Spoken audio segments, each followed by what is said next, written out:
We did take the step. And was he wearing a mask then or not? Yes, sir. He was, but Everybody, and welcome to Law and Crime. I'm Jesse Weber. We have been laser focused on the double murder trial of rapper YNW Melly this week, and today is going to be no different. As you know, defendant Jamel Demons stands trial in the shooting death of his two friends and fellow aspiring rappers, Anthony Williams and Christopher Thomas Jr. The pair, who also went by the stage names YNW Sack Chaser and YNW Juvie, were driving back from a recording session with the defendant and his co-defendant Cortland Henry back in October in 2018, and that is when the shooting took place. Henry and the Murder on My Mind rapper claim, though, that they were victims of a drive-by shooting that took the lives of their friends.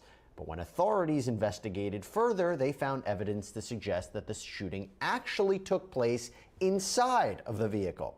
Demons was eventually arrested in February 2019.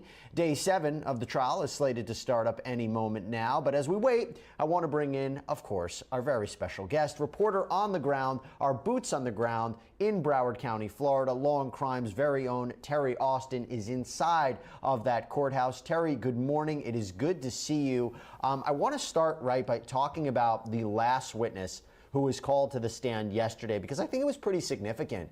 We had this DNA analyst, Kurt Rhodes, and it's my understanding through his testimony, we learned that the defendant's DNA initially came back negative, but then maybe came back positive. Walk us through that.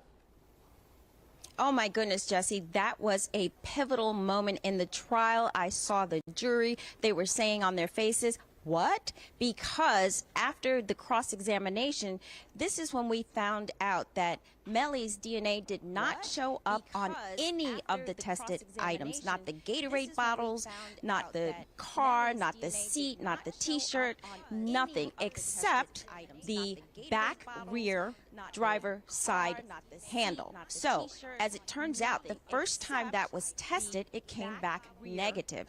Then it was tested again 2 weeks ago after the start of trial.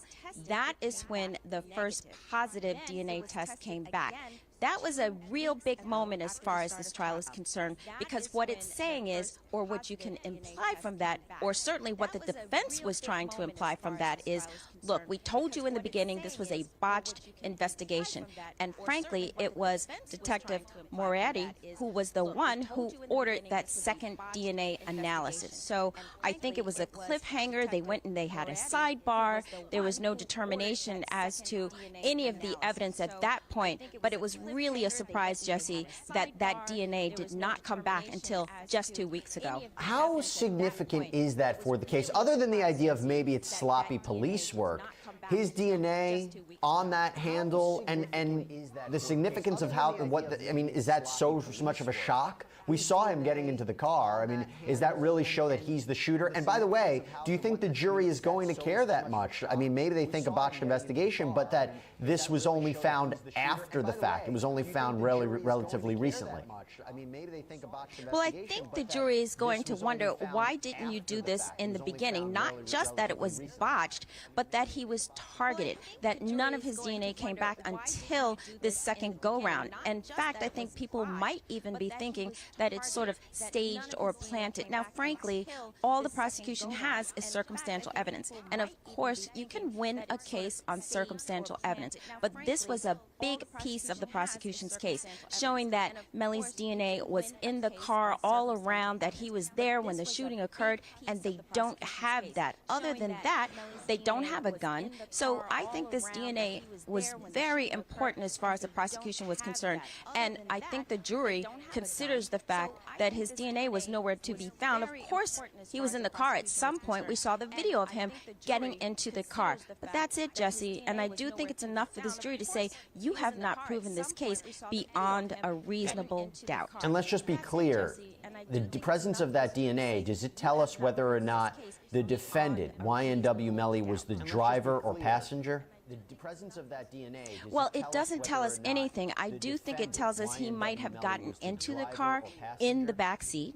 And we know already that he was, at least based on that video, in the back seat behind the driver. And we know that Henry, at least according to the prosecution, was in the front seat and he was the driver. And we know that Anthony Williams was in the front passenger and Christopher Thomas was in the back passenger. So it really just puts Melly in the car. It doesn't make him the shooter. We don't have a gun. And right now, I am waiting, Jesse, to see what the ballistics says. And I mentioned this before. I'm waiting to see what the medical examiner says. If it says that they were shot from inside the car and the bullets that killed them were done at a certain time and they could only be done from inside the car, then I think the prosecution has a little bit more evidence. Right now, I don't see Melly in that car shooting the two best friends that he has. I don't see a motive, and I think the jury is thinking the same thing. Yeah, you might be right. I mean, I'm kind of piecing together the evidence myself, and I am still confronted with the idea of that message, that social media message, where he seemed to suggest, Mr. YNW Melly, that he was a part of what happened and said, shh. So I think that was a significant piece of evidence. But going back to yesterday, we heard so much about cell phones and cell phone towers. I am giving you the very tough task, Terry Austin, of explaining to us what the relevance of all that was. What's the conclusion about that cell phone evidence at the end of the day? So here's the conclusion I came to, and I think the conclusion that the jury came to. We can put the cell phones, all of the cell phones, including Melly's cell phone, in the area of the site where the event occurred. But that's it. We don't really know, was he holding the phone? We don't know if the phone was in the car. We don't know if the phones was in the bush somewhere. And this is what came out on cross-examination, that you really don't have a definitive area for where the phones were. And there's some, give or take, 78 meters where it could be in a band of an area. So we don't even have a specific location. And the expert did have to say, look, I'm not really sure. This is the FBI agent, and I gotta say, I do think that his background was very impressive. But at the end of the day, he could not put that phone at a specific spot. So I think the jury is thinking, okay, so there were a bunch of phones in a particular spot. It doesn't tell us anything really as far as who had the phones. And they did have some shared data plans, and they did apparently share phones. So Melly could have gotten out of the car to go back home, or who knows. You have to prove it beyond a reasonable doubt, and they haven't done that quite yet. Talk to me about what it's been like in the courtroom. You know, we've seen a little bit of YNW Melly's behavior, and also I'm curious how he was behaving yesterday, and also who have you been seeing in that courtroom, maybe supporting him or supporting the victims in this case? Well, I have to say he has a huge fan base and a huge family base, and they have all been in that courtroom. His mother is there every single day. His grandmother is there every single day. And they look at each other, they communicate with each other, they're making sure that each other is supported. His brother is there every day. So I would say that Melly's side of the room, and you know, with courthouses, they often have seats reserved, and they have seats reserved for the victims' families and for Melly's family. And so that side, Melly's side, is always filled to capacity. I've seen people coming in as far as the family of the victims also, but that side is not generally filled up. I don't know why that is the case, but I mean, every now and then people are coming in. I haven't seen anyone famous coming in. I will say that there is a ton of security. There are sheriff officers in that courtroom every single day. I counted about 8 the other day. They are checking under the benches to see whether or not there are any bombs or explosions. So it's a very tight and securely, you know, fastened and buttoned down courtroom. The judge is amazing, Jesse. He is just sitting there very cool, calm, and collected. He runs a tight courtroom when the jury is out, and when the cameras are off, he's a little bit more relaxed. He told us the other day, you think it's cold here, it's even colder in the other courtrooms. So I think the judge really knows the case. He's making good decisions. He's running a tight ship, and so far, you know, basically I think the tension in the courtroom is relaxed a little bit, certainly when we go on breaks, but it's a tight ship running in that courtroom. All right, Terry Austin, I know you have to get back into that courtroom. Thank you so much for your great reporting. Thanks, Jesse. All right, we're going to check back in with Terry a little bit later on. So this is a good time for us to hit a quick break here at the network. But before we do, I want you to check out this special report from our very own Sierra Gillespie. Stop right there! Stop! Drop the gun! There have been threats on his life. Because of that, he has always previously testified wearing things to conceal his identity but allow his eyes to be seen. So the state is requesting for him to be able to wear that, to be able to hide things with his identity that aren't easily changeable, so as to protect his safety. And that's the purpose that you gave me this case. It says something to that in here. I haven't read it. No, that is on a different issue. That was provided to defense counsel as well yesterday. There's been a discussion as to if they were going to stipulate to a portion of what the state would have to prove, or if the state was going to have to be able to get into all of the other areas regarding the gang affiliations and the other crimes committed by other gang members, which is what the case I provided to Your Honor states. The state does have to prove multiple members and that they are also committed and engaging in criminal acts. And what authority would I have? Was there some case law that was happened before? For Detective Polo to testify as such. He has testified twice in Judge Busan's courtroom wearing this same headgear in the case of the state of Florida versus No, I was asking if there was any public cases. I have not seen any, Your Honor, on this specific issue. He's testified before Judge Fine just last week wearing the same headgear in state of Florida versus Scott Peterson. The other one is state of Florida versus Trayvon Newsom. There's 3 other co-defendants as well from that case. Well, Judge, first of all, regarding that, I would like to see the outfit that he is supposedly going to wear to disguise himself. It's a violation of the Confrontation Clause of the U.S. Constitution. And the state should have, with all due respect, filed a motion giving us notice of that prior to bringing it up. Concerning that, there are several issues concerning that. And the Confrontation Clause deals with the demeanor of the witness. Can I stop you for a second? Huh? Can I stop you for a second? Yes. Regarding this particular witness, did you take his deposition? We did take this step. And was he wearing a mask then or not? Yes, sir. He was, but So let me stop. I'm just trying to figure out, is this the same type of mask that he's wore then he's going to wear now? Yes, sir. I think the court needs to see it because it covers his entire face other than his eyes. So the jury cannot see and observe his demeanor at all. At all. I understand the court only wants to hear argument. No, I was trying to figure, counsel said he wants to see what it was. I really want the court to see it. That's why I want to know if he took his deposition, if he's wearing a mask during the deposition. I just wanted to clarify 2 things. Mr. Adelstein is making the argument. One is that the record is clear that none of the threats that this witness, that were referred to by the state concerning this witness, have anything to do with this defendant or this case. The other is to clarify that the state had not filed a motion, but the other is the state did give me notice yesterday evening. They raised the fact that this issue would be raised. If I may approach, Your Honor, this is a photograph from... I'd ask that you print that out and mark it as an exhibit. I can't print it in color in the courtroom. I'm happy that's a June 12th photo from the Broward County Courthouse where Detective Polo was testifying in a different case.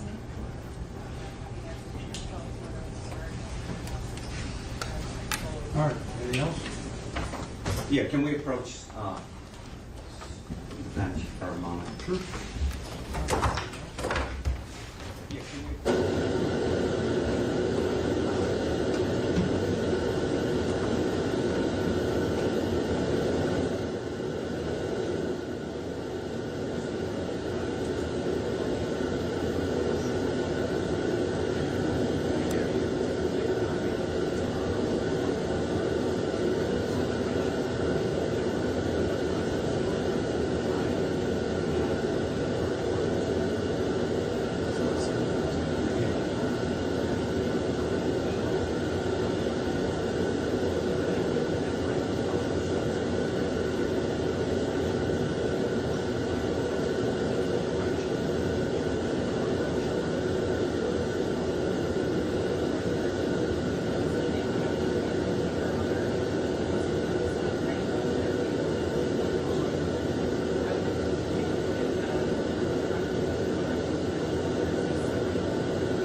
Yes, Joe.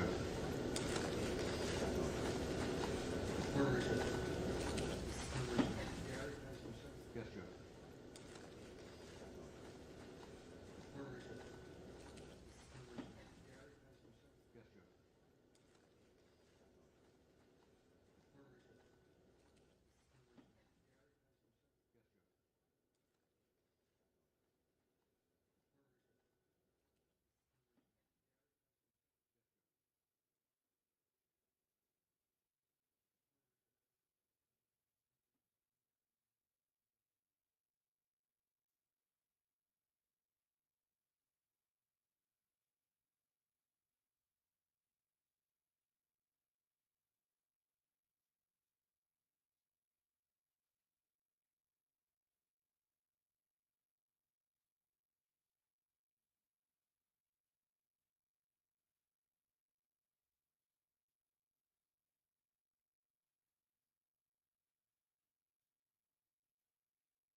And this was on his direct examination. He testified about DNA contributors that were found in the inside rear driver's side door handle. Here are his conclusions.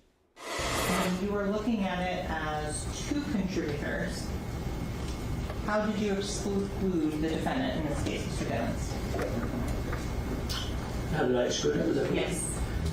So again, after doing the visual comparison and then running it through to generate the likelihood ratio, it resulted in an exclusionary likelihood ratio. When you looked at it again as a three-person mixture, were you able to make a determination as to whether or not Christopher Thomas was included as a source of that mixture? Yeah, he was included as a three-person as well. And what were the statistics on the three-person mixture for Christopher Thomas? The results are at least 8.15 times 10 to the 24th, or 8.15 septillion times more likely if they originated from Christopher Thomas and two unrelated unknown individuals than if they originated from three unrelated unknown individuals. In terms of as to Cortland Henry, were you able to do the statistical calculations as to whether or not he was excluded on a three-person mixture on item number 43, swab of rear driver's side door handle material? Yes, the results are at most 46, and this is an inverse LR calculation because the number was less than 1. So the DNA results are at most 46 times more likely if it originated from three unrelated unknown individuals than if it originated from Cortland Henry and two unrelated unknown individuals. So is your conclusion that Mr. Henry is excluded from that sample? Yes. Okay. Going on to Anthony Williams, were you able to make a conclusion as to whether or not he was included or excluded? I did. He was included. The LR calculation, the DNA results are at least 41.2 times more likely if they originated from Anthony Williams and two unrelated unknown individuals than if they originated from three unrelated unknown individuals. And in terms of the verbal qualifier that you would give for Mr. Williams being included in that sample, what verbal qualifier would you give? Limited support for inclusion. Is that the lowest for inclusion? Yes. Okay. I believe I forgot to ask you with Christopher Thomas, what verbal qualifier would you give if he is included on that? It is the highest at very strong support. And at last but not least, were you able to analyze the profile of the defendant, Jamel Demons, in this case? I did, yes. And what was your conclusion in a three-person mixture as to the results of Mr. Demons being included or excluded? He was included. The likelihood calculation, the DNA results are at least 2.12 times 10 to the 8th, or 212 million times more likely if they originated from Jamel Demons and two unrelated unknown individuals than if they originated from three unrelated unknown individuals. And what verbal qualifier did you give to that particular item of Mr. Demons being included? There is very strong support for the inclusion.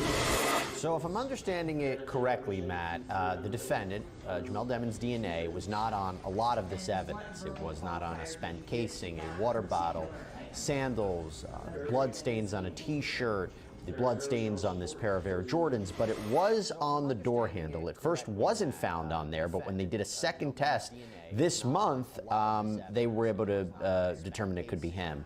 What's the significance of that, in your opinion, for the prosecution's case? Well, I'm not sure what the significance of it is. It's not like it's, hey, we've now found that Melly was near this car or, was at the scene. I mean, we know that. We already know that by looking at the video that he was in the vehicle. So finding his DNA on the door handle, is not earth-shattering evidence that's going to change the dynamics of this case. We have other supporting evidence that puts them out. This just, further, shows that, hey, they've examined this vehicle. They found DNA in this vehicle. They found Melly's DNA in this vehicle. It's not the smoking gun, so to speak, in terms of this case. Well, let's talk again about what happened on Cross, because we learned that the certain swabs weren't tested until after this trial started. Let's listen in now and see how that unfolded. Sir, did you know that when you received the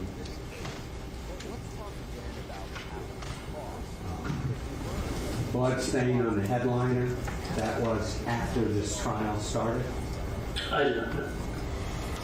But you started that in April 25th of 23, just 2 months ago? The headliner was, that was prior. Oh, I'm sorry. The item that you received on April of 23 as well. Those were the contact swab, non-blood area, rear driver's seat. The blood swab of smear from rear of driver's seat. And the contact swab of front driver side door handle interior. And you did not know that was after this trial started, correct? I did not know. And none of that came back to the DNA of this young man, Jamel, correct? Correct. It was deemed uninterpretable, as well as one of the items I did not attempt to generate a DNA profile because there was insufficient amount of DNA. Do you know what the delay was in sending that evidence to you? Objection, outside the scope, speculation. As well as one of the items I did not attempt to. This is my comeback. Start yours at purdueglobal.edu. Do you know what the delay was? And did you receive any other items in 2023? Yes, one last item, item 43. And that was the door handle of the rear door? Is that correct? Correct. Yes. And did I hear you correctly that you first ran a test and it did not come back matching or belonging to or contributor to Jamel? That's correct. And did I also hear you correctly then you discussed something about your software with your supervisor? With the technical lead, yes. And then ran another test and had a 3-person contributor? That's correct.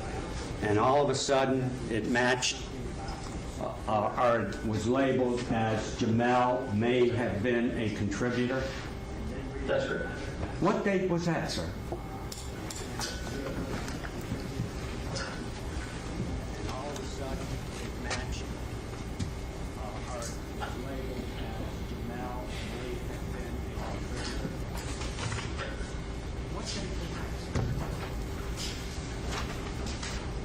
That was on June 1st, 2023.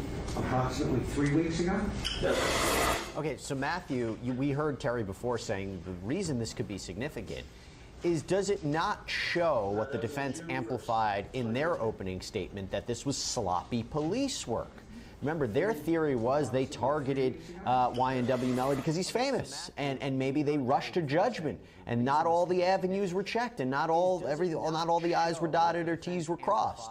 I always get that mixed up. Sometimes I mess that up, but I got that right there. But you know what I'm saying? Maybe is that what this is a sign of?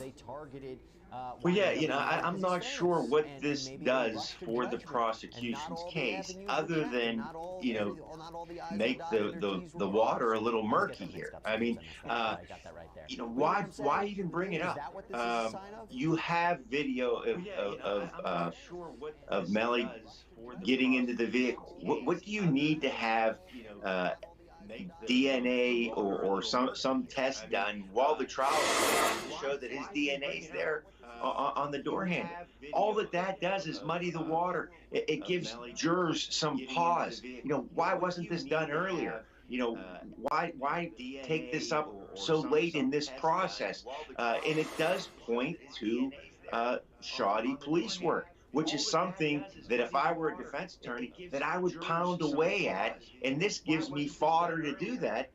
And the prosecution brought it up itself. It doesn't add anything significant to the prosecution's case, but it opens the door to the defense to pound away at this shoddy police work. Yeah, I think there's something to that in a way, you know, and I think that's what's a little bit concerning. And we know the defense has honed in on this. They brought up an argument, I think it was yesterday, where they said that you couldn't, and the judge, I think, agreed, you know, there was an issue. First, there was a discovery violation that the prosecution engaged in, and the judge was not too happy about that. But then there was also a question of, and that's what it was, right? It was the question of you can't do a surprise ambush on the defense by bringing in evidence that they didn't see, that you retested current evidence for a new result. And the judge said at one point there was a discovery violation. What do you think of that?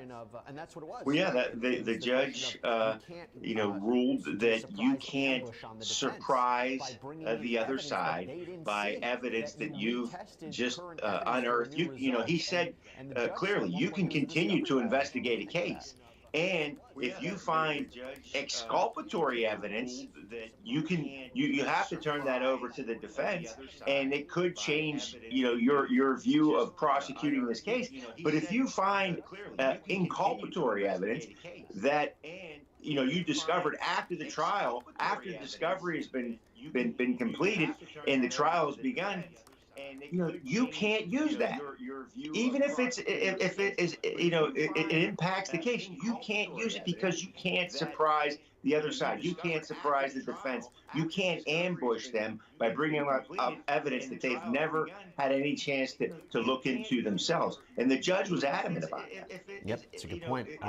Let's take a break. When we come back, we're going to see what is happening in court. And if we're not back live, we still have so much more to talk about in the YNW Melly murder trial. We'll be back. Never had any chance.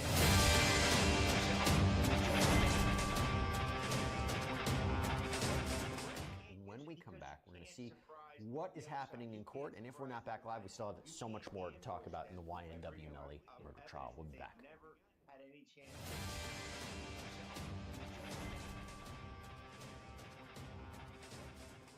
When we come back, we're going to see what is happening in court. And if we're not back live, we still have so much more to talk about in the YNW Melly murder trial. We'll be back. When we come back, we're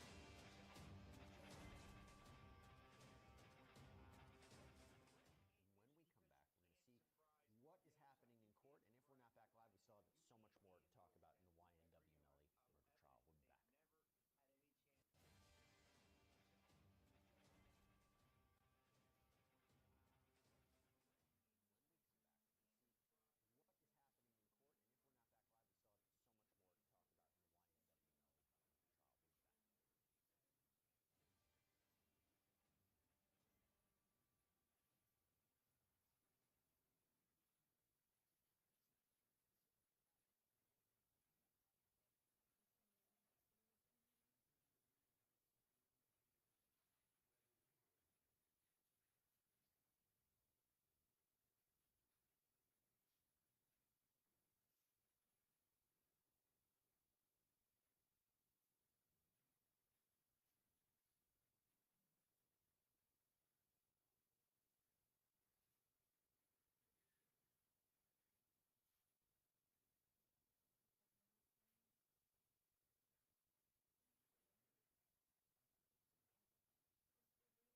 to Law and Crime, everybody. Today marks day 7 in the double murder trial for rapper YNW Melly. The 24-year-old defendant, Jamel Demons, faces the death penalty for the 2018 shooting deaths of his 2 friends and fellow rappers, Anthony Williams and Christopher Thomas Jr.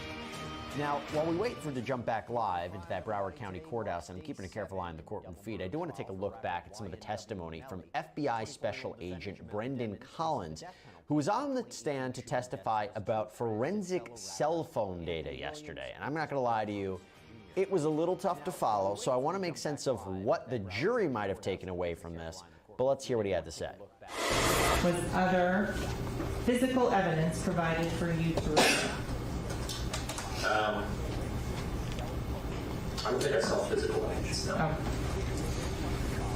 So going on to the next slide, the 772-713-9807 and 954-248-9081. If you can explain what we're looking at on this particular slide. So this is a series of data points on 3 different hours for both the red and blue phone between 4:17 and 4:23. We're starting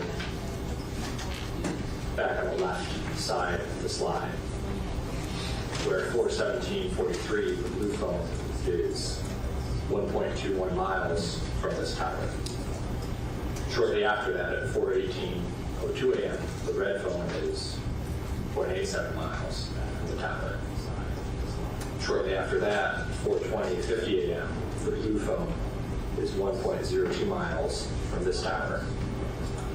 Then after that, at 4:23:22 and 4:23:55 a.m., the red phone is 0.29 miles and then 0.68 miles from this tower. Okay, and in terms of what can you tell about how the phones are related and direct and distance from one another based on this slide?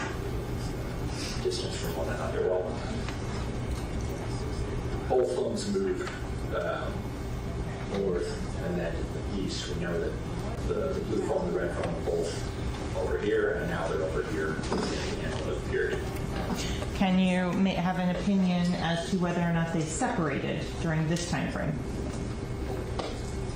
During this time frame? Yes, 4:17 to 4:23.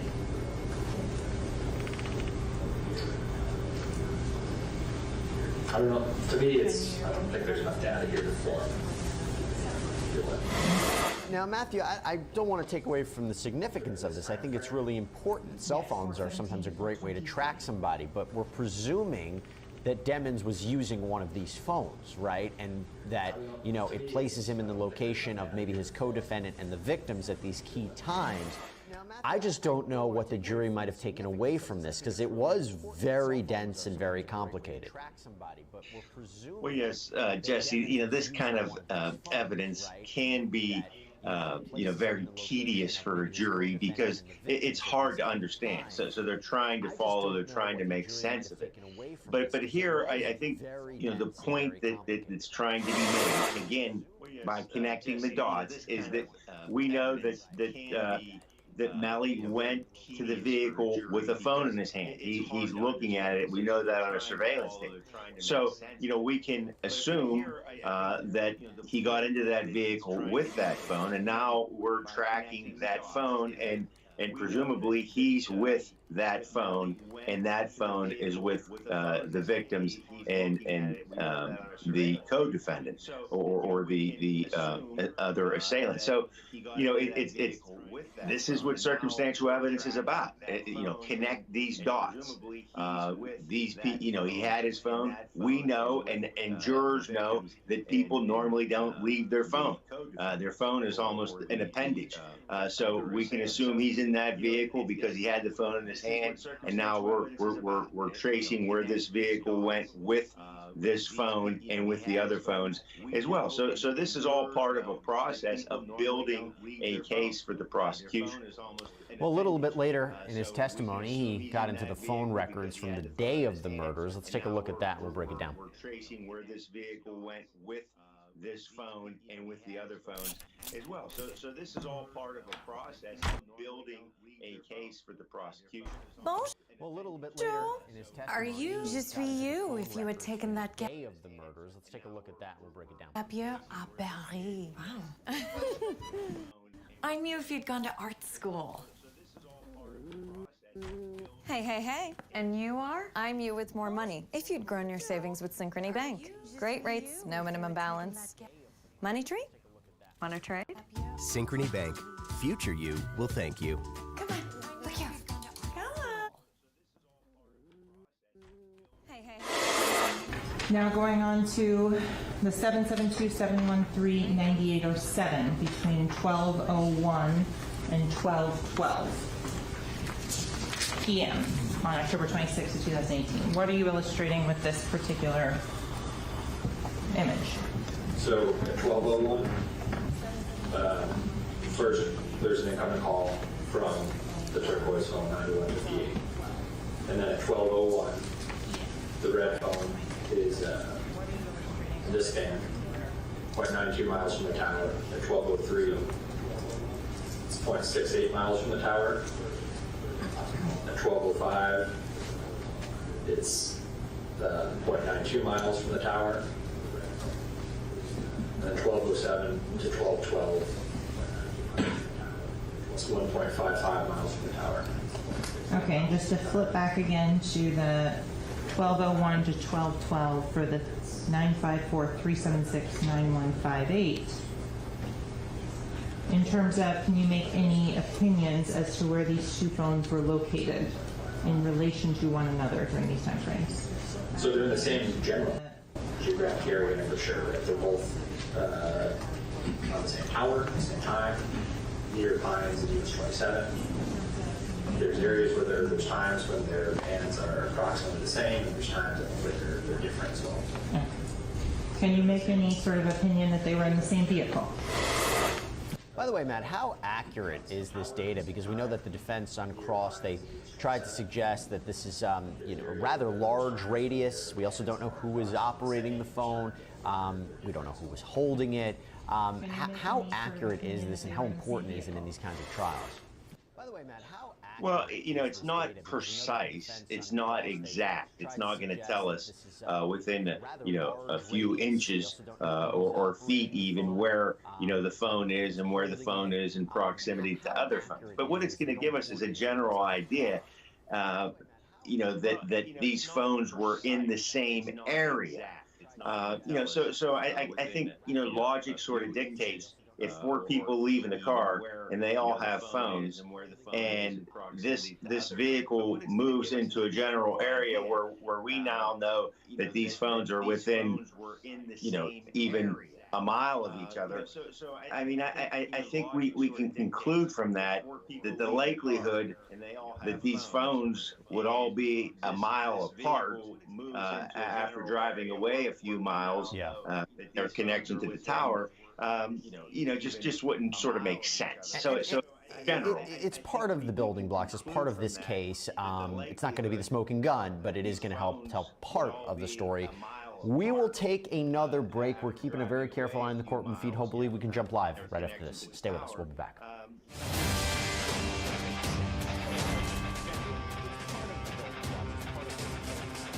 It's not going to be the smoking gun, but it is going to help tell part of the story. We will take another break. We're keeping a very careful eye on the courtroom feed. Hopefully we can jump live right after this. Stay with us. We'll be back.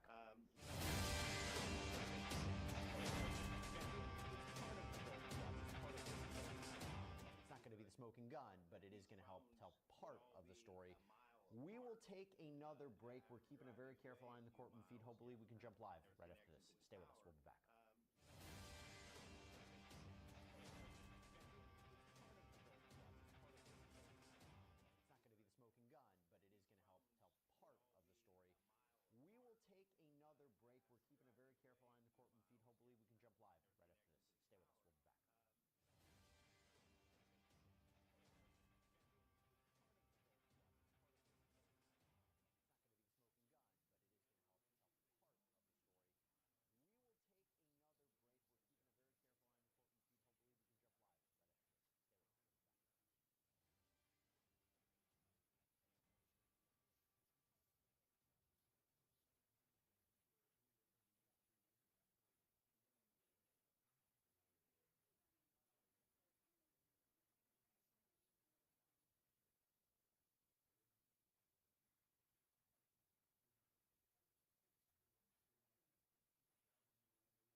Should be the truth, the whole truth, and nothing but the truth. Yes, sir. Please state your full legal name for the record. Danny Polo.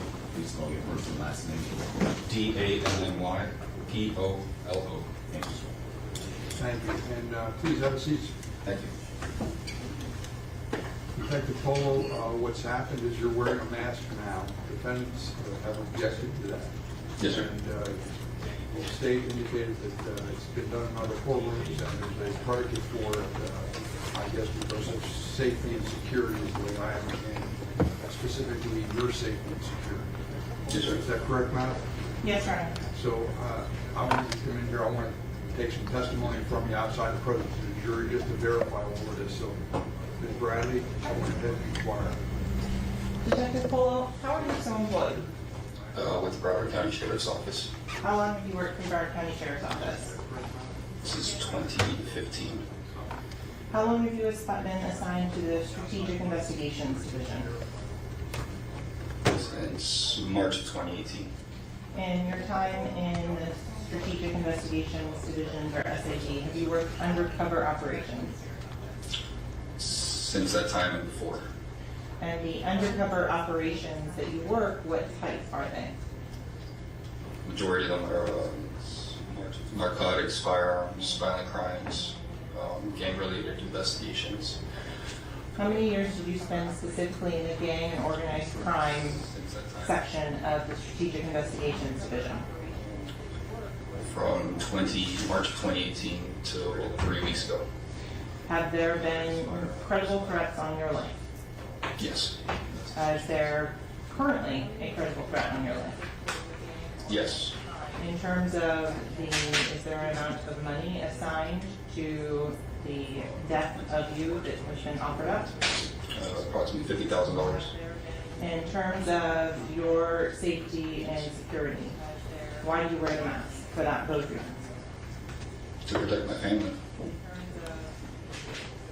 So I'm not walking around Broward County, Palm Beach County, Dick County, anywhere, and get ambushed by someone that might be looking for me.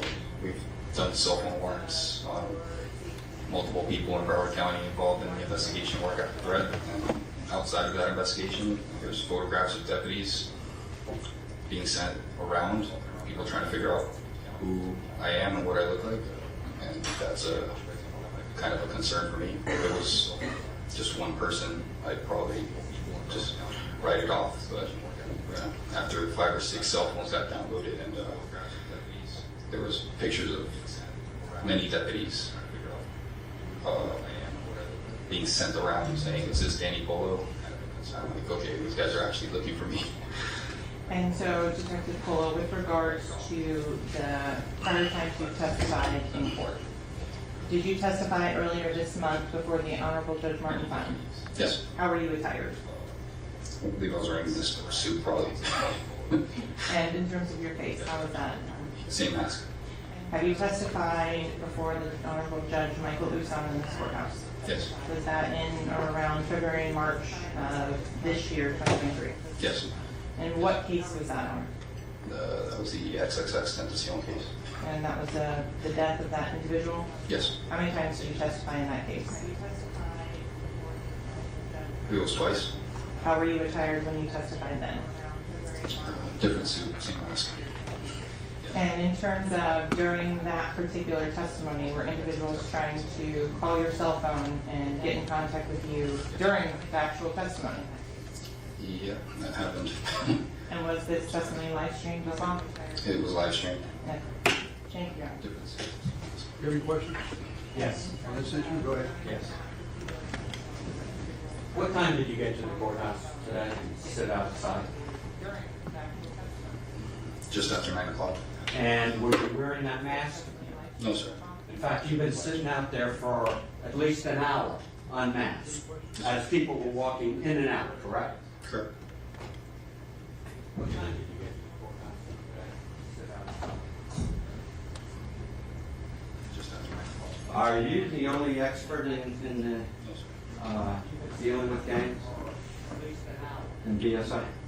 I believe I'm the only one that's testified as an expert at the Broward Sheriff's Office currently.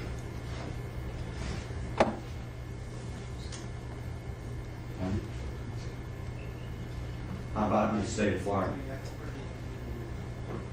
You know? I'm sure there's other experts in the state of Florida. And for the last hour, you've been right outside this courtroom where the doors are, correct? Yes. Unmasked. Yes. As people in this group, including myself, were walking in and out, correct? Yes, sir. And weren't concerned about your safety then? No one knows who I was out there. And I was under the impression I wasn't going to be allowed to wear the mask. So I took that one on the chin. I have no further questions. Thank you. So, detective or deputy, I'm sorry, which is it? Detective, deputy. Regarding, you're telling me that you have fear for your safety. For my safety, but more for the safety of my family. And that's if your face was broadcasting. Yes, sir.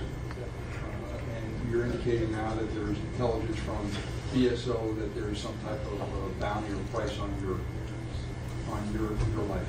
I intercepted it on a court-authorized wiretap through the state of through Broward County. It was a wire authorized by Judge Siegel for a gang investigation. During that investigation, there was conversations about placing a bounty on my head, upwards of $50,000. And since then, we've, as I stated before, recovered several cell phones in that investigation, other narcotics investigations, firearms investigations. There's an investigation in South Carolina that was tied to Broward, where photographs of deputies were sent with my name attached to it. People trying to figure out who I am, what I look like. Thank you, sir. Thank you, sir. Can you step down, please? Wait outside.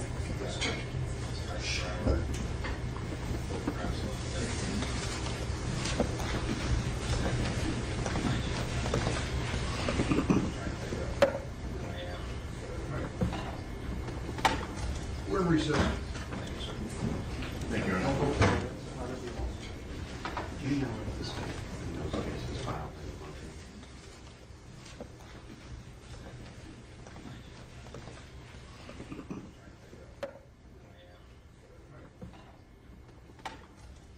That I understand there's a confrontation clause issue, but in terms of him having a legitimate threat against his life and the safety of his family, just keep the mask on and don't have his face be broadcast. Do you think that there were unfair arguments being made by defense counsel? Matt, I think you might be muted here. Just want to make sure that we got you. You might be muted, so let me see if we can get you back. Can you hear me? Yeah, I can There hear we go. you. Yeah, great. Okay, so again, throw it over to you about what you think of the comments regarding the mask. Yes, so I think what's interesting about this is a state witness. This is a police officer. This is someone who is not necessarily a fact witness. Someone who you have to judge their believability, their credibility, as you would, an eyewitness or someone who has other specific evidence. So I don't know that the argument that you need to be able to see his face, to judge his credibility and believability is so important as it would be with an eyewitness or some other witness, lay witness for the prosecution. So I agree, that this is not so important as it would be if you were talking about a different type of witness in this case. Yeah, do you think it's going to affect the jury at all in seeing him like that? I mean, it's kind of, I wonder this sometimes if when we have witnesses who don't appear in court, but they appear via Zoom or they appear in a video deposition because their appearance couldn't be made live in court. It makes me wonder if the jury somehow views that testimony a bit differently. seeing him like that? Well, my own opinion is, sometimes, we're so used to watching television, we're so used to watching, streaming video. It almost gives somebody, a witness, a sort of, idea that they're more important because they're on video, because this is something we're used to watching. We put more emphasis on somebody we see on a video maybe than we see in person.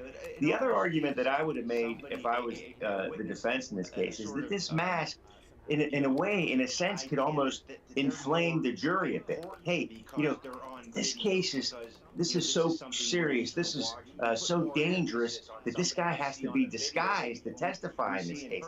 To me, it almost makes the defendant look like he's more dangerous because of the potential that this person's identity be revealed in this trial. Well, I think if I heard it correctly, he wears that mask in any trial he testifies in it. So it might not be something with this case or this defendant specifically, but more the idea of his safety overall. There was a question of, he wasn't wearing it in the hallway. So, but again, he said he didn't know that he would be allowed to wear the mask. We're going to take another break. Hopefully we can jump back live into court and see what happens next in the YNW Melly murder trial.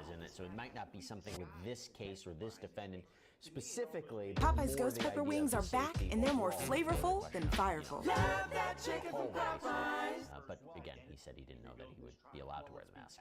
We're going to take a break. Hopefully we can jump back live into court and see what happens next in the YNW Melly murder trial. So it might not be something with this case or this defendant specifically. Popeye's Ghost Pepper Wings are back, and they're more flavorful than fireful. Love that chicken from Popeyes. But again, he said he didn't know that he would be allowed to wear the mask. We're going to take a break. Hopefully we can jump back live into court and see what happens next in the YNW Melly murder trial. So it might not be something with this case or this defendant specifically. Popeye's Ghost Pepper Wings are back, and they're more flavorful than fireful. Love that chicken from Popeyes. But again, he said he didn't know that he would be allowed to wear the mask.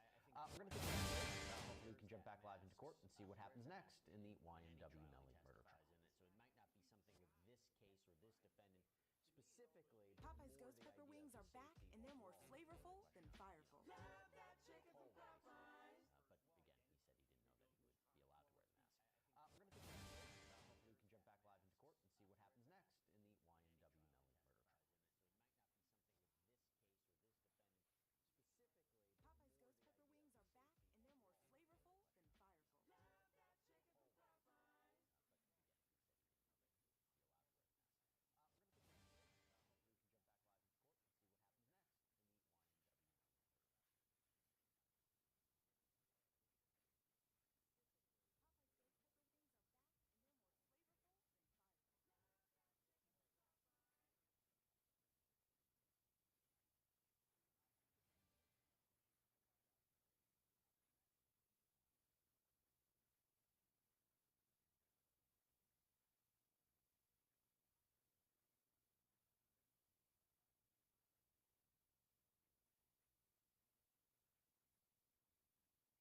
correct answers. Are those done in-house in terms of the scoring and completion of that proficiency testing twice a year? I process it in-house, it's reviewed, and then it's sent back to the session clerk. Does the proficiency test require and include statistical interpretations? They do. And has the statistical interpretations changed as the way they've been doing in the field of DNA over the last couple of years? Ruling from the court on how we're going to do with this witness? Good. Defense ready to go? Yes, sir. All right, so a couple things. Number one is there's 3 different events, I guess, took place this morning. We started off with the complaint about the TV crew and monitoring in-trial conversations between attorney and client. Mr. Jason came up initially and indicated that the microphone was sensitive and picks up everything, and so I had told him to remove it. Then afterwards, they came back with the producers and the statesman indicated that there was a meter on the microphone that will adjust its sensitivity, and they will adjust its sensitivity so as not to pick up any discussions between counsel and client. They also indicated that they would not show the screen or take during the session have the camera pointed at defense counsel and or the defendant. It would only be as the jury is entering and leaving the courtroom. And I thought that was a acceptable compromise with the understanding that they cannot capture any of the conversations, confidential, privileged communication between the attorney and client. They would make sure that didn't happen. And they're also going to adjust the location of the microphone the way it's pointed. The second issue that came up was the mask, and the detective, although indicates he's a police officer detective, operates undercover. There's a bounty on his life, was picked up in wiretap communication, his fear for safety of him and his family, and with the understanding this trial is being live streamed. I understand his fear for safety, and I understand the defense objection to overrule to be allowed to testify. This is something that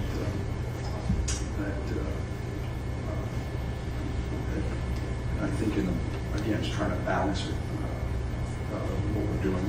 And my thought is that based upon the testimony of the detective, that this would be an acceptable way to proceed. And I understand it's over the defense objection. The last thing has to do with the juror who's ill is Ms. Claudia Campuzano-Mena. And again, as I indicated, she was admitted to the hospital. I know defense counsel asked that we just wait for her and just adjourn, not be in session today, but I have no idea. This is the second hospitalization for her. She was not admitted the last time she was in the emergency room. And it was something that was, the way I understood it, dehydrated, something minor, food poisoning or something like that. But now she's admitted to the hospital because so it's a different situation. We have witnesses here.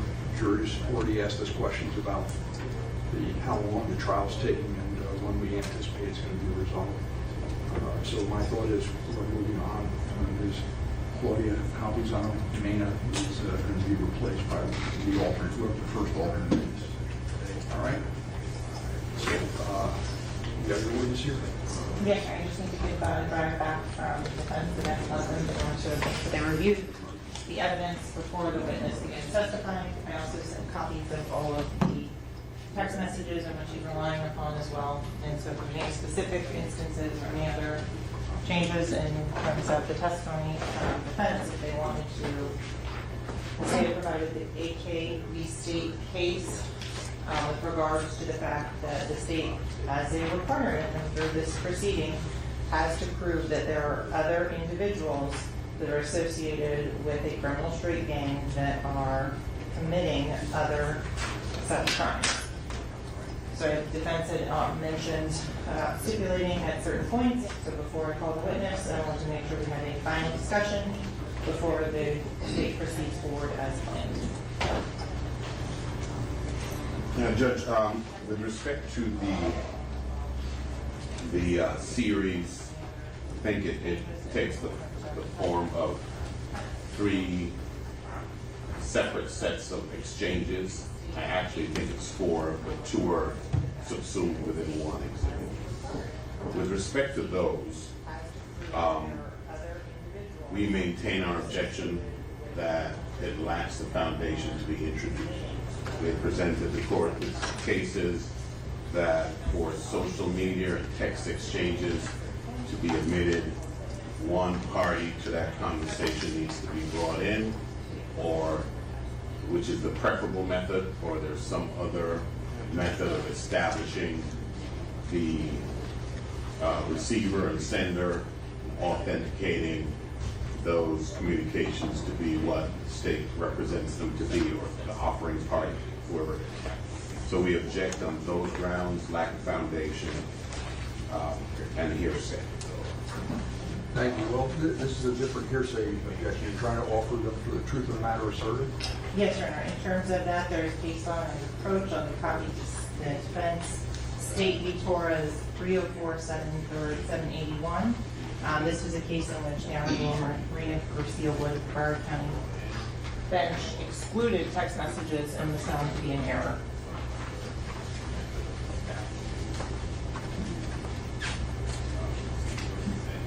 And what's the exception to hearsay?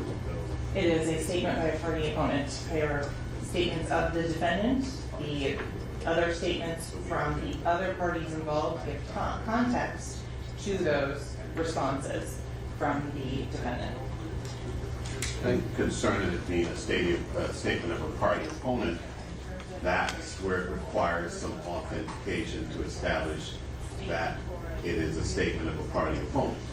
And I think the phone handle for each one of these texts is Sack Chaser Howard. Sack Chaser being the nickname, as we have indicated before, of one of the decedents. The phone is not registered in the name of our client, Mr. Devins.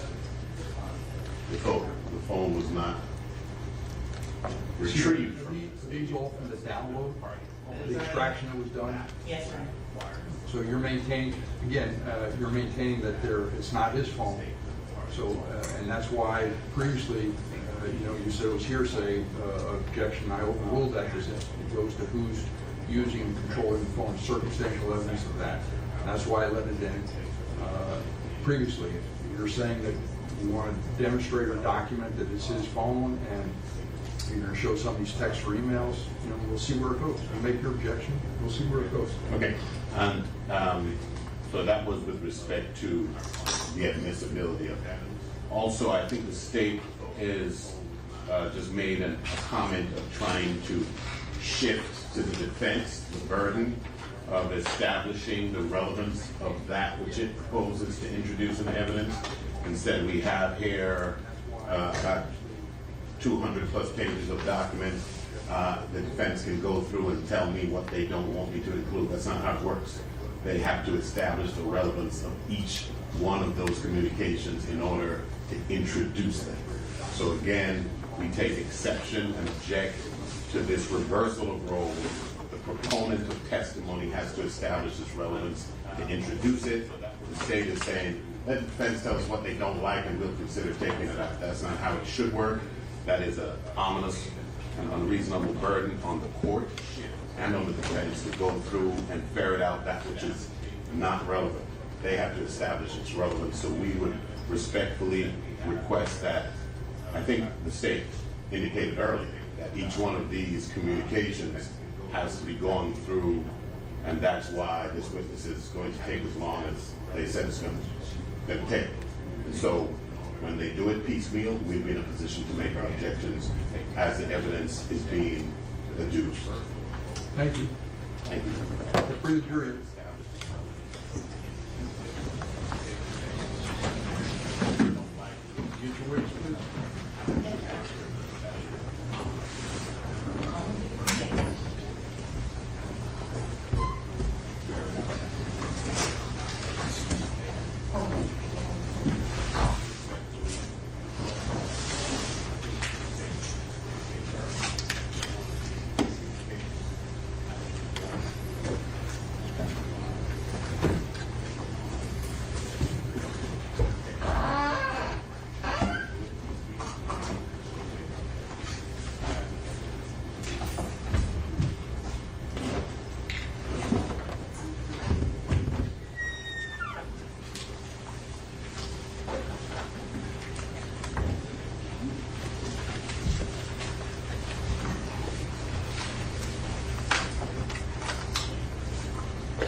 One more thing, Your Honor. I think the state yesterday had proposed to us the alternative of clearing the courtroom and letting this witness testify unmasked. And we think that would be much preferable to the masked situation. Thank you. Then again, the news media has a right to be here as well. That's my concern, is you're trying to, it's just a balancing thing. I understand that was, I thought Mr. Adelstein indicated that was something that was preferable to him. I ruled, all right? We'll move forward. Is the court going to give any type of curative instruction? Excuse me 1 second. Hold on. You have some instruction on the read? Yes, Your Honor. I think we would have to include that the court has made a determination that balancing the interest of the defendant's constitutional right to confrontation is superseded by the media's right to be in the courtroom, and therefore he's being allowed to testify in a mask, because those are the two interests that are being balanced. This defendant's constitutional right to confrontation and have the jury have an opportunity to discern the credibility of the witness versus the right of the media to have a camera in the courtroom. And so we would want that to be a component of any instruction that's given to the jury, and we'd like time to craft one because the court just ruled, and we'd like to come up with one proposal. Go ahead. Can we have something? Nah, counsel, you ever something short and sweet? You know, you make a recommendation. I don't want this to go on for an hour. It's already 10:30. I understand, sir, but this is extremely important. And we would ask for a 5-minute recess so we can fashion something. Thank you. Thank you. Other jurors, 5 minutes. Yeah.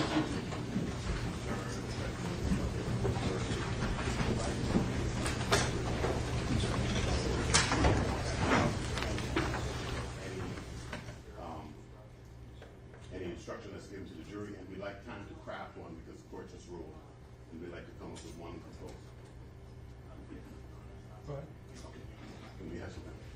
Nah, counsel, you ever something short and sweet? You know, you make a recommendation. I don't want this to go on for an hour. It's already 10:30. I understand, sir, but this is extremely important.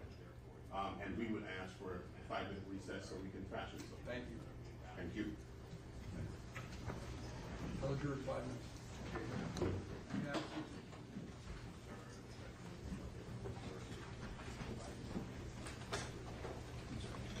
Any instruction that's given to the jury, and we'd like time to craft one because the court just ruled, and we'd like to come up with one proposal. Go ahead. Can we have something? Nah, counsel, you ever something short and sweet? You know, you make a recommendation. I don't want this to go on for an hour. It's already 10:30. I understand, sir, but this is extremely important. And we would ask for a 5-minute recess so we can fashion something. Thank you. Thank you. Other jurors, 5 minutes. Yeah.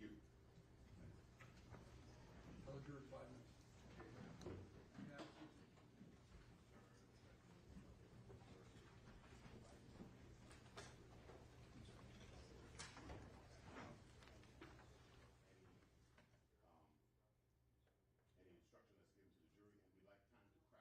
Go ahead. Can we have something? Nah, counsel, you ever something short and sweet? You know, you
believe I heard was, again, this juror who is sick, unfortunately, and I couldn't 100% determine if whether or not this juror is going to be replaced by an alternate. But you kind of, it's interesting, so Matt, to see the back and forth between the attorneys and the judge about evidence. I mean, the jury's not seeing this. This is all outside the presence of the jury.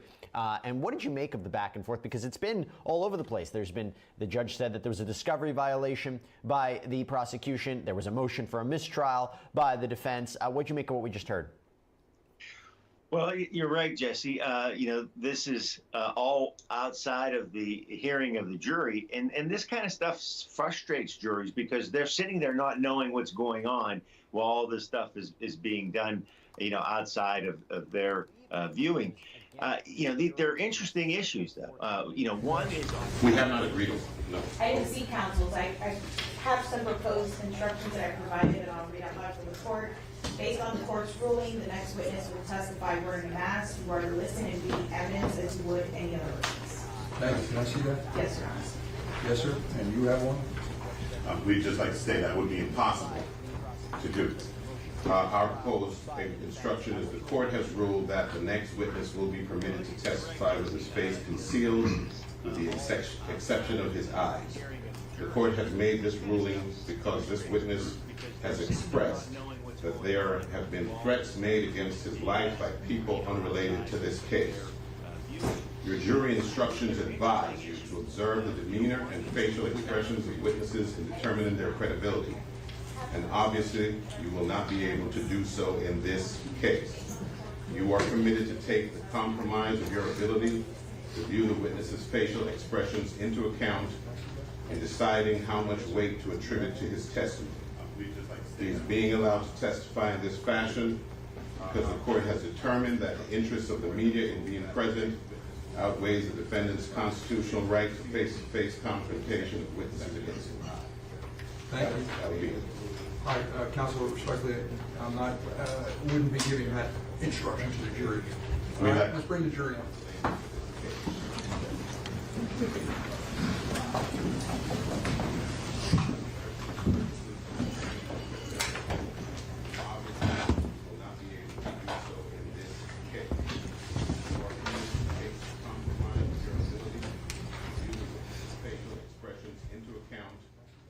Deciding how much weight to attribute to his testimony. He is being allowed to testify in this fashion because the court has determined that the interests of the media in being present outweighs the defendant's constitutional right to face-to-face confrontation with witnesses against him. Thank you. That would be it. All right, counsel, respectfully, I'm not, wouldn't be giving that instruction to the jury. All right, let's bring the jury up.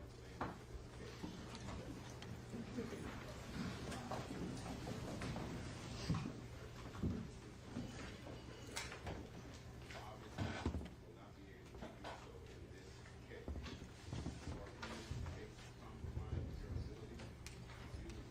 He is being allowed to testify in this fashion because the court has determined that the interests of the media in being present outweighs the defendant's constitutional right to face-to-face confrontation with witnesses against him.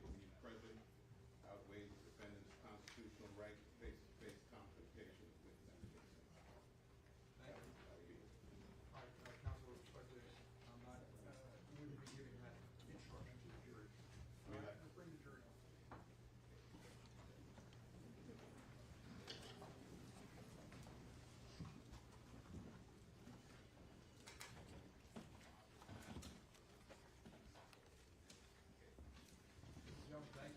Seated, let the record reflect the defendant, defendants, counsel, assistant attorneys, ladies and gentlemen of the jury.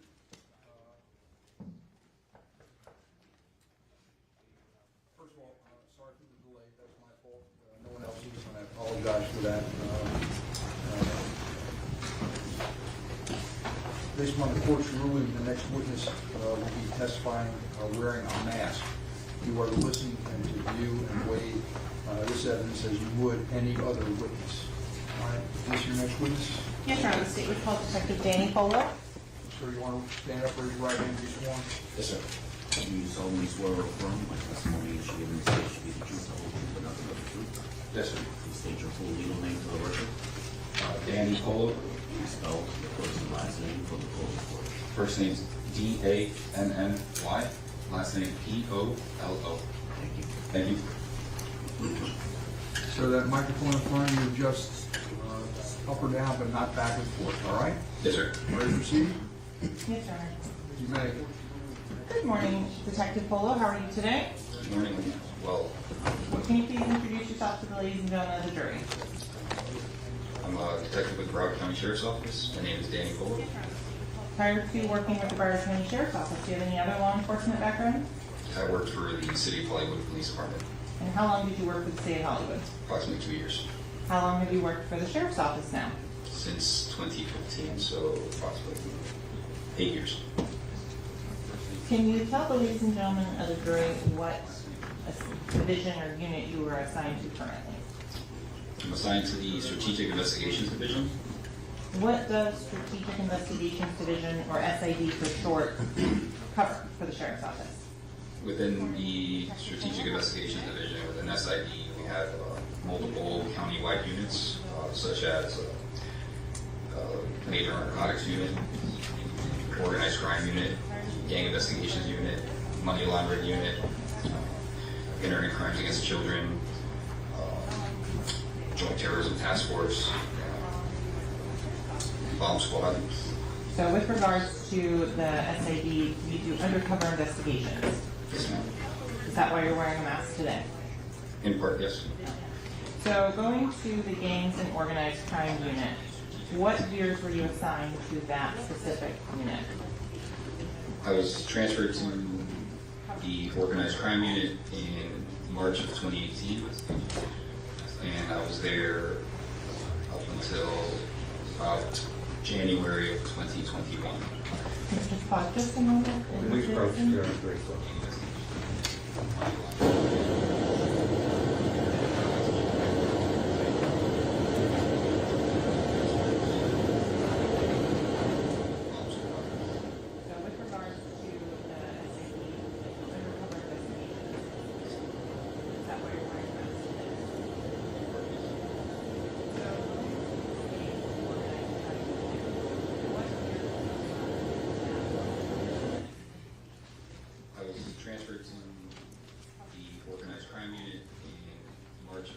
Detective Fuller, so we left off, we were talking about you've been in the Gang and Organized Crime Unit since 2018? January of 2020. Yes, March 2018. Prior to going to the Organized Crime Unit, do you have a background in gang investigations? Yes, I've been gang liaison for the city of Deerfield Beach since approximately, I'd say, the end of 2015. And were you ever part of the Multi-Agency Gang Task Force, or MAGTAF? Yeah. What is that? It's a county-wide task force with multiple agencies, not just Broward County. The way the Broward County Sheriff's Office is divided up is different districts. So the city of Deerfield Beach is its own district, Pompano Beach is its own district. All those districts have assigned liaisons that are to communicate with the Gang Investigations Unit, as well as liaisons for other jurisdictions such as Sunrise PD or Hollywood PD, the non-Broward Sheriff's Office districts. And what are the investigational goals or aims of the Multi-Agency Gang Task Force? Gang reduction, reducing gang violence, reaching out to the youth, and trying to stop it before it starts, and just gang investigations. So for the last approximately 3 weeks, where have you been assigned? I was just transferred locally to the Money Laundering Task Force. And as part of the Money Laundering Task Force, do you still have an aspect of organized crime and gang violence that you focus on? Yes, it all overlaps. The only difference is I'm not working Sheriff's Office. Money laundering aspect of these criminal enterprises and gangs. In terms of during your time from 2018 to 2023 in the organized crime and gang unit, how many times did you have a chance to work as an undercover agent? I lost count. Many times I've done investigations.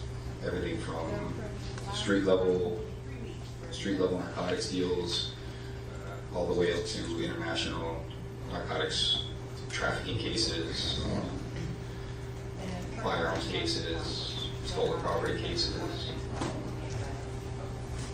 More than 10? Yeah. More than 50? Yeah. Are you also credentialed by any other law enforcement agencies? I am a task force officer with the Drug Enforcement Administration, the DEA, and I'm also a task force agent with the Bureau of Alcohol, Tobacco, and Explosives, that's ATF. And in terms of your responsibilities for those two agencies, what are they? As part of being a task force officer for the DEA, I can conduct federal investigations related to narcotics. I can, instead of just charging and investigating cases on the state side and going through the state attorney's office or statewide prosecutor's office, I can file cases with the United States Attorney's Office like any other federal agent would. I have the same powers. And with ATF, it's the same thing. The powers of the ATF would be with firearms violations. So I can work firearms investigations on the federal level. Okay, so you talked about doing gang investigations. What does a gang investigation entail? You initially start, a lot of times you start by, you get complaints from the neighborhood, so whatever neighborhood is being affected by gang violence, or just you observe a state attorney's office or shootings that are happening in a certain area, and you start looking into it to see if it's random or if there's something more organized going on. A lot of times we find that these violent crimes are being committed by members of criminal gangs, and once we've identified the criminal gang, the main goal is to identify which criminal gang it is. That way we know how to approach it. Some gangs are more structured than others. Some are very informal and don't have much structure at all. So Detective Phil, if we could just go on a little bit on that, as the types of criminal gangs. Sure. Can you define for the ladies and gentlemen of the jury what would be a national organized criminal gang? Well, the national, they're called national gangs in a certain area because they're found in multiple states. Doesn't mean every single state will have every single one of these gangs. So like, most people see it on TV, Bloods, Crips, Gangster Disciples, the Mafia, biker gangs, motorcycle gangs. These are national gangs. They have chapters, sets, they call them sets, or lineups, in multiple states, multiple jurisdictions, all over the country. So, Detective Foley, you also mentioned that sometimes they're a little less organized. Could you explain what a neighborhood street gang or hybrid gang is? Neighborhood street gang is just that. When you have a neighborhood that hasn't,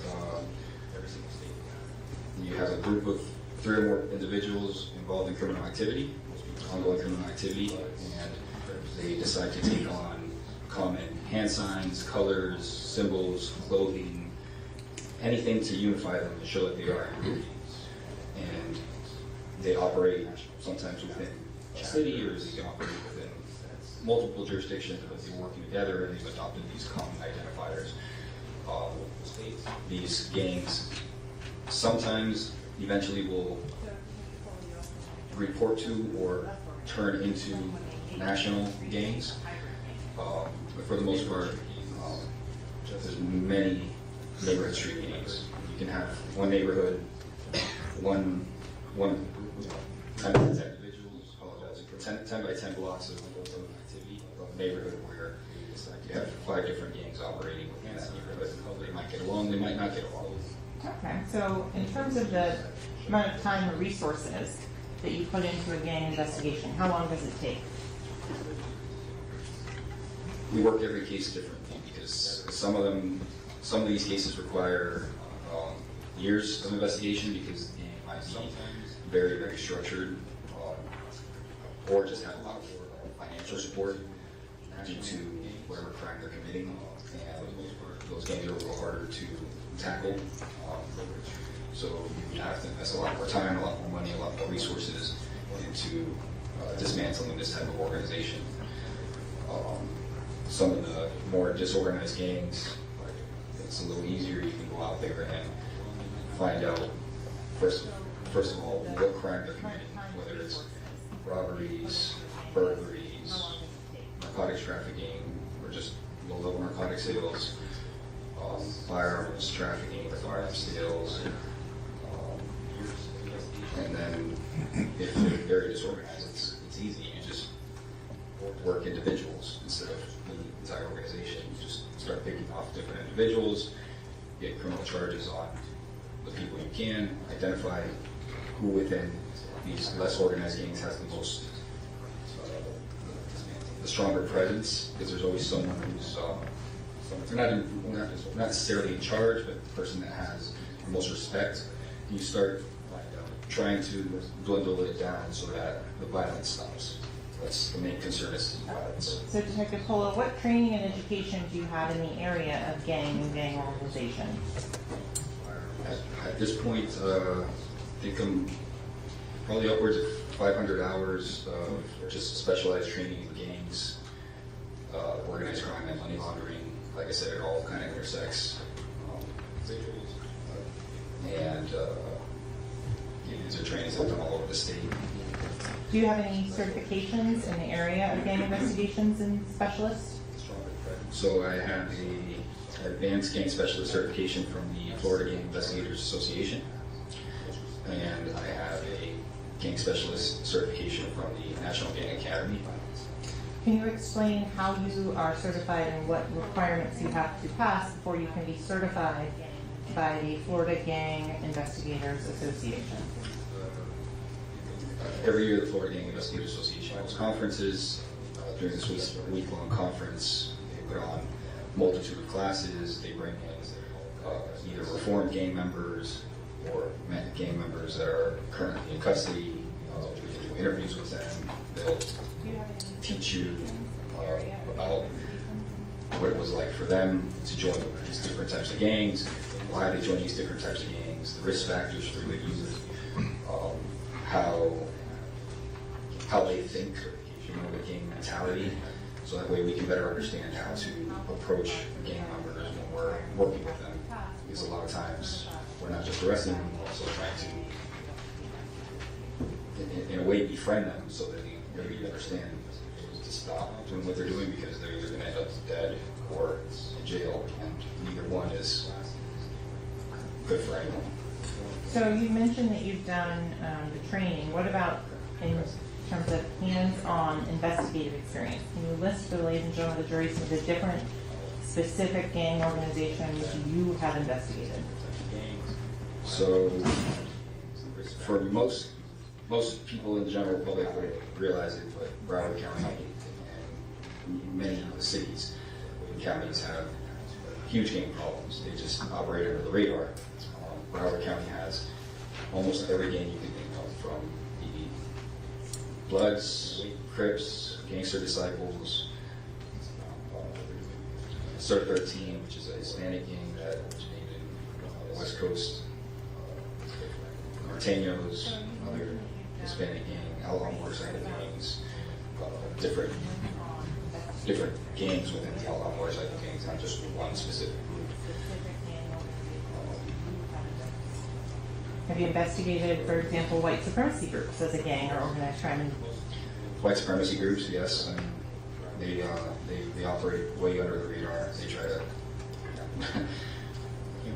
They're strange groups.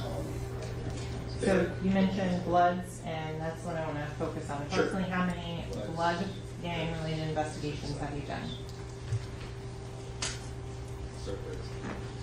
Specific investigations or suspects? Suspects, sorry. This last year, probably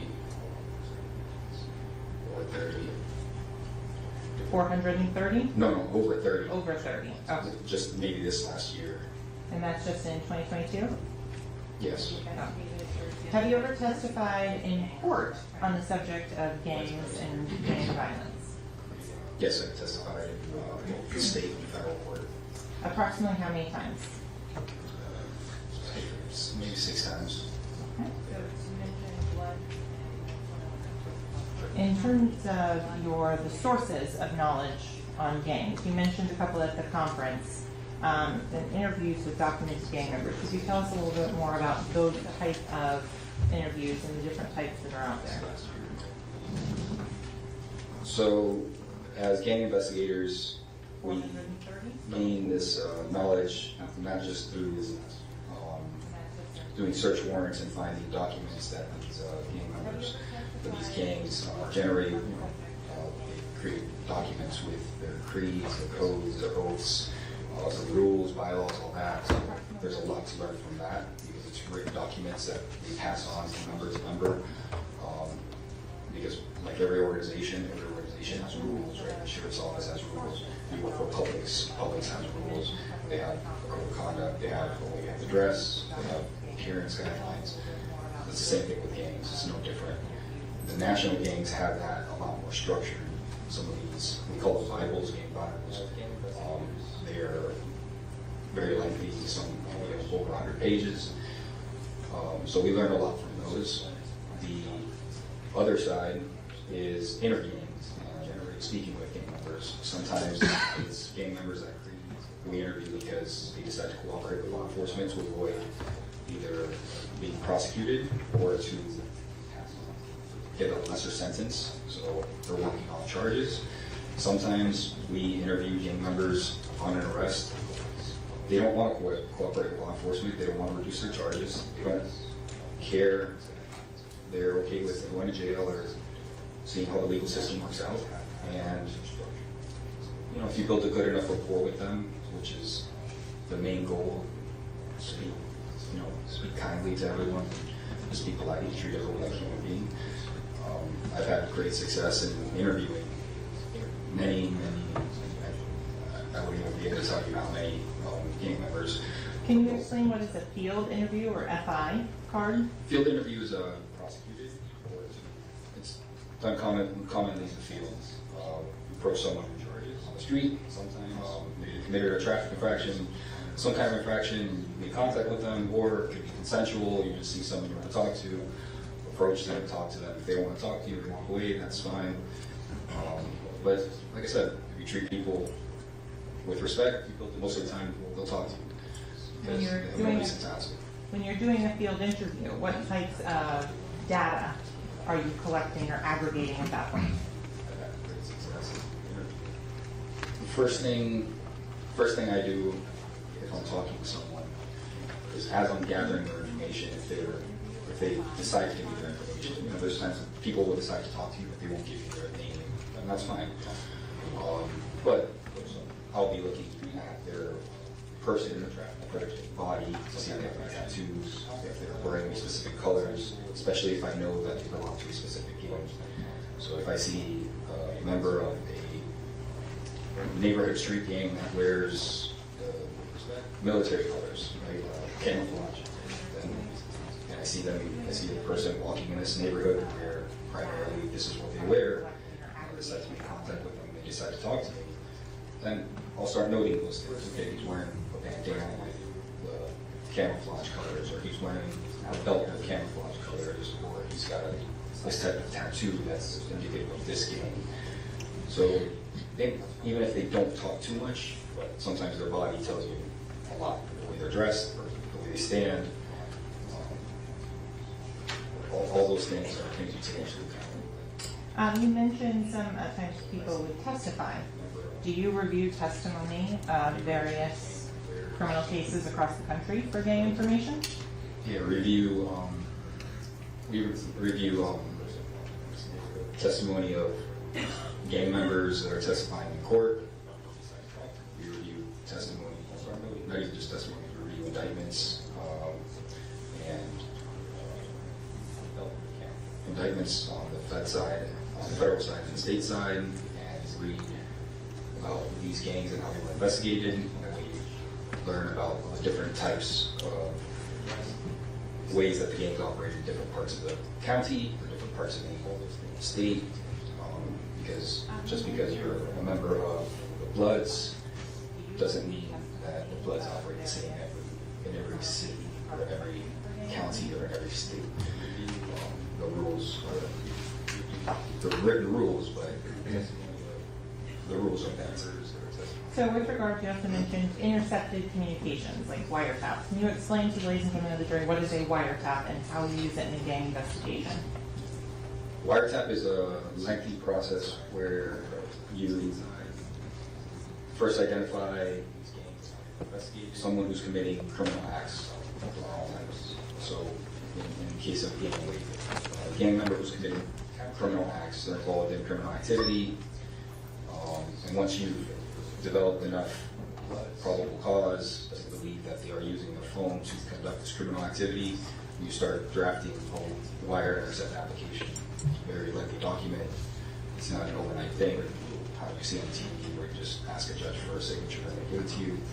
You have to show that you have exhausted every means of investigating this person or this game. So you can't just go up on this person's phone and start listening to their communications. You have to say, you have to be able to explain that you weren't able to conduct an investigation because surveillance was impossible. Because let's say on a game case, the neighborhood is controlled by the game. You can't do surveillance in these neighborhoods sometimes. As soon as you walk in, or drive in, they'll know your car doesn't belong, and you'll get approached. Many times that's happened to me. So Detective Fuller, specifically on wiretaps, once a wiretap is authorized, what do you have to do for the communications that are intercepted?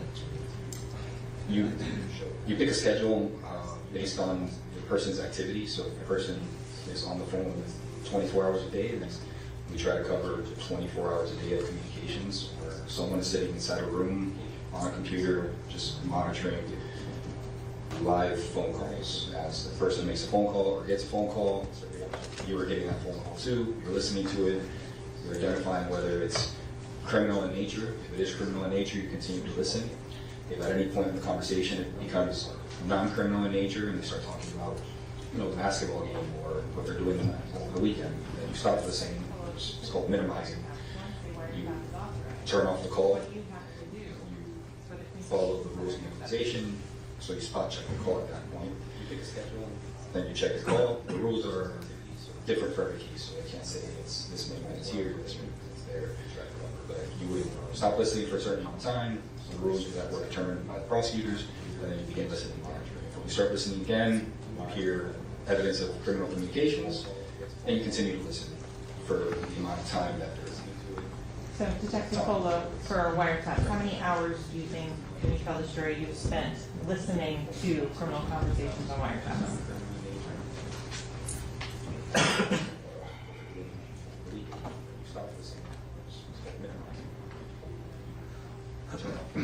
Hundreds, if not 1,000. Is there a special vocabulary that you learned during the course of listening to wiretaps? So every gang has their, or every gang, every culture has their own way of speaking. So a lot of gangs come up with codes, code words. Some organizations that aren't gangs have the same thing, and you have to decipher them basically. And with gangs, in these Bibles, they sometimes put their codes, and it's easier to identify certain what certain things mean. So they might be speaking in slang, but we know what they're saying because we have basically a dictionary that they've created that we already have in our possession. We start understanding what they're talking about. Okay, so then a good segue to go into, you mentioned the Bibles and things. Have you had the opportunity as a gang member to conduct search warrants? Yes. Can you explain some of the things that you've gotten out of, like, for example, email accounts? Gangs. Yeah, so a lot of gangs that are sending these Bibles around, they don't want these Bibles, these books of knowledge. They call them knowledge. They don't want these things in the hands of law enforcement. They don't want law enforcement to understand their inner workings. And sometimes every couple of years they'll revamp their books of knowledge and they'll change their codes. They'll change a lot of the rules. the original history with books of knowledge is going to remain the same, right? You can't change the date the organization or the game was established. It was established in 1996. It was established in 1996. You can't change that in your Bible, but you can change your codes. You can change the language you're using. You can change some of your rules depending on what's been going on in the world. It's a lot of games. Most national games were started a long time ago in the 60s and 70s, and they were racially divided. Now, they're not. Now you have the white people, black people, Hispanic people, Asian people, all working together in the same game. That used to just be a black-only game, white-only game, not including white supremacy games and stuff like that. Those are... Okay, so you mentioned sometimes it's seized through email accounts and search warrants on that. What about the interception of cell phones or extractions of cell phones from known or suspected gang members? So if we have enough probable cause to seize a cell phone during an investigation, if it's a say gang member cell phone, we'll do a download of that cell phone, make a copy of it basically, and then we can go retrieve the content of that cell phone. Sometimes we can retrieve the entire phone, sometimes just specific things that you're looking for. And in those phones, it contains, a lot of times it'll contain photographs of these books of knowledge, because that's how they also send it to each other. Not including something like this, oh, here's a picture of my knowledge, or it's just communication back and forth, just texting each other and explaining to each other, this is what you need to know when you talk to this next person who's going to quiz you on your knowledge. If you don't know your knowledge on these national games, there's usually some repercussions. Maybe early on in the game when you're brand new, they take it a little easier on you, but as time progresses, the more time you spend in these games, you're expected to know these things off the top of your head, and you can't mess up. So when you say things you're supposed to know off the top of your head, are there questions and required responses? Yeah, so that's something that a lot of games do. It almost feels like they all kind of copied each other. There will be greetings, and the greeting has a specific response. And the purpose of that is to know if someone is really a member of this game. So a lot of times games have national gatherings where they'll host a large event for all the gang members in the country. Whoever wants to come, to just come, meet, socialize, and network with other members of this organization. So as an example, there's a Bloods game, Bloods set called 5-9 Brims.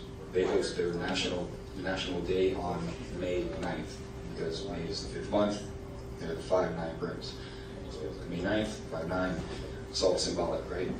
So they'll meet up, and they'll usually go on videos, on live streams, and post at these events, and just everyone's wearing their colors, and you'll hear a lot of language, you'll hear a lot of the slang, and that's another way that we pick up on how these games operate. So Detective Fuller, you're telling the juror that people go and put criminal gang activity online? Well,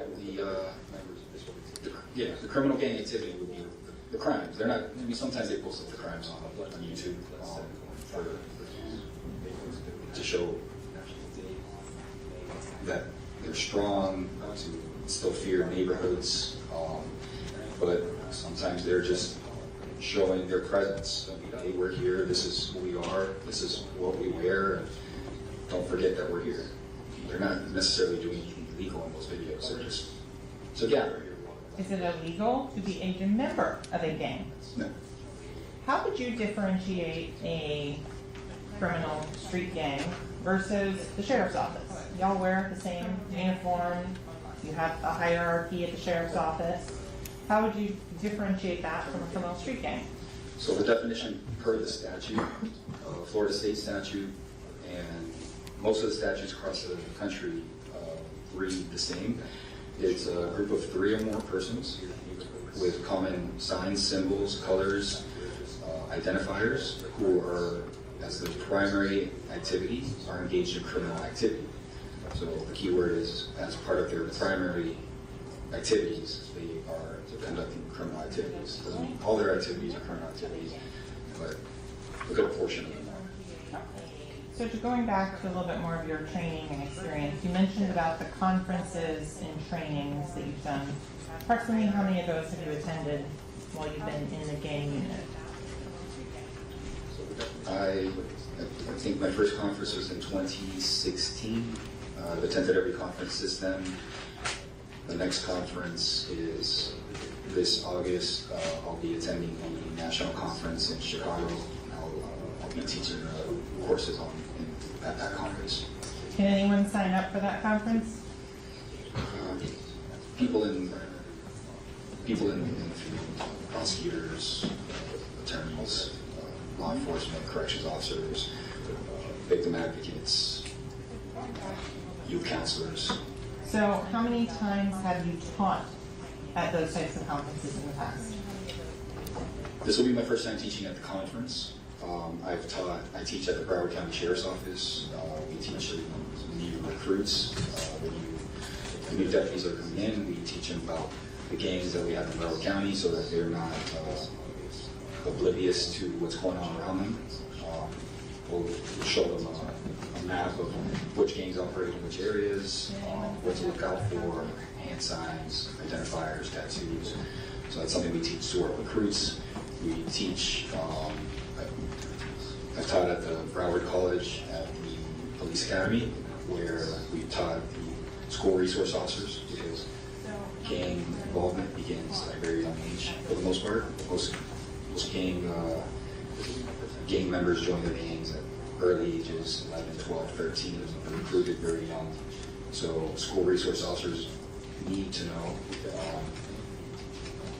what to look for so they can stop juvenile gangs from forming, because a lot of times these juvenile gangs that are starting in a school will then expand and join the larger neighborhood gangs or national gangs, and then that's when you start having problems, because the juvenile gang members have something to prove, and they usually don't want more violence. So you also mentioned some of the social media content before. Are there individuals who put out videos or commentary about gang activities? Yeah, we're in the era of social media, so everything's on social media right now. Gang members across the country are posting stuff that probably would have never been posted years ago. Their knowledge, history,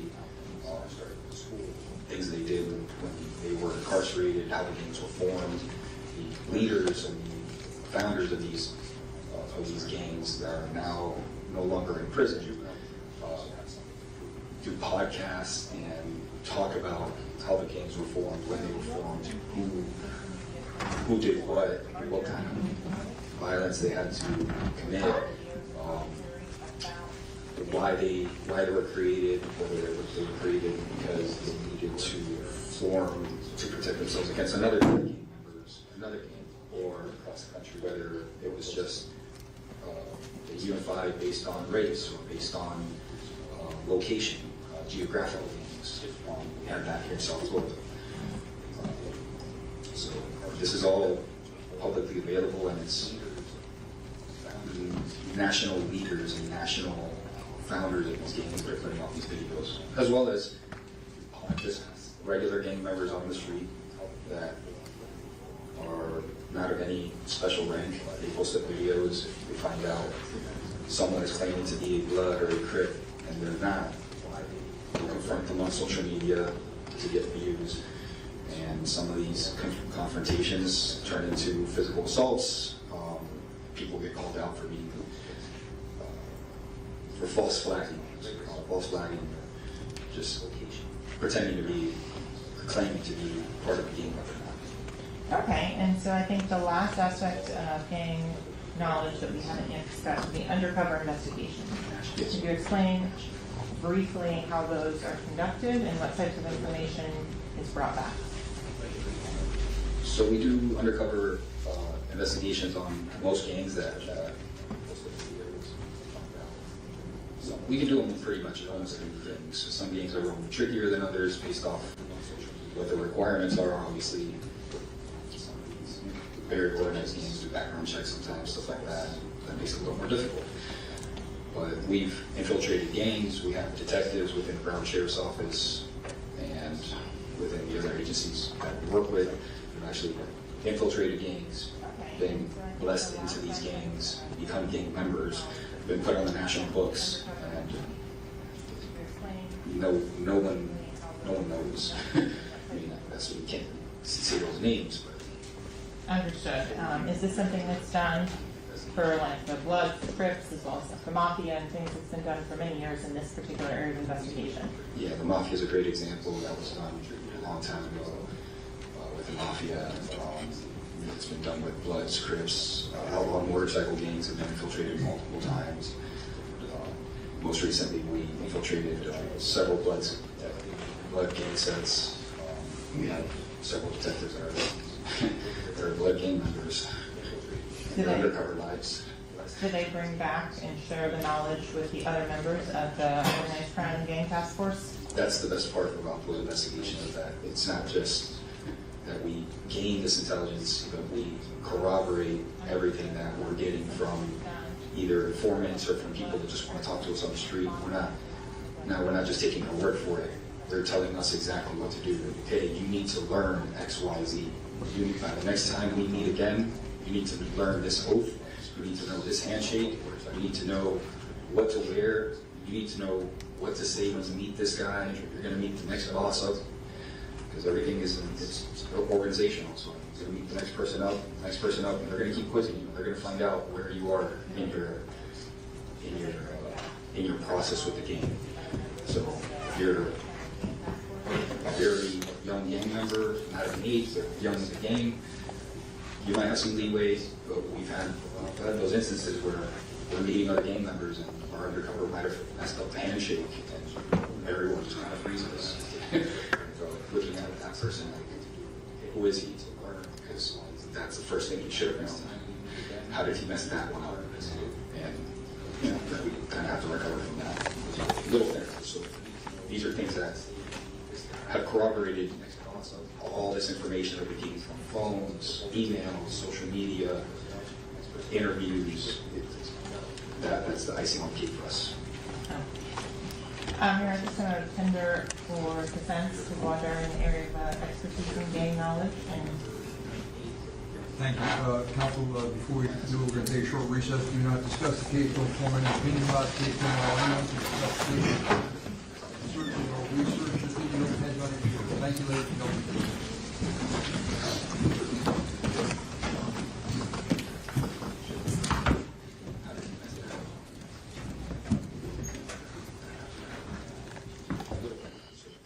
These are things that have corroborated all this information that we gained from phones, emails, social media, interviews. That's the icing on the cake for us. You're just going to tender for defense to water in the area of expertise and gang knowledge. Defendant and the witness, detective, the court reporter saying she was having a little difficulty because you're facing the jury a lot, so if you could just speak up, all right? Yes, sir. Can I see counsel sidebar, please? Yes, sir.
Of these gangs, but we'll see how it ties more into the trial and this case. Stay with us. We'll be right back right after this.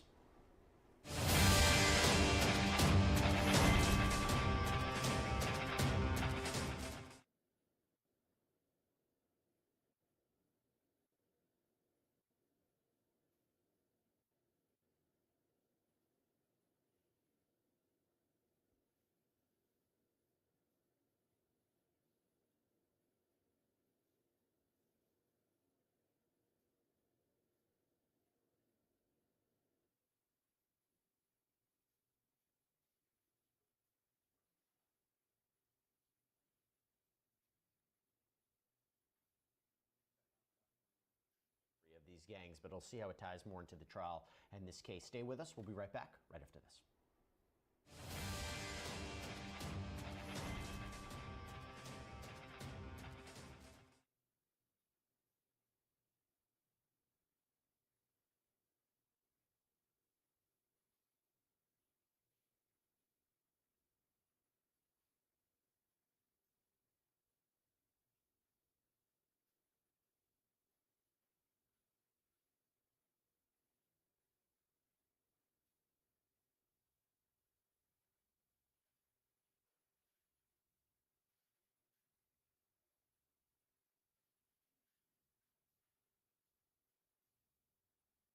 Of these gangs, but we'll see how it ties more into the trial and this case. Stay with us. We'll be right back right after this.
need, the second message, we just took a break right away. She just said she needed a moment. So I don't know what you want me to do. Okay. We have a list of proposals in order. You talk to the state about anything? No, not yet. No, I know the state's okay with the first one, which is allow this for the court to reconsider its position with respect to this witness testifying with a mask. The state had indicated to me yesterday that they would agree to him testifying without a mask. And as a matter of fact, I think the witness said that he anticipated that's what he would have to do. And the only proviso would be that the courtroom would have to be cleared and the phones of all people present during the testimony would have to be confiscated. We would suggest that that would be remedy number one that should be employed. So I think the problem with that logic is it's assuming that it's the witness's mask that is making her uncomfortable, not the testimony about gangs. Because if she is uncomfortable and upset because she was robbed by a gang member when she was young, and that's the concern, we need to know that. So I think that's the first problem that we have, because we have to get the actual reason as to why she's concerned. Well, within context, the first note indicated that it was a question. Why does he get to see us and we don't get to see him? So I think that lets us know that it's the mask that's of concern, and that the presumption of being robbed was being robbed with a mask. If it's gangs, we did a thorough voir dire during which the issue of gangs was addressed, and she's passed that hurdle, so it's not a gang issue, it's a mask issue. So that would be our first proposal. And if the court's willing to do that, I guess we don't need to get to a second proposal. My concern is the second message that the juror sent over, where she asked for a moment. But so the record's clear. It says, I need a moment. I can't listen properly. When I was a child, I've seen someone get robbed, and I am having an anxiety attack. So my question is, if she's able to proceed with it, or if this is going to somehow color her thinking. That's what I'm mostly concerned with respect to counsel. Sure. And that's a sword that can cut either way. Oh, I understand. But that's what I'm more concerned, and I'm also concerned about trying to interfere somehow with the jury's process. And if she just needs a moment, maybe we just send them to lunch now and not worry about it. But I'd still like to find out as to if she's going to be able to follow law and whatever happened. I don't know. She's already on the jury. She's already been accepted. I asked all your questions. I think we crossed that bridge already. Yeah. So I don't know. I'm concerned, and I don't know how to. And I understand and appreciate the court's concern, but the question is, what is precipitating her anxiety? And it's the mask. And yes, we can clarify that with her. I have no problem doing that. But it can't be gangs, because we discussed that at length during voir dire, and she cleared that hurdle and was put on the jury. Yes. But that would be our first proposition. If the court would consider that, that would be great. The second proposition would be, the first of her two notes was a question. And it was, why can he see me and we can't see him? Which goes to the heart of the confrontation clause.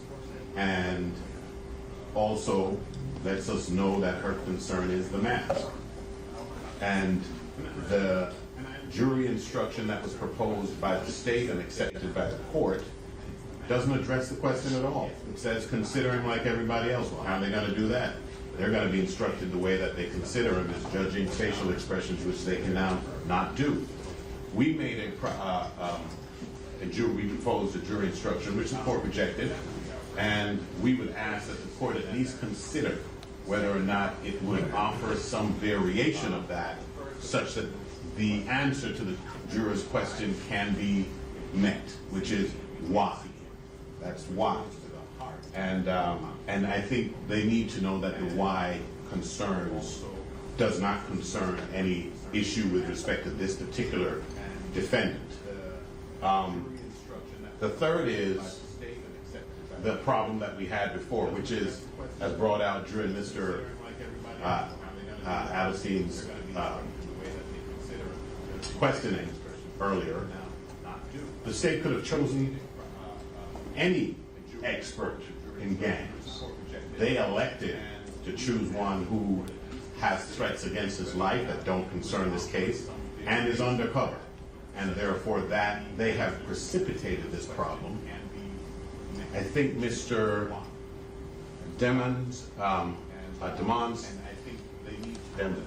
Mr. Melly, I think our client has a right to a jury of his peers, one which has been selected and is seated, and his right to both confrontation and to a juror that has been seated supersedes all of the rights of the media, of the state to have the an expert who, or a witness who could have been, and where they could have chosen any other expert. But our third proposition would be that we take the break and address this after lunch, after the jurors had an hour or so, and we then bring her in and see what her problem is.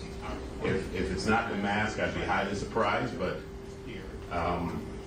maybe that's the first step. But we'd ask the court first to reconsider, and second, to reconsider letting him testify in this fashion, and second, to reconsider reading an instruction that gives the jury a little bit more than he's testifying in a mask. Let's continue. If you have an instruction that's agreed to, I don't really have an issue with it. My issue was the way you drafted and crafted this instruction is that I'm telling the jury that I'm looking at the media's right to be here over his right to confront his accuser, and that's not the way the way it was crafted and worded to me was not the right way to handle it, and I wasn't going to do it. Okay. All right. So the second issue that you had is having the witness and was a testify without a mask. We don't have any issue with discussing that further with the witness. I did this because he told me he was in fear for his safety and his family's safety, and this is what he does for a living. And I made my decision based upon that because this is being live streamed. I don't know whether or not he would how he feels about it, and I guess that's subject to further discussion. As far as taking a break, I think that's the best way to handle it. We'll take a break, give the juror an opportunity to go have lunch, and when she comes back, the first order of business that we can do is to talk to that juror about how she feels and whether she's able to continue. If everybody's okay with that, that's the way we do it. Proceed. Just see how she feels. If she's not suffering from anxiety anymore, if it's strictly an issue of the mask, then we'll know where that stands and we'll address it. And I can ask the witness then how he feels. So we'll take it one at a time. All right. So let's do this. We're going to take our lunch and recess now. Any objection, Gary? I told the jurors not to discuss the case. Just tell the juror to come back at let's say 1:15. All right, or 1:30. Say 1:30. All right. Give her a chance to relax, and jurors back at 1:30. Okay. So quiet. I want some further discussion with you because counsel raised an issue about these text messages that are on the phone, and I'd like to see about getting some clarification with that. All right. So, Gary, you tell the jury to proceed back at 1:30, all right? Okay, and there's one other thing, maybe, and I figured the last part of the jury instruction would be that with which the court took exception. And that's why I put it at the end, so it could be easily excised. We do propose that as the proper instruction, but we'd like maybe to copy the rest of what we have proposed so that the court can look at it over the break and the state can look at it over the break. I've excised that last portion, and maybe we'd be better informed to discuss it upon return. fine. So regarding this witness, let's just, I don't know what the documents are, but I'd like to proffer basically how this is getting in. I understand there's an extraction, and I understand that was done, but I haven't seen what your proposal or the summary from the extraction was. And here I have this. If you want to look at them over lunch, I'd be happy to provide them. Sure. You gave a copy of this to council? Yes, sir. These would be the ones I'd be trying to introduce as the color copies. They're easiest to read. So these are for what you intend to introduce at the time of trial? Yes, sir. All right. There's also... And so council's objection basically was, and again, to reiterate, I let the extraction in because it was taken from the phone. Defense's position is that there's no indication that it's the defendant, Jamel Demons' phone, and your position was that what's on the phone is evidence of who's had care, custody, control of who was using the phone. Am I understanding the argument correctly? Correct, Your Honor. And so those messages go to show that as well. So there are some, for example, some pictures and things where pictures of the defendant and the other person involved in the chat are and talked about. That they're acknowledging that that is who is communicating with one another. One of those photos has already been introduced. That was the photo that was authenticated by Felicia Holmes. That was the photo of the defendant and Frederick Gibbons, which is also known as Frito Bang. That is the approximately 50-page statement that you have in front of you. Other ones include, there's photos of the defendant with other individuals that are identified, and they're also cross-referenced with the emails that are sent to the defendant's email and retrieved on that same phone, as well as hundreds of photos, selfies, screenshots of the defendant using that phone.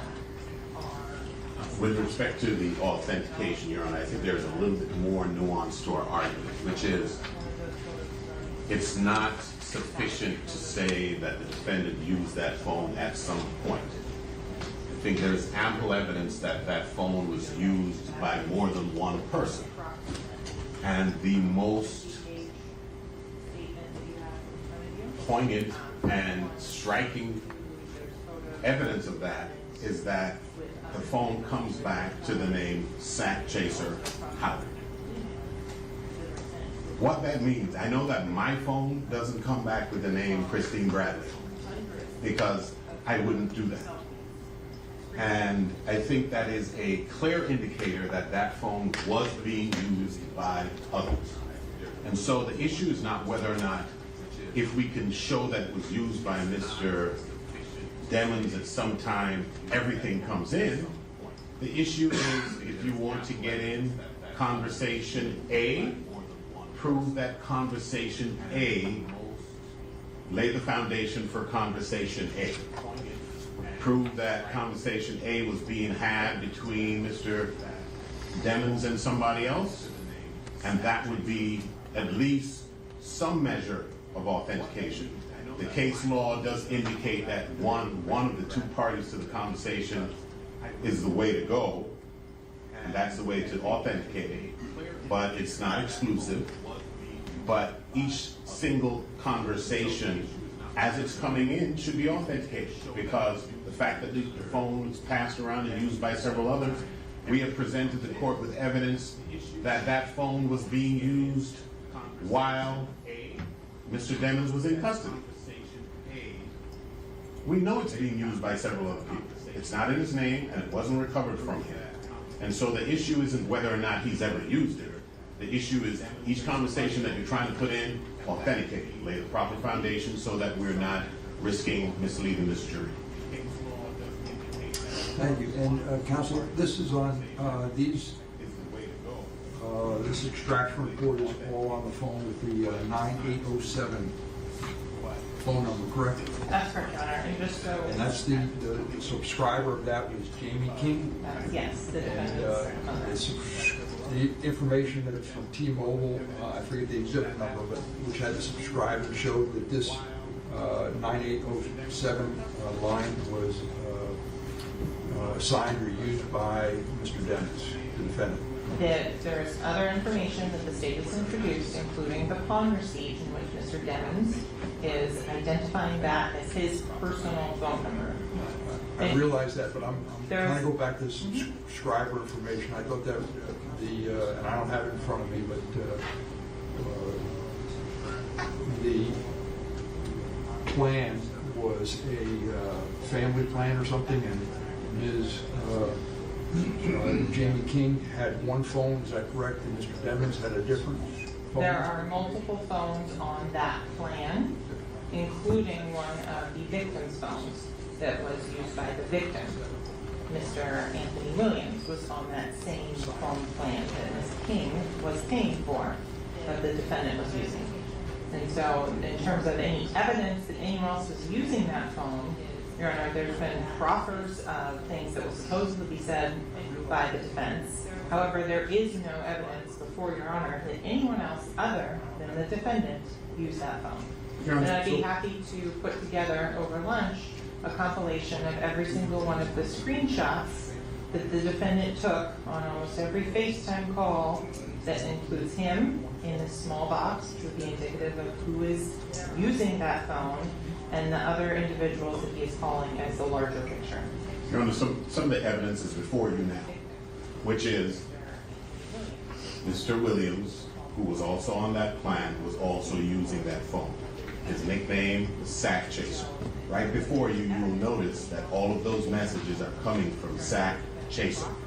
I'm not claiming that that means that all of those messages are from him. I am saying it's proof dispositive that the phone was being used by him at times, or that would never have materialized in that way. And this notion that you go to a pawnbroker, yes, maybe the day that Mr. Demons was at the pawnbroker, he gave that phone number because he knew it was one he could reach.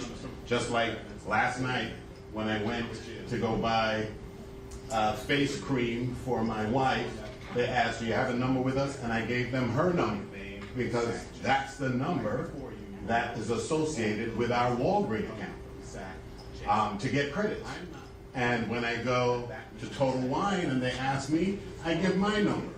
And that's how that works. And so the fact that he may have identified that as a phone that he could be contacted at when he did a certain pawn transaction is not dispositive proof that he's the exclusive user of that phone. The fact that Sack Chaser's name is associated with that phone is dispositive proof that he was using that phone. And the fact that the phone was being used after Mr.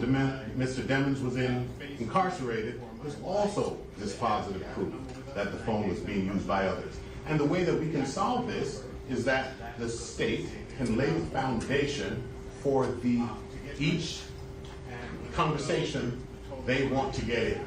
And if they can't, it means they don't have the proof that it is him. If they can, then they do have the proof, and it should be admitted. But that's all we have. Thank you. And the phone itself, when was the extraction done? The extraction was done February of 2019. I believe February 23rd or 28th. I don't remember exactly on the analysis. The report that is generated, which is what's put in evidence, is generated in June of 2019. This was the phone that the defendant's manager brought to the state attorney's office and was identified during that conversation by the defendant's manager as being the defendant's phone that he was given after the defendant went into custody. There are multiple messages and things that I'm happy to show the court because that item is in evidence, and I can put together a composite over lunch to show exactly the number of times the defendant is pictured on that phone, including the various accounts that have already been introduced, such as the Snapchat account, the email account, of which we have the Apple records and the certification on that. For those phones, that it comes back to ynwmellybooking@gmail.com. And that email address, in the terms of when that was created, all of that is also subject to the search warrant, specifically which this witness looked at, which we can talk about the creation date of the account, which predates any of the activities in this case and all of the names that are associated with it of Jamel Demons.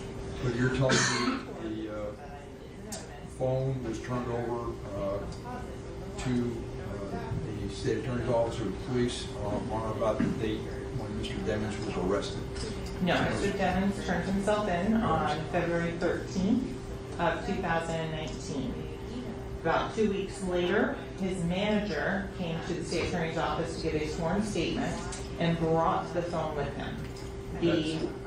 That's Mr. Francois? Mr. Francois. The passcode to access that phone was given by this defendant in a jail call that I have, like I mentioned previously, to his mother, where he's telling her how to and what code is associated with the phone. That is how the state attorney's office, with the help of law enforcement, was able to get the full extraction that we have, because this defendant, on a recorded jail call, gave the passcode to his mother. A couple of things, Your Honor, in retort. One is if YNW Melly is like any other artist, the person who does their bookings is their manager, the person who had phone in hand. So if it's coming back to YNW Melly booking, that would suggest that it's the manager who has possession of that phone.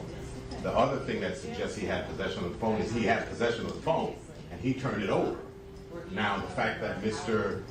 Demons knows the passcode is, again, not proof dispositive. That phone was being used by others while he was incarcerated. So other people clearly knew the password to the phone, or they could not have used it.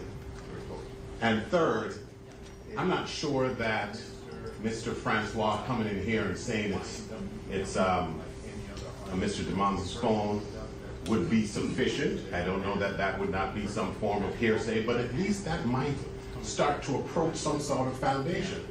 All the foundation that's required by law to be adduced and elicited and put into the record is coming from the state attorney's mouth at that desk, and it's not in evidence. So all the things that she's saying establishes it as his phone are the very things that the case law and rules require be adduced before that jury. And so the fact that she understands that is evident from the fact that she is presenting it as the foundation for why she's trying to introduce this information. But this is not the forum to do it outside the presence of the jury.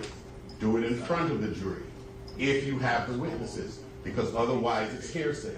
Her saying that Joe Blow told her that somebody else owns a phone is not legal foundation sufficient to satisfy the rules of evidence. All right, so counsel, I'd like to see what you have and show me, we'll talk about how you, what evidence you're going to have introduced to authenticate it and how to come in. All right? So we'll see everybody back at, let's say, 1:15. All right? Thank you. Thank you, sir.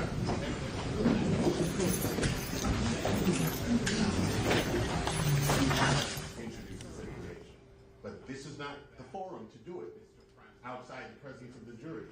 Do it in front of the jury. Cell phone evidence, and I've just been told that they've actually wrapped up, so we will go ahead and get to your questions. YNW Melly, of course, is the South Florida rapper accused of murdering two of his friends, Anthony Williams and Chris Thomas Jr. They went by YNW Sack Chaser and YNW Juvie. We've been covering this case for a little more than a week now, and it's a pretty interesting one. YNW Melly, whose legal name is Jamel Demons, says that he did not commit these homicides, but the state says otherwise. So keep your questions coming to us on Twitter, YouTube, Facebook, Instagram, and TikTok, and we will get to as many of them as we can. For now, though, I want to start with Terry Austin, who is in the courtroom, in the courthouse there in Broward County, Florida, to bring us up to speed on what it's been like in court so far this morning. So, Terry, what's the mood like in there today, and did you notice any anxiety with this juror as the detective was testifying? Well, there was a lot of anxiety in that courtroom. There was a voir dire of the witness. He was wearing a mask, and they wanted to talk to him about why he had that mask on before the jury came in. He testified that he had the mask because there was a bounty on his head for $50,000 and he was in fear of his life. For those reasons, Judge Murphy said, okay, you can wear your mask. Now we have a juror who has some concern about the witness wearing the mask. There were a couple of questions. One was, I'm very uncomfortable. The other issue was, why is he wearing a mask? We're not wearing masks. So they are trying to determine what to do with that issue. The judge said, we'll take that lunch break. We'll determine over the lunch break what we're going to do. There were a couple of options that were proposed. One option is to clear the courtroom and have the witness take that mask off so he would not be intimidating any of the jurors with the mask on. And another proposal was simply have a jury instruction that is more detailed. The first jury instruction that the judge gave basically was, look, this witness will be wearing a mask and you are not to infer anything with that. The second jury instruction, if that's the way the judge decides to go, will be much more detailed. So he's thinking about that over the lunch break, and we'll have some sort of resolution when the break concludes. I want to bring Brian Buckmeyer into this conversation really quickly. Brian, you were a public defender doing homicide cases. This is pretty unique. We are getting a really good look into the gang life, the concerns that come with policing and working on gang cases and stuff like that. So I have seen personally officers wearing these types of masks when they're out executing warrants, doing things like that when it's related to big drug cases and gangs and things like that. I've not seen it in the courtroom, but I understand the concern of this guy. He says he's got a bounty on his head, but also we do have that confrontation clause issue where the defendant has a right to confront his accuser. And also, it does impact possibly how the jurors are able to evaluate this person's credibility. Yeah, so let me pull a lot of that apart. First of all, the confrontation clause doesn't say you have the right to confront your accuser. You have the right to confront the witnesses against you. And the way that the constitutional law looks at that is you're allowed to be in court with them, you're allowed to have them present, you're allowed to cross-examine them.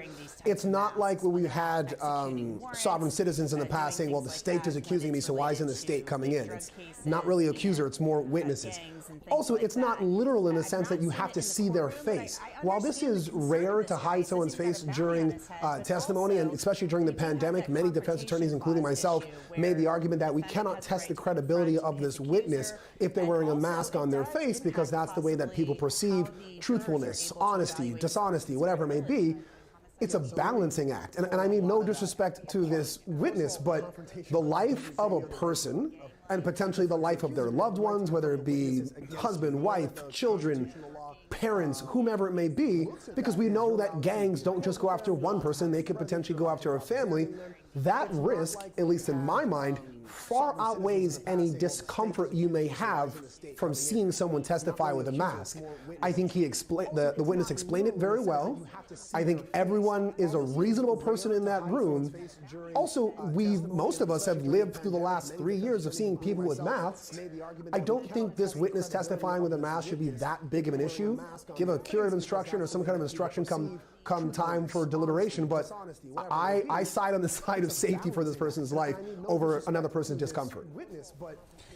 Yeah, most certainly. I mean, I don't think any of us can imagine what having a bounty on our heads is like. This guy, people want to kill him, and people will be paid to kill him. So a lot of us are not able to actually put ourselves in that position. So it'll be interesting to see what happens. The concern really is what's going on with this juror as well. Is this going to impact her ability to be fair and impartial?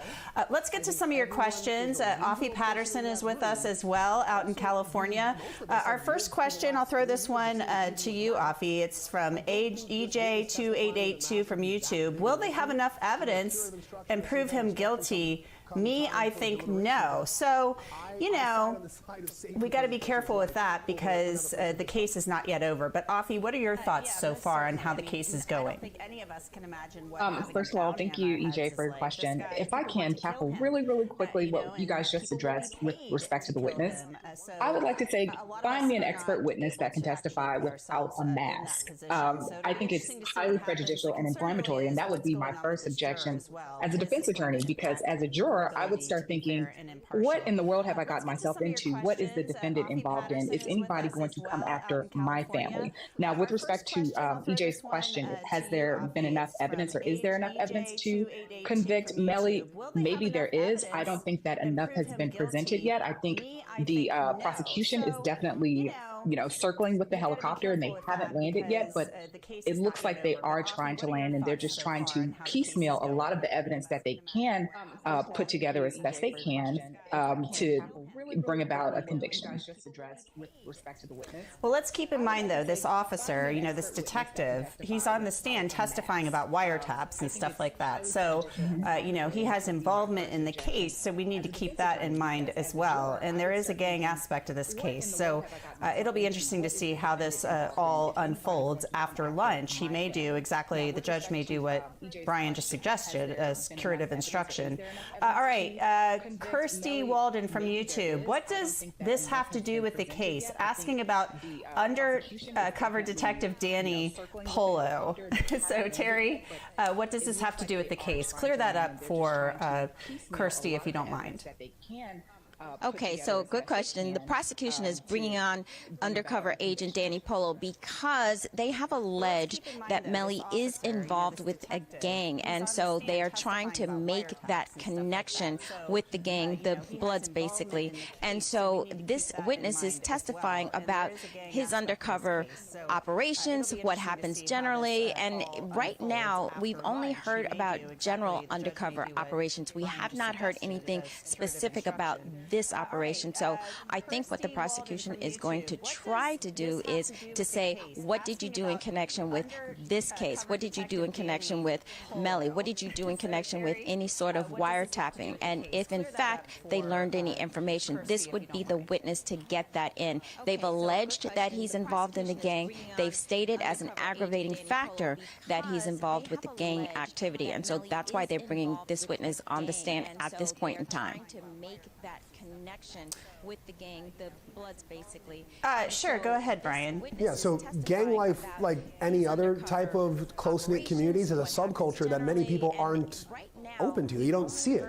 I'm not going to throw up gang signs, but handshakes, hand movements, verbiage, different types of way that people articulate themselves in a gang or in that environment is very different than what people may know in their everyday life.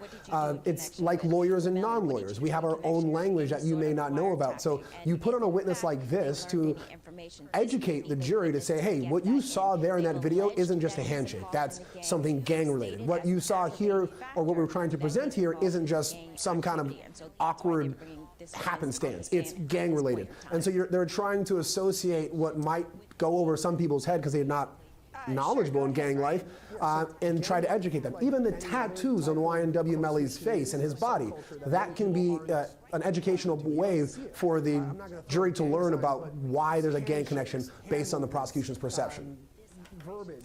And let's keep in mind, just so the viewers are aware, and we thank everybody again for joining us, and keep the questions coming to us on social. You know, you're right, Brian. A lot of people, regular people watching this unfold, you know, average, everyday people, are not familiar with gang stuff. And Christine Bradley talked about this in her opening statement. She said that they were going to see things called stacking, and this is a way to show that you're in a gang and making symbols and stuff like that. So she discussed this and said this was coming up. We're going to take a quick commercial break, so we hope you stay with us. As I mentioned, keep those questions coming on YouTube, Twitter, Facebook, Instagram, and TikTok. We'll be right back. I'm Anjanette Levy, and you're watching Law and Crime.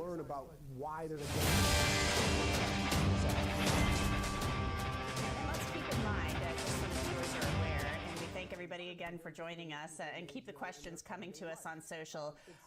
You know, you're right, Brian. A lot of people, regular people watching this unfold, you know, average, everyday people are not familiar with gang stuff. And Christine Bradley talked about this in her opening statement. She said that they were going to see things called stacking, and this is a way to show that you're in a gang and making symbols and stuff like that. So she discussed this and said this was coming up.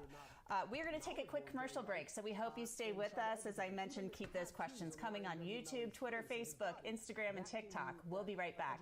I'm Anjanette Levy, and you're watching Law and Crime.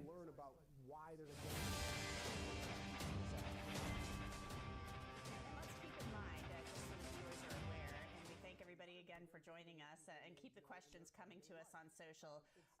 You know, you're right, Brian. A lot of people, regular people watching this unfold, you know, average, everyday people are not familiar with gang stuff. And Christine Bradley talked about this in her opening statement. She said that they were going to see things called stacking, and this is a way to show that you're in a gang and making symbols and stuff like that. So she discussed this and said this was coming up. We're going to take a quick commercial break, so we hope you stay with us. As I mentioned, keep those questions coming on YouTube, Twitter, Facebook, Instagram, and TikTok. We'll be right back. I'm Anjanette Levy, and you're watching Law and Crime. For joining us and keep the questions coming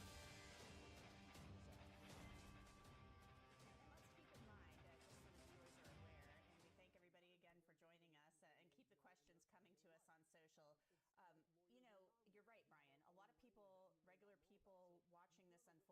you know, average, everyday people are not familiar with gang stuff. And Christine Bradley talked about this in her opening statement. She said that they were going to see things called stacking, and this is a way to show that you're in a gang and making symbols and stuff like that. So she discussed this and said this was coming up.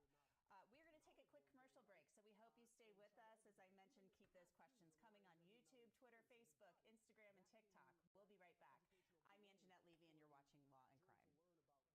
and TikTok. We'll be right back. I'm Anjanette Levy, and you're watching Law and Crime.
Welcome back, and thanks for joining us. I'm Anjanette Levy, and you are watching our lunch hour Q&A here on Law and Crime.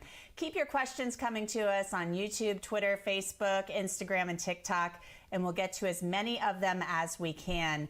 A great panel today. Terry Austin with Law and Crime is down there at the Broward County Courthouse, getting a bird's eye view of everything going on in this trial. Brian Buckmeyer is here with us as well as Offie Patterson. She is a lawyer out in California. She is with us this hour.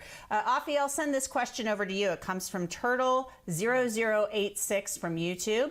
This case sure has had it all. Hostile witness, motion for mistrial, discovery violation, defense/prosecutor bickering over printouts, jurors being replaced, countless sidebars. What's next? I mean, it kind of makes you wonder, Offie. What could happen next here? Anything could happen next. Thanks for the question, Turtle. I think that I have been fascinated by this case, just looking at defense counsel. I've always said he is giving us a masterclass on evidence and courtroom procedure. He is showing us the importance of thinking ahead and foreseeability and preparation. I absolutely love how he pulls out primary authority. I love how he does his research, and he's ready for everything that the prosecution has. And I think that it's been fantastic for me. I think it's weighed a lot on the jury, and I think that especially for the prosecution, they don't appear to be prepared, cooperative, or forthcoming. And I think that may have an adverse effect on their case in chief, but we'll see. Again, Turtle, anything could happen next. Thanks for the question, Turtle. Anything could happen. This is turning out to be one of those cases where you really tune in because you don't know what could possibly happen next. And I agree with you, Offie. I think David Howard is very good attorney, really on his toes. Brian, let's send this question over to you. Bree Wetz from Facebook asks, why drive to the hospital and not call 911? I think that's a very good question. And Cortland Henry, Bortland, is the only one who can answer this. Yeah, it's a good question. I don't know if it's ever going to be an answer for it, at least in this case. Maybe Cortland Henry takes a stand and testifies. I would assume if you have two people in the back of your car bleeding out, driving to the police is going to only amount to questions and not getting medical aid or life-saving aid. While driving to the hospital, you would get aid and then questions. So I think it's the emergency of the situation. People are dying, you go to a hospital, you don't necessarily go to a police precinct.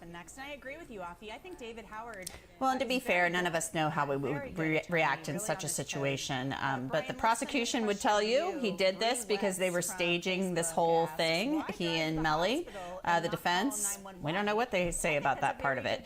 Roddy Dreco from Facebook, Terry Austin asks, why does the prosecutor think Melly was the only shooter when YNW Bortland was also inside the car?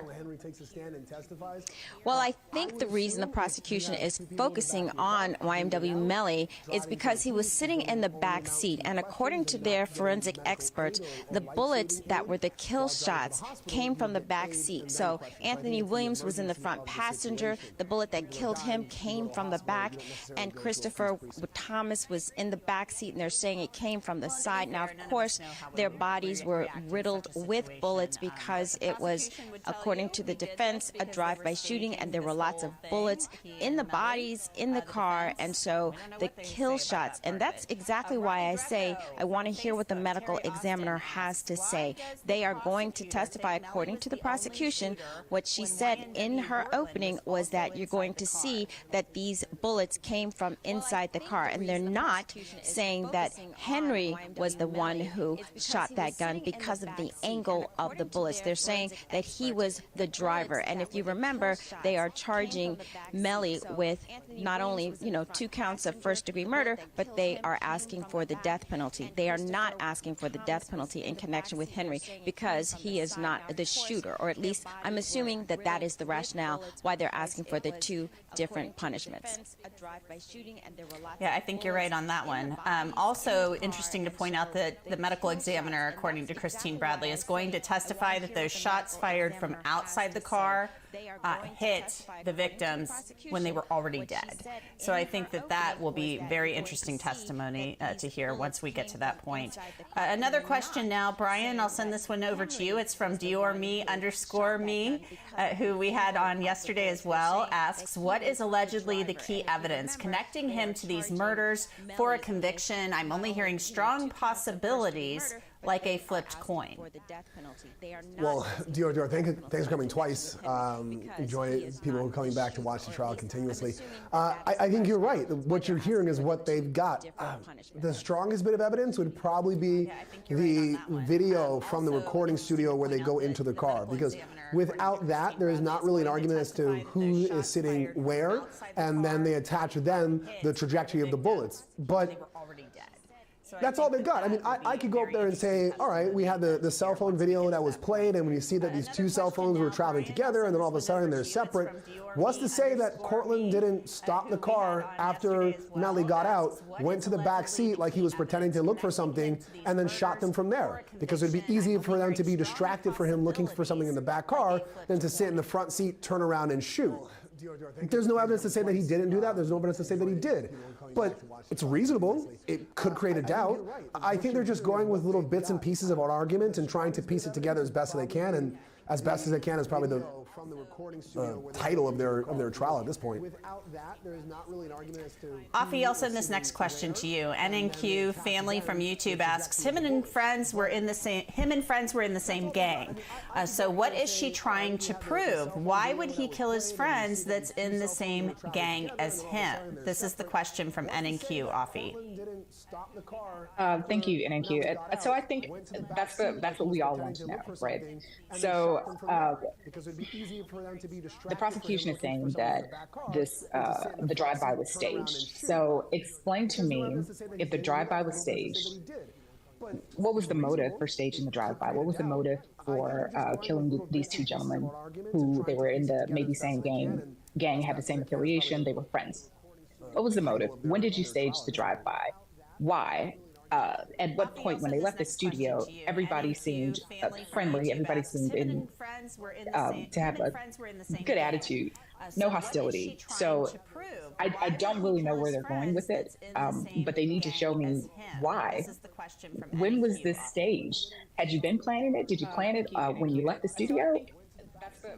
I don't think that they've done the job yet, but I think it's coming, hopefully.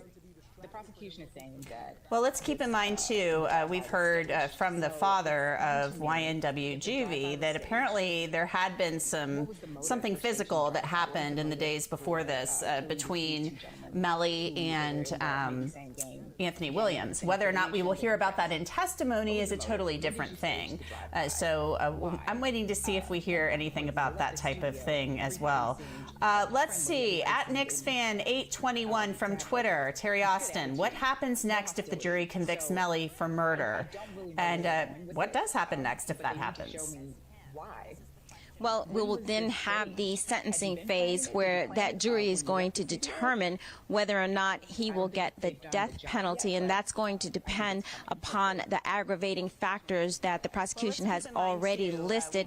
They think that it's, cruel and unusual. They think that it is premeditated. They think that it is gang-related. Those are just some of the aggravating factors that the prosecution has said they think should apply here, and that jury is going to apply those aggravating factors. And don't forget, we've mentioned this before, it used to be in Florida that you had to have, and in most states, a unanimous decision as far as the death penalty is concerned. Governor DeSantis has written a new law just recently that you have a 8-4 instead of 12-0, and so with 8 members of that jury, they could say, yes, we would like to impose the death penalty. But we're still far from that. We have to see the rest of the prosecution's case, obviously the deliberation, then we'll have the decision of that jury. And of course, even if the jury does decide on the death penalty as far as Melly is concerned, there will be appeals. There's no doubt about that, and the process would take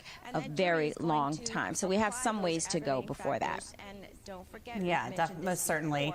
And that law, Governor DeSantis just signed it in April. So this is very new. It came in response to the Parkland shooter, school shooter, getting life in prison rather than the death penalty, which many people believed he deserved.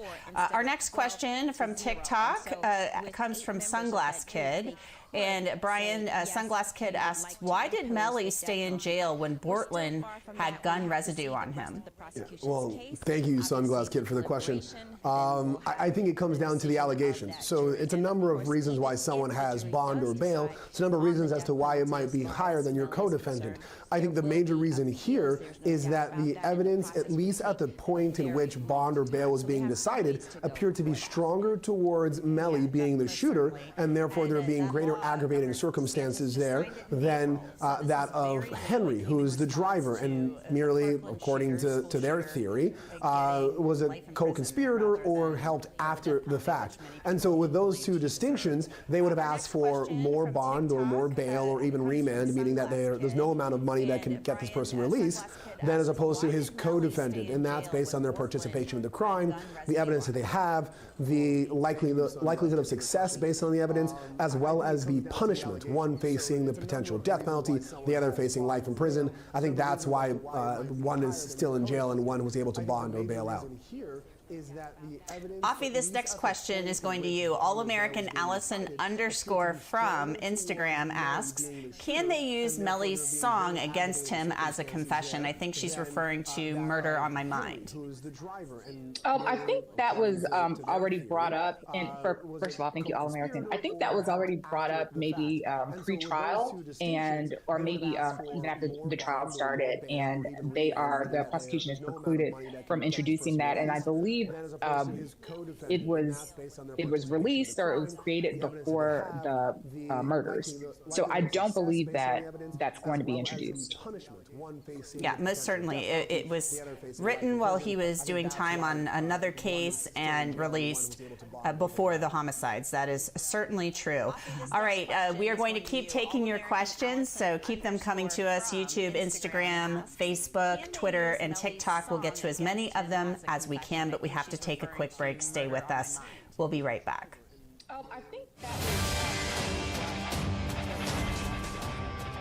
already pre-trial or maybe even after the trial started, and the prosecution is precluded from introducing that. And I believe it was released or it was created before the murders. So I don't believe that that's going to be introduced. Yeah, most certainly. It was written while he was doing time on another case and released before the homicides. That is certainly true. All right, we are going to keep taking your questions, so keep them coming to us. YouTube, Instagram, Facebook, Twitter, and TikTok. We'll get to as many of them as we can, but we have to take a quick break. Stay with us. We'll be right back. I think that was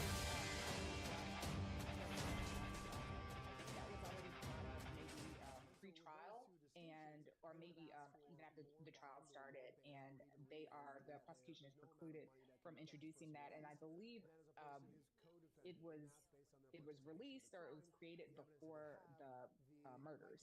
So I don't believe that that's going to be introduced. Yeah, most certainly. It was written while he was doing time on another case and released before the homicides. That is certainly true. All right, we are going to keep taking your questions, so keep them coming to us. YouTube, Instagram, Facebook, Twitter, and TikTok. We'll get to as many of them as we can, but we have to take a quick break. Stay with us. We'll be right back. I think that was pre-trial or maybe even after the trial started, and the prosecution is precluded from introducing that. And I believe it was released or it was created before the murders. So I don't believe that that's going to be introduced. Yeah, most certainly. It was written while he was doing time on another case and released before the homicides. That is certainly true. All right, we are going to keep taking your questions, so keep them coming to us. YouTube, Instagram, Facebook, Twitter, and TikTok. We'll get to as many of them as we can, but we have to take a quick break. Stay with us. We'll be right back.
Definitely, and maybe they felt like they had to go back and get more. Maybe they felt like they needed to bolster the case. Our next question, Afi, for you comes from Nevaeh Johnson from YouTube, and it's also going to be combined with a question from Taurus from YouTube. Basically, couldn't have Henry turned around in his seat and possibly shot them? And then Taurus says, is it possible that Juvie and Sack Chaser shot each other? Okay, Nevaeh and Taurus, thank you for those questions. I would answer with anything is possible. And I think that's why the prosecution has such a heavy, heavy burden to, number one, put Melly there, number two, put a gun in his hands, and then number three, make him the trigger man. Because anything is possible, and that is what the defense is going to bring out. You have not narrowed down the trigger man. You have not put the gun in Melly's hand. You have not shown me that he is the person who pulled the trigger. So anything is possible, and I think that's going to be the defense's argument. And again, the prosecution has a heavy, heavy burden, and they need to bring it a little bit more because they're not doing it at this point. And then Taurus says, is it possible that Juvie and Sack Chaser Terry, our next question comes from Latasha Gaffney from YouTube. She asks, so is the motive gang-related? Taurus, thank you for those questions. Well, I think the prosecution is trying to say that the motive is gang-related. That is the only motive that they have presented thus far. And without the witness who's currently on the stand, Danny Polo, who was an undercover agent, he is trying to establish that this was gang-related, that it could have been, and we haven't heard all the testimony yet, but it could have been a motive for these killings, that perhaps he was trying to prove himself as far as this gang was concerned. He talked about national gangs, he talked about local gangs, and so I think that that is the only motive that we've seen thus far. We could see other motives, you know, often crimes like this, it could be financial. And Jeanette, you actually interviewed Christopher Thomas's dad, who thought perhaps it could be something related to their brand and selling the brand and splitting the money, or perhaps it could be that there was an argument. So, you know, right now, we haven't seen any of that evidence in trial. The only evidence we've seen so far as motive, as far as the prosecution is concerned, is this gang. Now, by the way, they don't have to prove motive, but it does make it much easier for that jury to understand why the prosecution thinks this crime occurred. Most definitely. And you know, Terry, there, as you said, there could be a couple of things going on here. Maybe it is a gang thing. Maybe there is money involved. I mean, who knows? We are waiting to see that. And, you know, the prosecution, as you said, too, does not have to present a motive, but it sure helps when the jury's trying to wrap their heads around this stuff. Red drop, exclamation point from YouTube. Brian Buckmeyer, what's the main reason why YNW Melly would get the death penalty, even though there are artists that have worse issues but don't get the death penalty? I would have to know what artists we're talking about. Just kind of throwing a dart out there, I would guess either it depends on jurisdiction. If an artist committed a crime in New York, for example, we don't have the death penalty. It would depend on the aggravating circumstances. So the reason why they're looking for the death penalty here is because they're saying that YNW Melly's crime was so heinous or so callous, and also that there was a gang affiliation. And then kind of touch on that gang affiliation aspect as well. They have to prove it is to some extent, because not only as it helps in their trial in terms of answering the question of guilt or innocence, it's also going to help in terms of sentencing or the penalty phase when they ask for those aggravating charges to reach the death penalty. And I think the circumstances of what the prosecution has in their head as to what YNW Melly did is why they're saying this should be a death penalty case. The other artists that you're referring to, if they were murders, I think it would depend on the circumstances in those murders. It would depend on the aggravating circumstances. Definitely. All right, Big Dog 59 from YouTube. Afi, how important is it to put Demons in the car at the time of the shooting? Or so callous, and also that there was a gang affiliation. And then thanks, Big Dog. I don't know that it's important to put him in the car at the time of the shooting. I think the focus isn't Portland, the focus is Melly. And we already know that, Devins. It's very important to put him in the car at the time of the shooting because we're trying to say that he is the person who pulls the trigger. And I think that's what the prosecution has been doing with the phone situation. And that's why yesterday's testimony was so important, by the testimony made by the custodian of the records, because we are trying to say that Melly had this phone. and he Definitely is the person who was in the car because we know the phone was in the car at the time of the shooting. So it's critical to put him there at the time of the shooting. Yeah, most certainly, because they're saying it occurred, that these shots were fired from the back seat. So it's critical. It doesn't get any more critical than that. Doriha from YouTube asks, isn't the witness's identity already compromised since he's being live streamed and viewers know his name and location? And this, of course, Terry, is about the undercover detective Danny Polo. The person who pulled the trigger. Well, so far, we have not seen Danny Polo on the stand without his mask. And I will say it is a full face coverage other than the eyes. You can see the eyes. And I think the issue really is here that it is being live streamed. He does walk around, and when defense counsel asked their questions prior to the jury entering, defense counsel did say, look, you're walking around without a face mask. I saw you sitting outside without a face mask. What's the difference coming in here? The judge then said, it sounds as though you're concerned, you have this bounty, this is live streamed, more people would see him as far as his facial features are concerned without that mask. So I do think that at the end of the day, I don't know how the judge is going to resolve this issue. We had a juror who said she was uncomfortable with the mask. We might see a jury instruction that is more detailed, saying you should not feel uncomfortable. This is for his protection. You all are not at risk. I think right now the attorneys are trying to draft an instruction that will ease the uncomfortable, how uncomfortable this particular witness is at this point in time. So the mask is a big issue, and I think Danny Polo will be able to wear it, but it's a guess at this point, and if he is, it'll be a serious instruction. I'm very interested, for one, to see how the judge rules on this issue. We're going to take a quick break, so keep those questions coming to us on YouTube, Instagram, Twitter, Facebook, and TikTok. We'll get to as many of them as we can in this hour. I'm Anjanette Levy, and you're watching Law and Crime. We'll be right back. We might see a jury instruction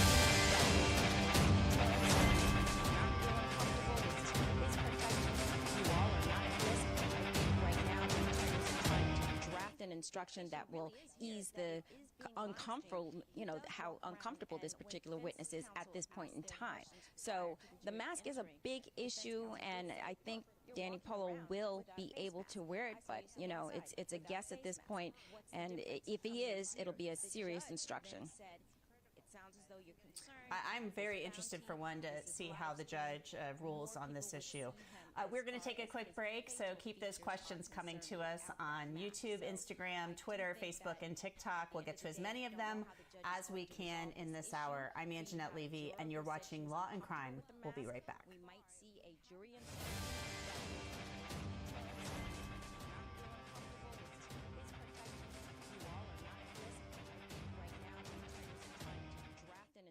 that will ease the uncomfortable, how uncomfortable this particular witness is at this point in time. So the mask is a big issue, and I think Danny Polo will be able to wear it, but it's a guess at this point, and if he is, it'll be a serious instruction. I'm very interested, for one, to see how the judge rules on this issue.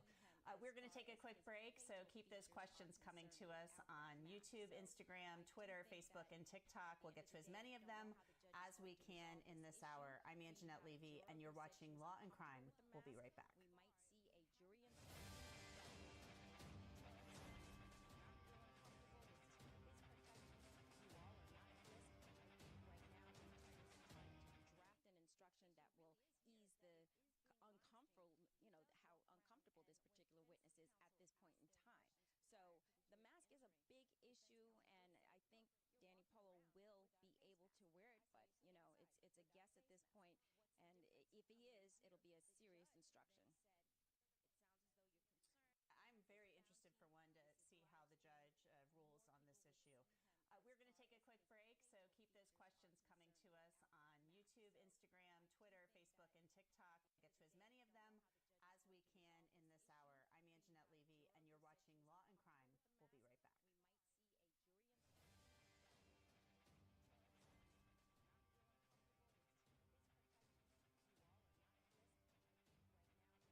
Thanks for joining us. I'm Anjanette Levy, and we're taking your questions this hour in the double murder trial of YNW Melly. So we're going to get to as many of them as we can in the short time we have left.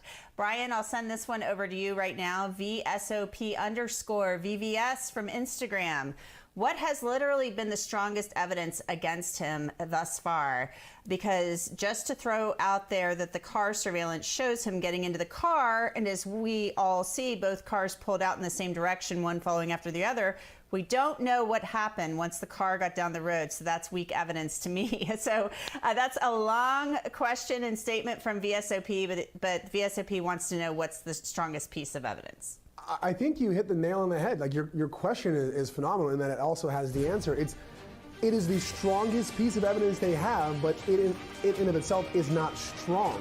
Because if you don't have this video, and this is the way I think about it, if you don't have this video of YNW Melly going into the very seat that the prosecution is accusing the bullets from coming from, then what do they have? It's the only piece of evidence that I can see so far that unravels the entire case. Now, if you don't have the trajectory of the bullets, that's one issue. If you don't have the bodies, that's another issue. But in terms of what they have and what would make the case crumble, in my eyes, almost completely, it would be the video of them getting in.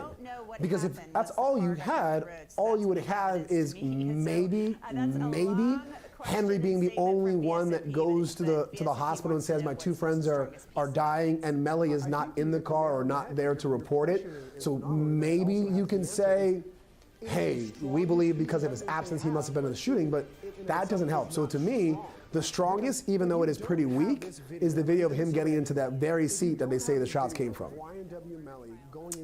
Our next question, I'll take this one. It's from Catherine Vargas from Facebook. How long is the case supposed to last? Will there be any breaks for July 4th? Well, Catherine, the answer is they're off the week of July 4th. Obviously, there's a holiday in there, and then they don't go have court on Fridays, so that would be a very short week. So they're off that week.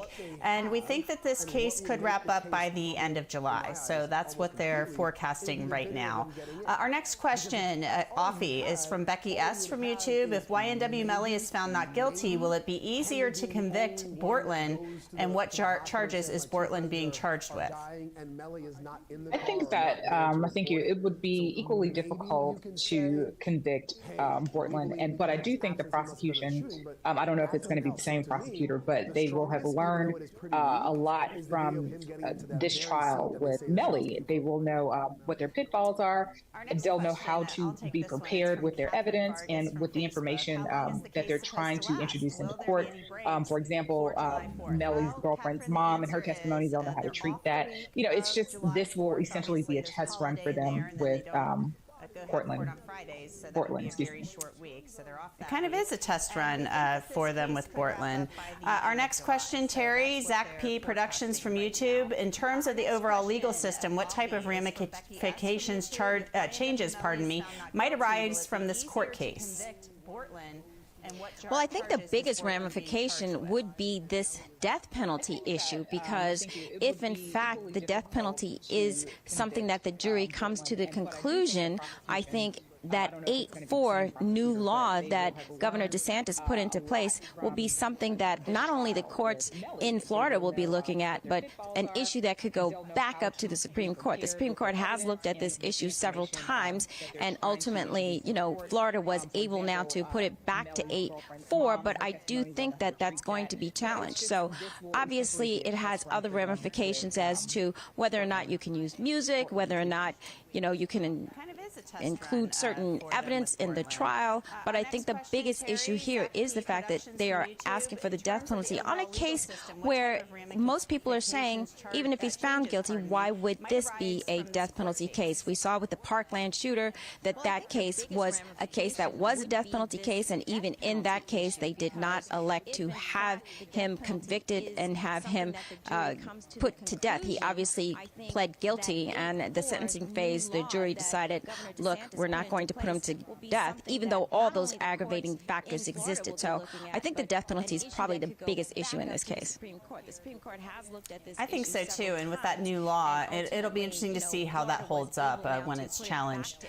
TikTok question for you, Brian Buckmeyer. Official 2023 Melly fan asks, why is he not allowed to talk to his family? And I think that Melly fan means inside the courtroom. Yeah, it's an issue that a lot of us defense attorneys have with both the courts and their court staff, in the sense of they would argue is just the mechanics of it all doesn't work. They don't want to have anyone passing information, contraband, touching each other. There are very strict rules about what you can and cannot do in a courtroom, and oftentimes those rules are limiting the access that a defendant, especially when the person is incarcerated, may have with family. Now, are there exceptions? Of course. Have I had the opportunity to have a client say goodbye to a loved one, a child of theirs, or family members, whatever it is, before they're sentenced and go off to upstate? We call it upstate in New York because they literally go from one of the 5 boroughs to upstate New York for serious jail time. Yes. But during a trial, I don't know of any judge that will bend court rules to allow for any interaction. So that's why you'll see Melly kind of looking off to the side and voicing to family or friends, because there's not that ability to interact with them more personally. The mechanics of it all doesn't work. Yeah, most courts have very strict rules about that, and they don't want this to be social hour. But it just depends on which court you're in, how strictly they enforce these rules. Anna _Aaron Trout from Instagram, Offie, is he going to take the stand at some time? What do you think? Thanks, Anna. I doubt it very much. Defense attorneys usually do not. They do everything they can so that their client does not have to take the stand, because of course the client has the right not to testify. But also, I've said this thousands of times, defendants are under so much scrutiny. Anything they do is going to be picked apart. From how they breathe, how they speak, whether they sound remorseful, if they sound remorseful, why, whether they're talking or speaking assertively, whether they're speaking gently. Anything they do is going to be highly scrutinized, and depending on how you lean, you are going to interpret it positively or negatively. And it doesn't matter what they say. It's all about behavior, mannerisms, and what you expect a guilty man or an innocent person to say on the stand. So it's just troublesome. And not only that, when a defendant takes the stand, you don't know what you're going to get all of the time. They can open the door to admitting evidence or admitting a line of questioning that previously would not have been admitted. So you don't want to do that. There are also prior bad acts that may be able to come into play that they may be questioned on. So it's just a minefield, and a lot of times it's just not worth it. How they speak. Yeah, certainly. And defendants open themselves up to a lot of cross-examination when they take the stand. Let's get to our next question. Terry, we have less than a minute, so it has to be quick. Kick It's Mackle from YouTube. Does the court know that the undercover detective is known for making false accusations? This seems like this person's making a statement here. We don't know anything about that. Well, certainly the court may know, but I don't think anyone else in that courtroom knows. For instance, the jury or anyone in the audience that I'm aware of, that has not been introduced. They did the voir dire of the undercover agent, and none of that came up during that voir dire. The only issue that came up and the only issue that mattered to that judge was whether or not he was in fear of his life and whether he could wear that mask. Yeah. Well, Terry, thanks so much for being with us. Thanks, everybody, for being with us as well. Brian, Offie, thank you. I'm signing off. And Michelle, you will be taking over. We'll be back right back. You're watching Law and Crime. Let's get to our next question, Terry. We have less than a minute, so it has to be quick.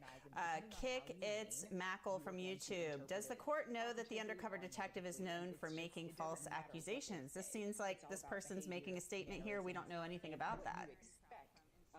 Well, certainly the court may know, but I don't think anyone else in that courtroom knows. For instance, the jury or anyone in the audience that I'm aware of, that has not been introduced. They did the voir dire of the undercover agent, and none of that came up during that voir dire. The only issue that came up and the only issue that mattered to that judge was whether or not he was in fear of his life and whether he could wear that mask.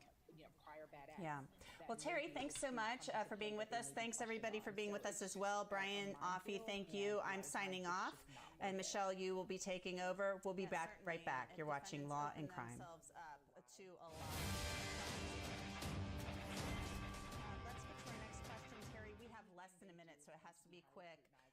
Kick It's Mackle from YouTube. Does the court know that the undercover detective is known for making false accusations? This seems like this person's making a statement here. We don't know anything about that.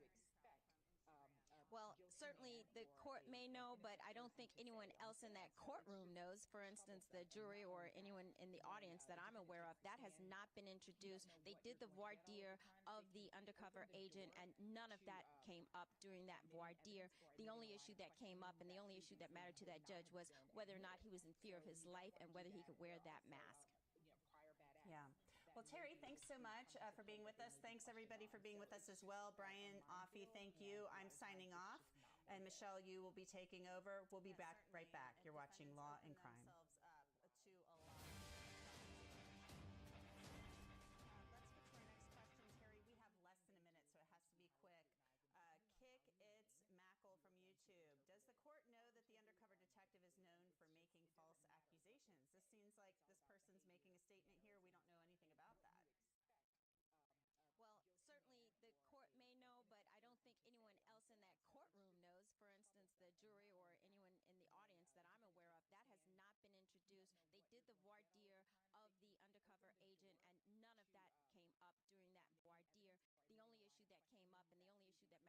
that courtroom knows. For instance, the jury or anyone in the audience that I'm aware of, that has not been introduced. They did the voir dire of the undercover agent, and none of that came up during that voir dire. The only issue that came up and the only issue that mattered to that judge was whether or not he was in fear of his life and whether he could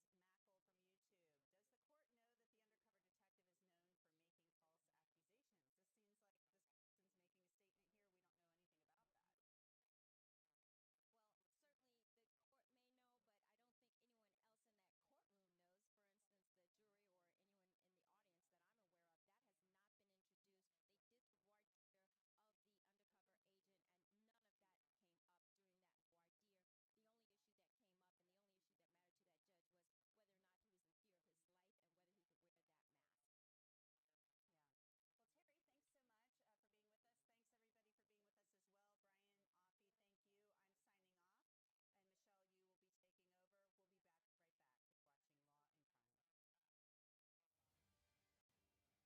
And Michelle, you will be taking over. We'll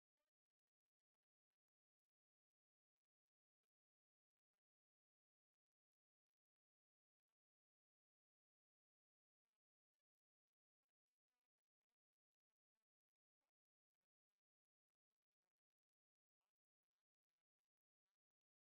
watching Law and Crime. Hi everyone, I'm Michelle Yu and welcome back to Law and Crime. Our coverage continues in Broward County, Florida for the trial of Jamel Demons, better known as YNW Melly. The South Florida rapper is charged with 2 counts of first-degree murder for the shooting deaths of Anthony Williams, also known as YNW Sack Chaser, and Christopher Thomas Jr., also known as YNW Juvie. All were a part of the YNW Collaborative, along with Cortland Henry, the co-defendant in this case, who will be tried separately. It is day 7 in this trial, and court is still on their lunch break. But before they went to lunch, Detective Danny Polo, an undercover detective with the Broward County Sheriff's Office, was on the stand.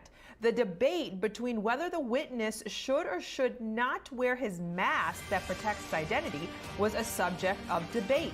And now a juror is also taking issue with the mask. Let's listen as to why this is so. Hi, everyone. Welcome back to Law and Crime. Our coverage... No, I know the state's okay with the first one, which is allow this for the court to reconsider its position with respect to this witness testifying with a mask. The state had indicated to me yesterday that they would agree to him testifying without a mask.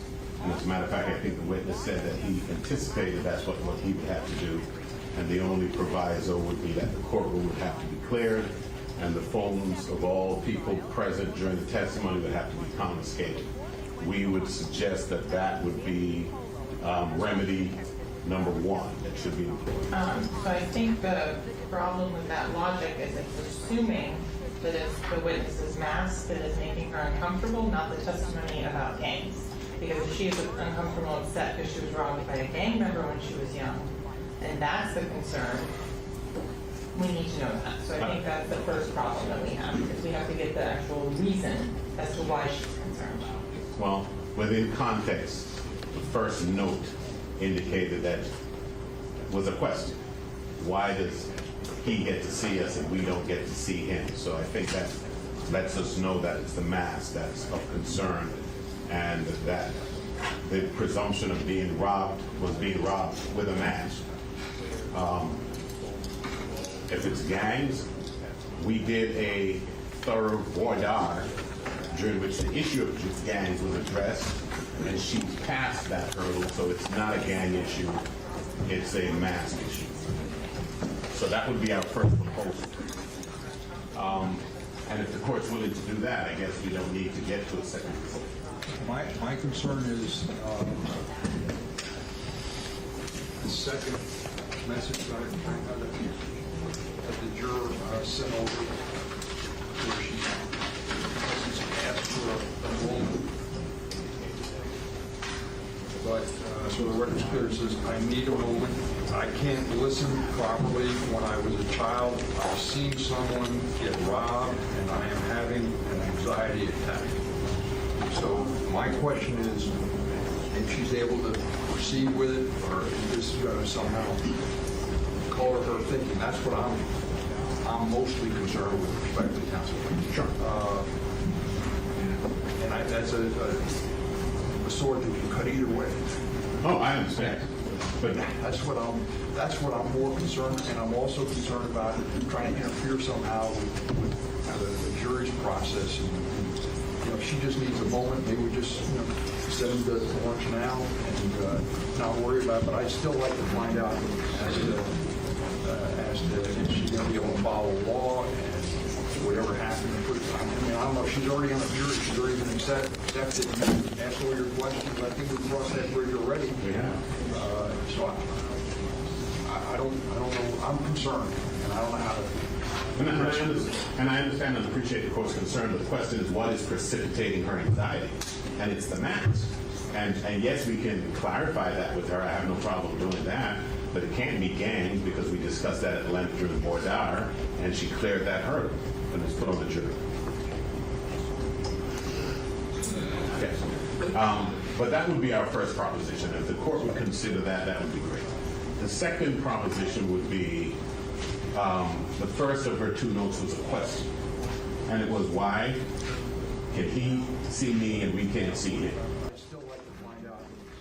Also lets us know that her concern is the mask. And the jury instruction that was proposed by the state and accepted by the court doesn't address the question at all. It says, consider him like everybody else. Well, how are they going to do that? They're going to be instructed the way that they consider him as judging facial expressions, which they can now not do. We made we proposed a jury instruction, which the court rejected, and we would ask that the court at least consider whether or not it would offer some variation of that, such that the answer to the juror's question can be met, which is why. That's why. And I think they need to know that the why concerns does not concern any issue with respect to this particular defendant. The third is the problem that we had before, which is, as brought out during Mr. Alistein's questioning earlier, the state could have chosen any expert in gangs. They elected to choose one who has threats against his life that don't concern this case and is undercover. And therefore that they have precipitated this problem. I think Mr.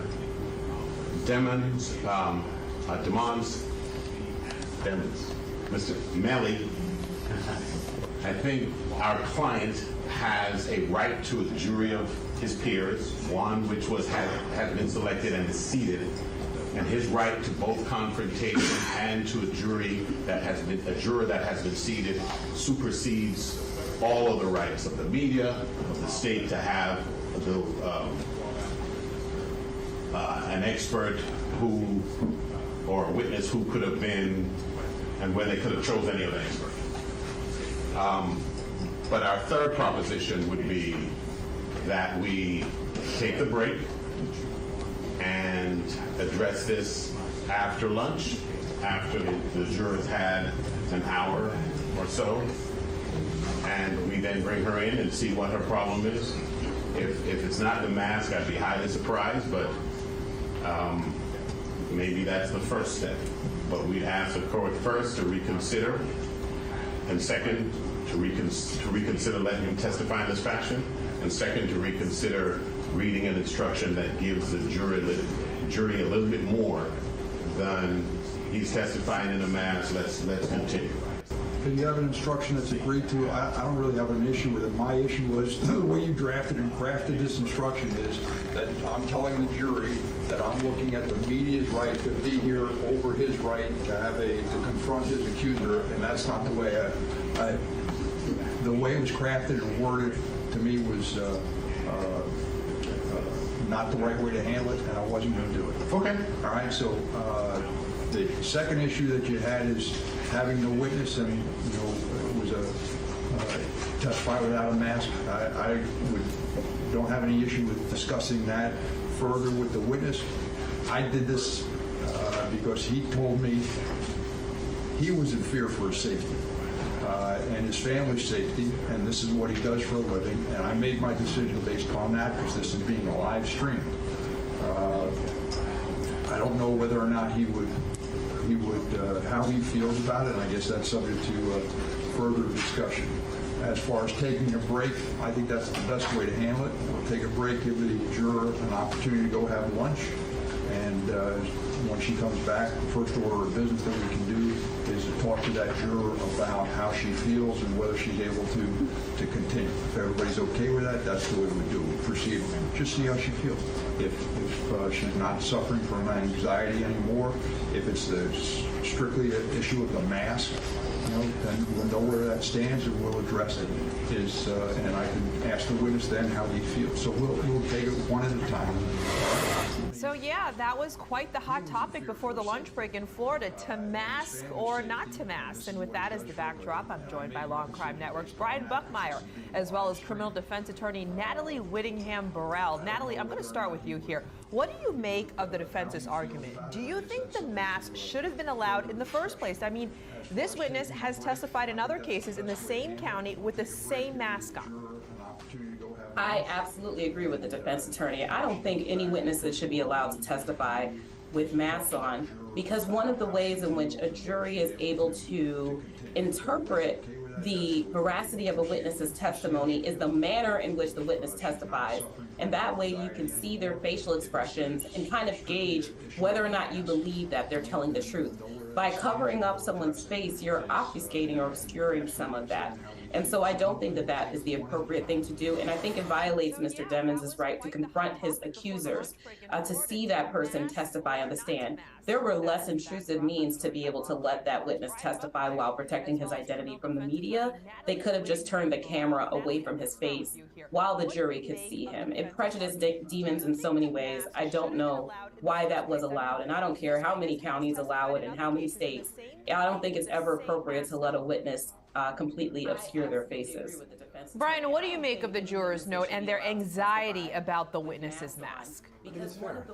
Jurors are people. They come in with their own baggage, and so you having a fear of what happened to you as a child and seeing someone being robbed makes sense. But I think there's a deeper question here is, let's say we try any one of the three options, right? We remove the cameras, let them speak only with the people there. Does him taking off the mask relieve her anxiety? When she goes to deliberate, is she still going to think of the guy as, oh, he's the guy with the mask who then took it off? Is that going to color her testimony? Is just taking the mask off going to just absolve all this altogether, even though we took this break? And if the answer is no, unfortunately, that means she's got to go. And I know that creates a whole other issue that we have only 3 alternates. They'll go down to 2. Maybe this trial extends a little longer. Someone gets sick. Kids need childcare, whatever it may be. And that's where it gets really scary, because if you drop below that 12, then you have a mistrial. But at this point, unless she tells me, yeah, once he takes off the mask, I'm good. All that anxiety's gone. I can wipe it from my mind. This whole experience is gone. In my mind, I'm thinking, I don't think you can stay. Well, that's very interesting, Natalie. How big of a deal do you think this could be in everything that Brian just pointed out? I think that it comes down to they have to voir dire this witness and see whether or not she is so prejudiced by watching this witness testify with a mask on.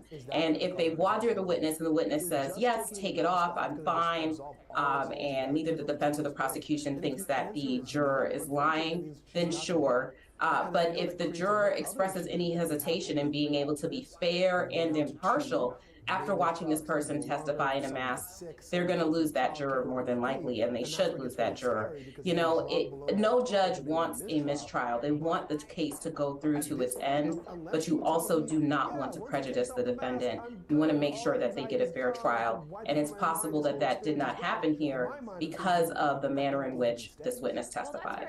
Well, there definitely has been a lot of twists and turns in this case already. Another one popping up today with this mask issue. They're supposed to have it rectified after the lunch break. They are currently going to come back from lunch very soon, so hopefully we will see a resolution and see what happens next. We are going to take a quick break here on Law and Crime, but much more to cover here on this Melly trial when we come back.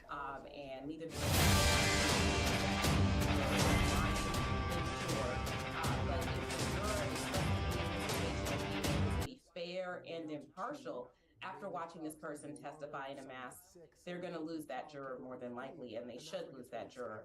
You know, no judge wants a mistrial. They want the case to go through to its end, but you also do not want to prejudice the defendant. You want to make sure that they get a fair trial, and it's possible that that did not happen here because of the manner in which this witness testified. Well, there definitely has been a lot of twists and turns in this case already. Another one popping up today with this mask issue. They're supposed to have it rectified after the lunch break. They are currently going to come back from lunch very soon, so hopefully we will see a resolution and see what happens next. We are going to take a quick break here on Law and Crime, but much more to cover here on this Melly trial when we come back.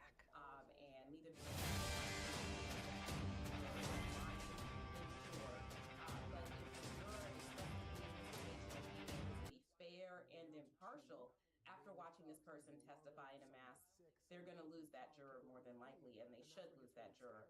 You know, no judge wants a mistrial. They want the case to go through to its end, but you also do not want to prejudice the defendant. You want to make sure that they get a fair trial, and it's possible that that did not happen here because of the manner in which this witness testified. Well, there definitely has been a lot of twists and turns in this case already. Another one popping up today with this mask issue. They're supposed to have it rectified after the lunch break. They are currently going to come back from lunch very soon, so hopefully we will see a resolution and see what happens next. We are going to take a quick break here on Law and Crime, but much more to cover here on this Melly trial when we come back.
Law and Crime Network here. Our main focus has been following the trial of South Florida rapper YNW Melly. While court is still on their lunch recess, we are recapping testimony of the only witness so far today, and that's undercover detective Danny Polo. When court returns, now these are being offered for the truth of the matter asserted, but I don't see what the tie into the defendant, Mr. Demmons, is. Sure, Your Honor. So in terms of all of the messages that you have before Your Honor, the messages in green are the statements of the defendant. So what I did was... How come they start out with young sack chaser Howard? I thought I was advised previously that that was not Mr. Demmons, that he had a different name or something along those lines. He does, Your Honor. So that is a remnant from Celebrate. I don't know why it does that on there. That's something defense can argue, but what I can show, Your Honor, is on the phone itself, and these are approximately 300 images that I was able to put together in about 15 minutes. There are some that will only show on the computer here because it has the specific codec that is required. But in each of these images, there are 300 of them that I can go through that show the defendant on FaceTime calls with his mother, with his grandmother, and I can go through them individually and show that they are on and from the device itself. So the report that's up on the screen now, Your Honor, will show that sometimes images are sent to the defendant. For example, this picture here, which is the photograph of the defendant and his mother. That was an attachment that was sent to that particular phone. Now, that to be contrasted with on the phone itself.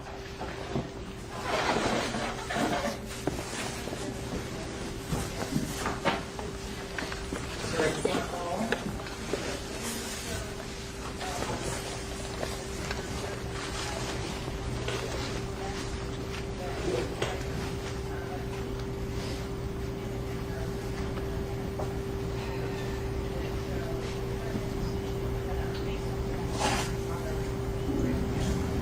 this image here, which is showing a file path of the actual phone itself. This is DCIN 100 Apple. This is being taken on an Apple iPhone XS Max, which is the phone that the defendant was using, that is attached to that 772-713-9807. So in total, Hannah, this is just 300 of about, there's 10,000 images on the phone in total, and this isn't even talking about any of the videos, of which there are many videos on there that also show the defendant on that.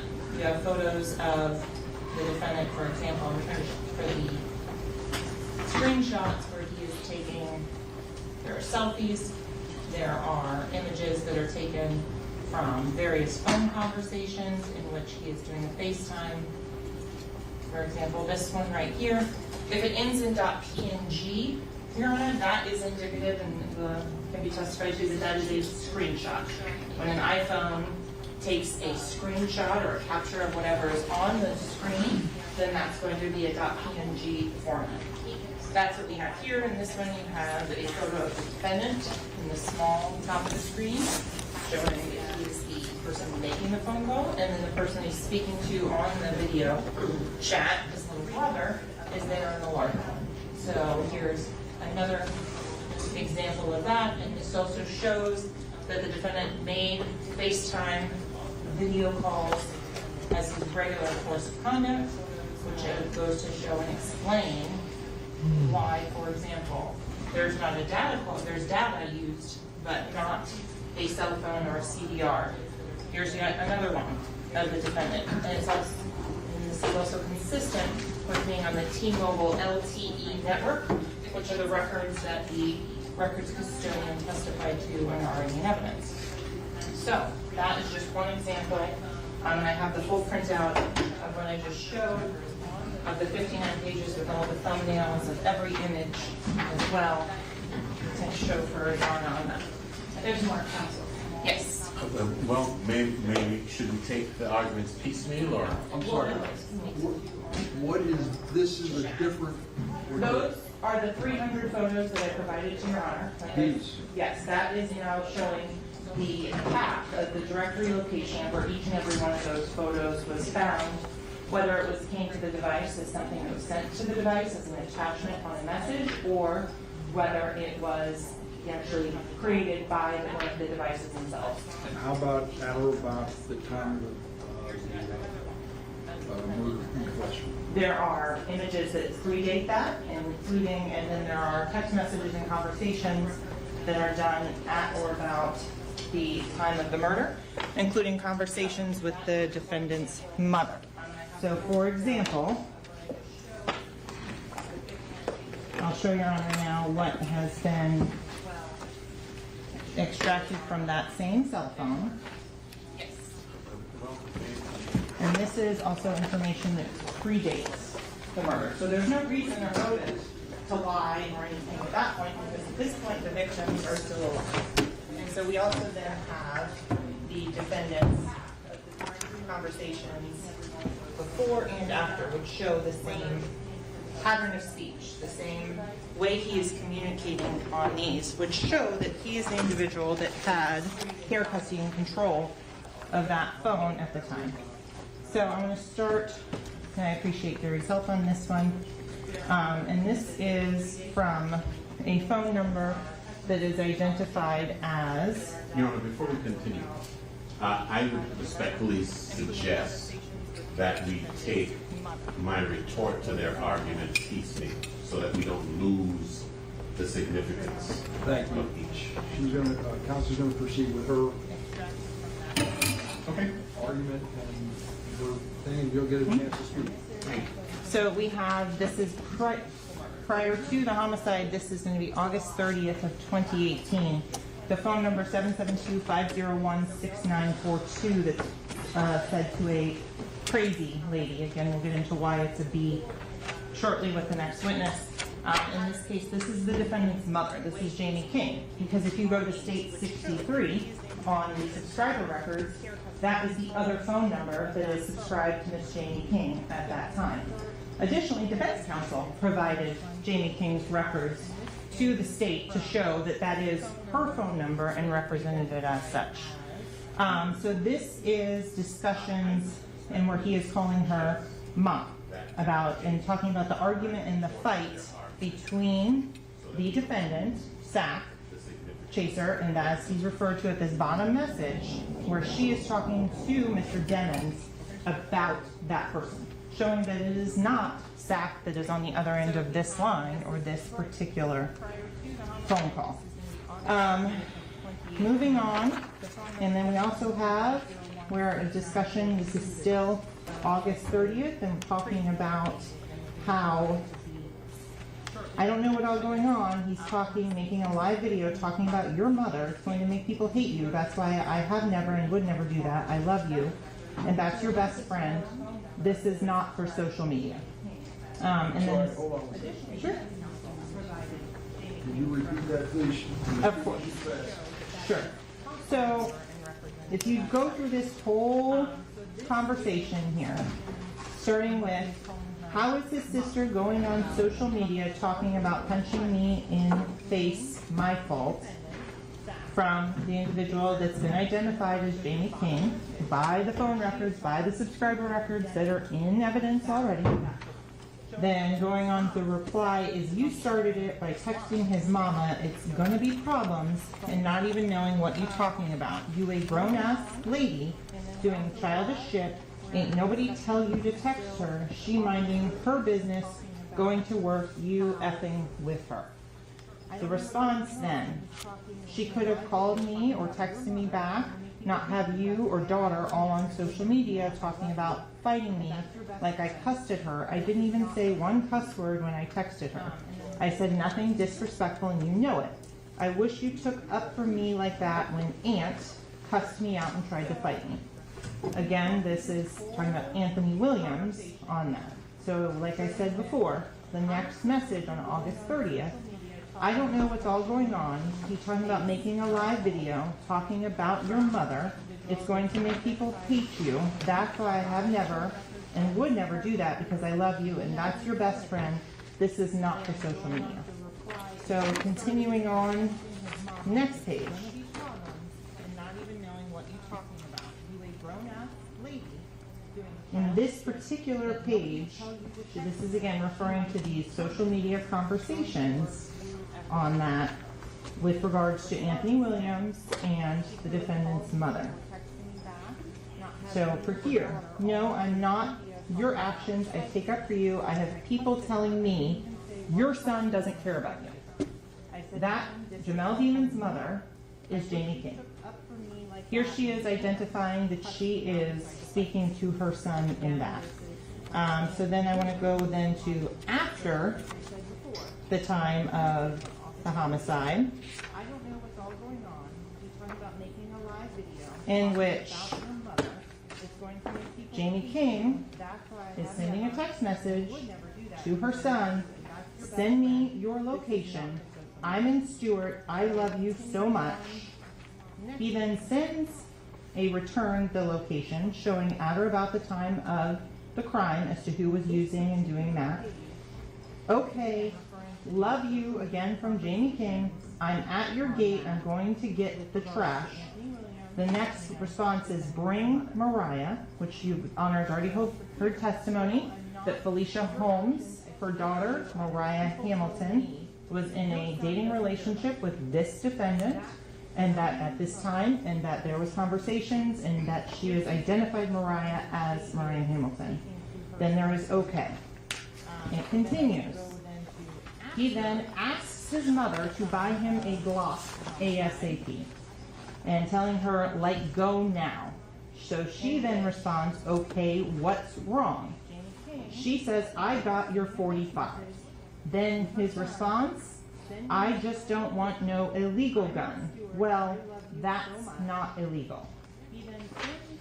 Continuing on, but I'd rather have a Glock 40 or a 19.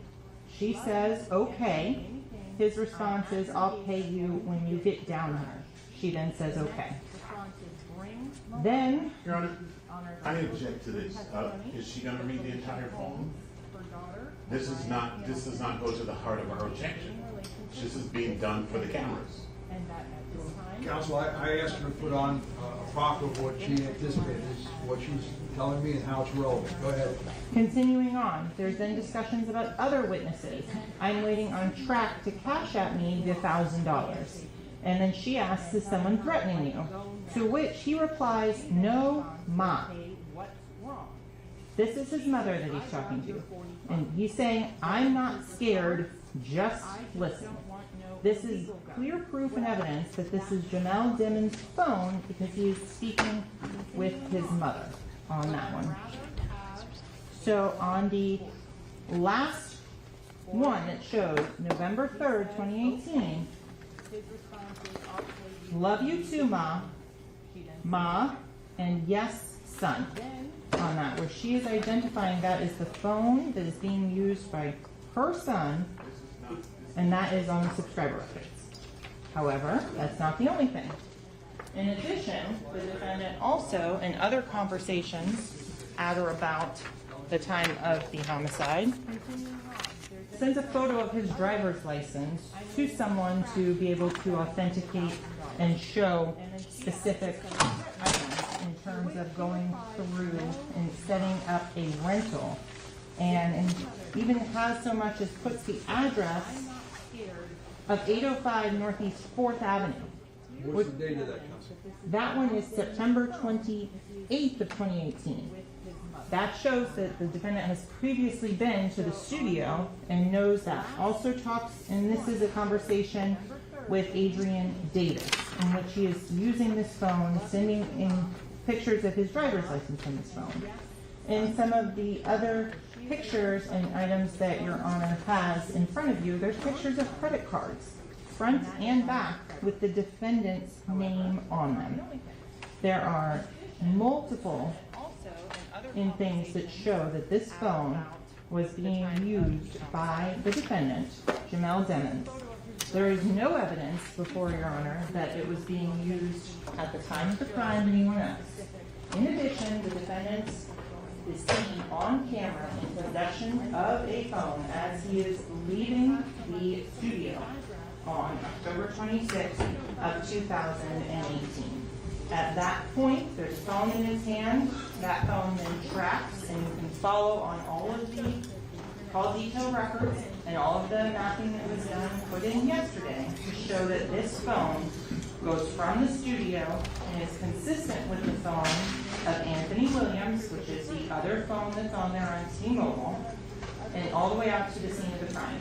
Then it continues until, at which point the phone separates, and Anthony Williams' phone and Christopher Thomas's phone goes to the hospital, and that is what is consistent with that, and they are recovered at that location. And counsel, I don't understand this Celebrite, why that would put a different name on the text messages. So in terms of that, if there is any time that anybody else has used the phone, and for whatever purpose on that, if they have logged in on a other social media account, that could put that name on there. However, it is who was using the phone at the time that is important. And so this, and all of the information, everything on these, show that it was the defendant. And by the defense suggesting it was not, that makes even more items relevant to show. For example, defense counsel brought up and showed images of a very intimate nature that were shown of the defendant. The contention that someone would allow photos of his penis to be accessed and sent out by friends and other people is absolutely ridiculous. So just the conversations that you have read as well include pictures of the defendant, and those are in there, with other people in which he is acknowledging interaction with them and the contents of the photos. Those individuals are the ones who are identified as the gang members that he is associated with. Thank you. Anything else? Yes, sir. Thank you. What we have said, which is the gravamen of our objection, is that this phone was used by others as well. First question the court put to the state was, how come it says Sack Chaser Howard? I was told that was the nickname of one of the decedents. The state's answer is, I don't know. And that answer is not good enough. The court circled back to that question and asked, and the state just said, I don't know if you, on Celebrite, it might capture it like that with T-Mobile, and it could capture it like that if anybody else ever uses the phone, ever. That, first of all, she's not an expert. We have not heard testimony to that effect. And if she is offering testimony as to how a phone can get identified by a certain moniker, that is not the defendant's, and her answer is, I think that that's how it might be if somebody used it ever, would run in direct contravention of this notion that he used the phone exclusively. So the state is conceding by its very contention that somebody else used that phone. They're just saying, I don't know when, and I don't know how the name got there. If what the state says is true, that if somebody uses it once, it will thereafter identify the phone in that person's name forever, we would need an expert to say that, not Miss Bradley, somebody who actually has knowledge about it.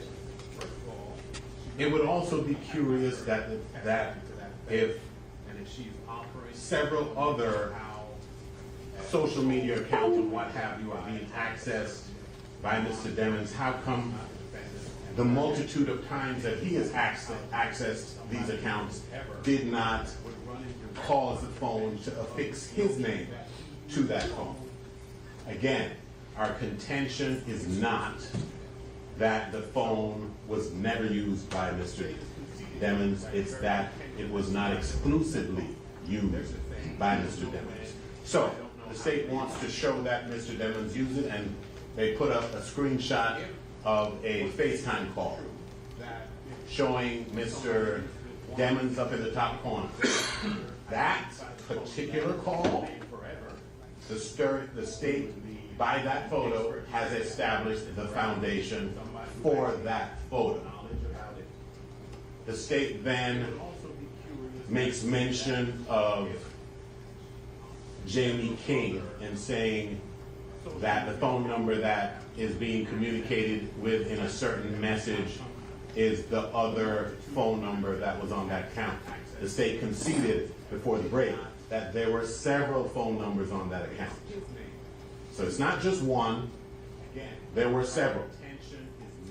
However, if for some reason this court were to find some self-authentication by reference to a person as mom,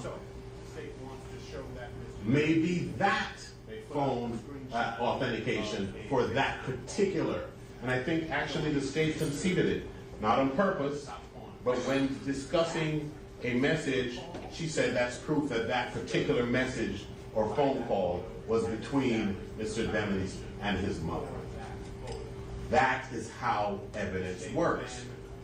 Now, because she has proved that there are certain photos, and if the court notes, I mean, I have photos on my phone. Everybody here, I'm sure, has photos on their phone. It's not all of them. And some of the photos that were displayed for the court are clearly not selfies. So somebody else took the picture. Did somebody else take the picture because he was a celebrity? Did somebody else take the picture because he was a friend? Did somebody else take the picture because it was one of the people that he associates with, that he's friends with, that takes a picture of him because they're hanging out? That does not establish that it's his phone. That doesn't even begin to establish. As a matter of fact, it puts the phone in somebody else's hand at the very moment that picture is being taken. So the question becomes, what is admissible? The state, if what is clear, is that for all the gang stuff that the state is now trying to seek to admit, all of this identifying information that she can point to for all these other conversations, she cannot point to for the ones that she's trying to put in that this hearing is about. So she's asking the court to extrapolate. I can prove that he had his phone in his possession sometimes, maybe a lot. I can't explain why it has somebody else's name on it. Could be any reason. And I'm going to offer my expert opinion as to why it has Sac Chaser Howard on there that I can't back up by any expert I've ever spoken to. And previously I just told you I don't know how it got there. Conceding that it's not in his name, that it's clearly been used by others, which she said is why Sac Chaser Howard was there, but she figures, I guess it got Sac Chaser Howard there the single time that somebody else used it, and every other time it was Mr. Demons. That's not logical. It doesn't make sense, and even if it did, the state does not have the evidence to establish that.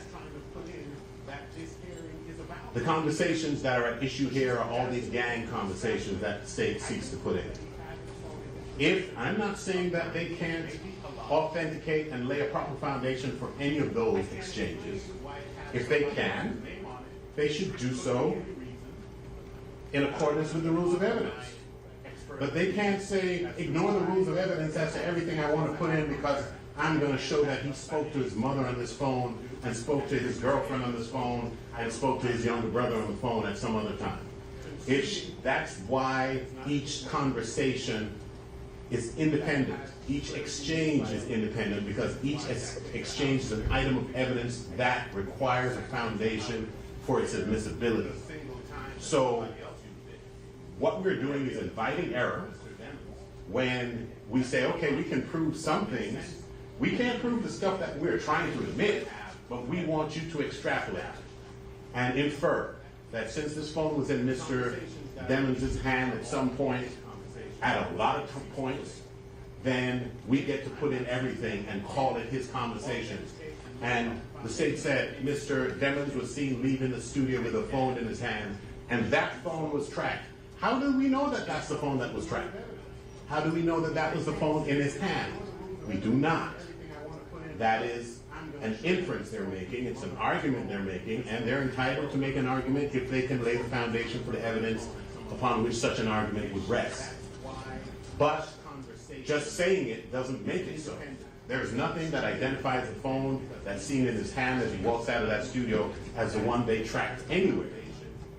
And, Your Honor, the problem with doing this wholesale, if this witness is going to testify to a particular exchange, lay the foundation for that exchange like every other trial that we have ever been in.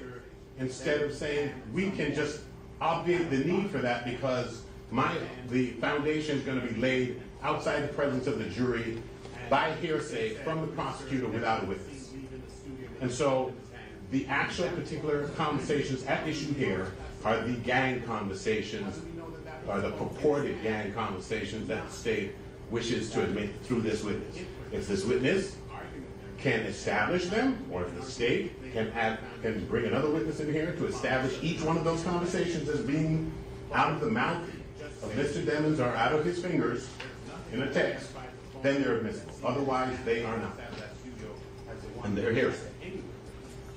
So in addition, Your Honor, I'd point out that the cell phone records that have been introduced from T-Mobile include the IMEI phone number and the MSDN, which is the identifying phone number for that phone. All of that information, again, correlates with the other information that's already been put in there showing that this phone was, in fact, Mr. Demons, including, not limited to, what this defense has also been provided, which were all of the Apple records, which show that the defendant, on October 29th of 2018, then took and bought the phone with which has been introduced into evidence, the extraction of that, and brought over all the data from the prior phone he was using on the night of the incident, which is the one that was tracked. And that is able to be seen through all of the data, and that is clear from the records from T-Mobile as well as from Apple, and those are items that are admissible as business records and are not hearsay, as we have previously discussed. And that's what I have up on the screen now, so Your Honor can see the fact that the iPhone, and specifically, when I scroll over, goes back to Jamel Demons, YNW Melly booking at gmail.com, and goes forward and gives an address in Vero Beach, Florida, which is consistent with what is on his numerous driving license transcripts which have been put into evidence. And there it goes through and shows all of the phone numbers and everything else for the defendant. You know, let me just add this briefly. There is evidence that Mr. Demons lived in the same house as several other people. Identifying an address means nothing. The state, I think, mentioned that in its opening. Several people lived in that house. An address means nothing. Secondly, if I want to set a motion on this court's calendar and they show that I called chambers, it doesn't mean I spoke to the judge. I spoke to your courtroom deputy, maybe, or secretary. Artists get bookings by their manager, the person from whom this phone was obtained. Saying that it says YNW Melly booking is proof, or at least a suggestion, that it was used by somebody who books on behalf of the artist. Artists don't get on the phone and make these arrangements themselves. That's why they have managers. If there was a transcript of a proceeding that took place in this courtroom 7 months ago, and it didn't say who was speaking, coming in here and saying that here's a transcript that shows Mr. Howard was speaking on June the 21st, so therefore he must have been the person speaking several months ago, would be preposterous. This example is tantamount to that. And so the thing is, again, I am not contending that there are no exchanges that can come in. I am saying with the gatekeeping function of this court, it is incumbent upon the court and the state to make sure that the foundation is laid for each exchange that is being adduced. We cannot, none of this, I just mentioned, they have none of the exchanges that they're seeking to put in, they can counterhand. Why don't they start with those? They're telling you about stuff that happened months before, months after, not the ones that they're trying to put in. Those are the ones that need to be authenticated, and each conversation needs authentication because it identifies a speaker. And therefore, when the speaker is the defendant, it circumvents any hearsay objection because it is non-hearsay by definition because it's a statement of the defendant. And also in terms of establishing the foundation so that the jury knows that when you show me this and tell me and get up there in closing and say, he said this, we know he said it. And it can't be because we have a FaceTime of him and his little brother months before. Each individual conversation needs to be, a foundation needs to be laid for each individual conversation. It cannot be dumped in wholesale. And if they can establish the foundation, it comes in. If they can't, it stays out. But if we just sidestep the whole procedure by saying we're going to let it in because we're saying this is his phone when we have several indications that the phone was being used by others before, after, and during the entire period at issue in this case. A couple things, Counsel. Number one is I don't have any evidence before me that the phone is being used by other people at any time. I haven't heard that evidence at all. What I do know is that and what the state's indicating to me and what she's just proffered are pictures on the cell phone which appear to be the defendant, as well as conversations which appear to be between the defendant and his mother, which is extrinsic evidence of circumstances surrounding the use of the phone and the pictures on it. And it seems to me that that's sufficient to show what the state is claiming, that this is his phone. I don't understand, and I still don't understand how young Chaser Howard is on that. And candidly, I don't have an adequate explanation, but some of the texts that are between the two phones, the 9807 and his mother's phone, is clear to me that is a discussion between he and his mother, and that he's using the phone. Also, the state provided a certificate 6 weeks or so beforehand from the pawn shop that showed that Mr. Demons was using the phone, identified this as his phone. I have that, as well as the subscriber information showed that the mother is listed on the account, and there's multiple phones on the account. In any event, we're going to proceed and see where it goes, but it seems to me that there is extrinsic evidence, circumstantial evidence that this is Mr. Demons' phone. What about the juror? I want to bring the juror in. I want to talk to her just to find out as to whether or not she's okay to proceed, and just find out a little bit about that. All right, so we're going to do that now. Can I have those two messages? Anything this week? John, while we bring her out, can I just say this? Yesterday I presented, and for some reason the internet access is not loading up. It will shortly, I'm sure. I presented the court with evidence that that phone was being used while Mr. Demons was in custody. So the court said there's no evidence that it was being used by others. That's evidence. The fact that it had Sack Chaser Howard. Well, I understand, but you said you didn't. I'm just letting you know that I did present you with that exact information that you say does not exist. Bring the jury.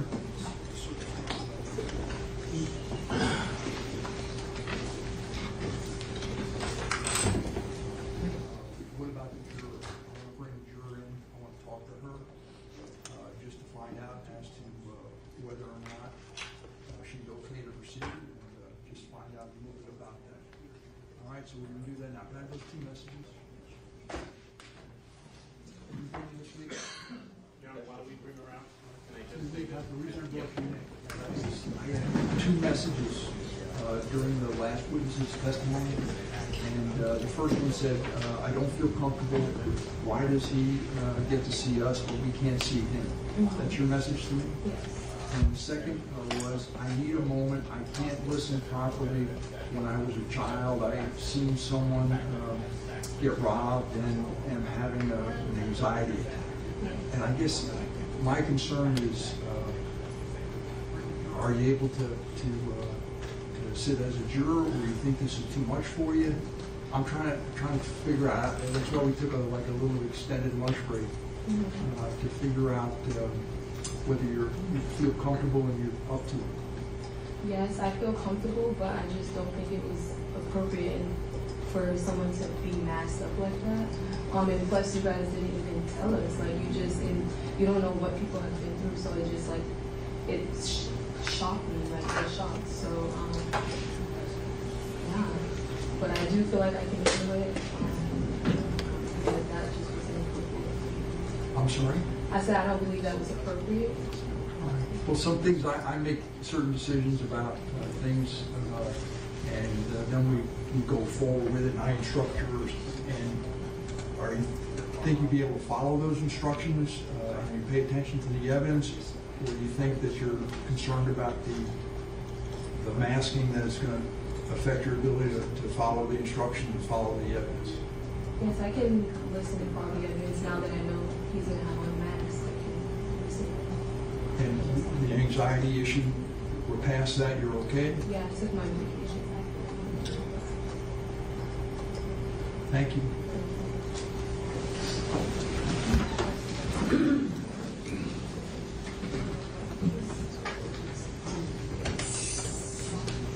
Let the order reflect the juror stepped out. Counsel remain along with the defendant.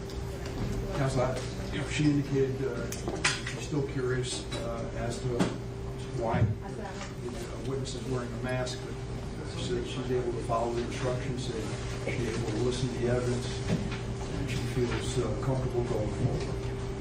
Anything you want to? Yes, sir. We believe we again move for the court to employ the procedure of clearing the courtroom and allowing this witness to testify in a manner that will allow the jury to assess his credibility as it would any other witness. We also believe that in lieu of that the instruction that we offered, which answers her curiosity, should be given. The court indicated that it declined to give the defense instruction because of the component of the proposed instruction that referenced the court balancing and prioritizing the media's right to be here over the defendant's right to confrontation. We do think that that is an appropriate part of the instruction, but short of that, the rest of the instruction, which excises that portion, we believe to be called for, especially in light of this witness's persistent curiosity. We answer all their other questions, and this is a pertinent, because this is one that goes to the heart of why she's being denied the opportunity to make the observations pertinent to his credibility. What's his state? Judge, I think we can come up to an agreement. I think we just need to more closely track the instruction. And going off memory that it's 3.9, so I'm pulling that up now as to exactly what witnesses are supposed to be judged on. And I think the problem is the way defense has it is you observe their demeanor and facial expressions, and the actual text of the jury instruction doesn't say that. The actual text of the jury instruction reads as follows. You should consider how the witnesses acted as well as what they said. There's nothing about demeanor or facial expressions in any way, shape, or form in that jury instruction. So I think if it read that the court has ruled the next witness to be permitted to testify with his face concealed with the exception of his eyes, the court has made this ruling because this witness has expressed that there have been threats made against his life by people unrelated to this case. Your jury instructions advise you to, and then to edit it to comply with the standard, to consider how the witnesses acted as well as what they said. One moment to confer, Your Honor.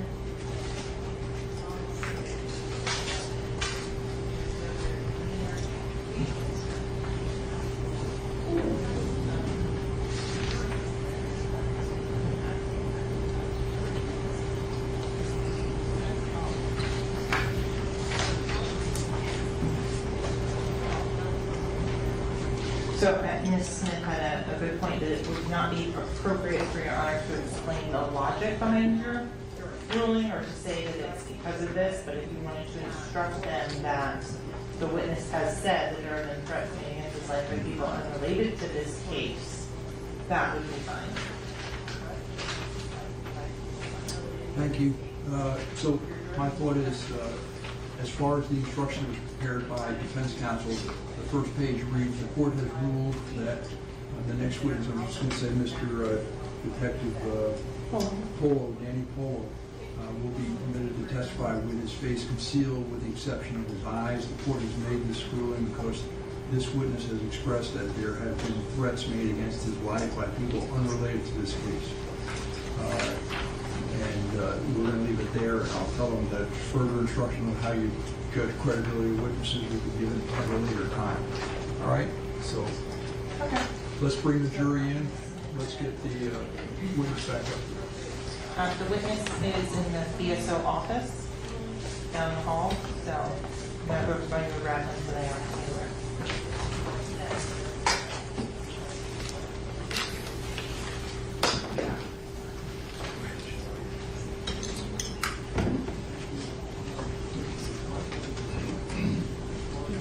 Approach around the items, Charlie?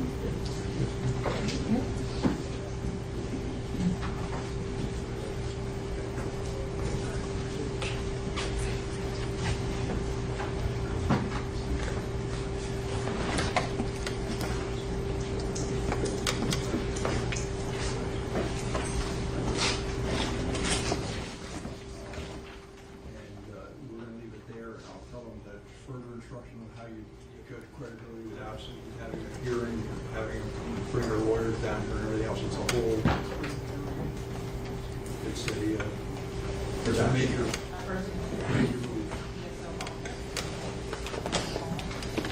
Understood, Your Honor. We believe the stakes of this matter are not taken. Jury entry.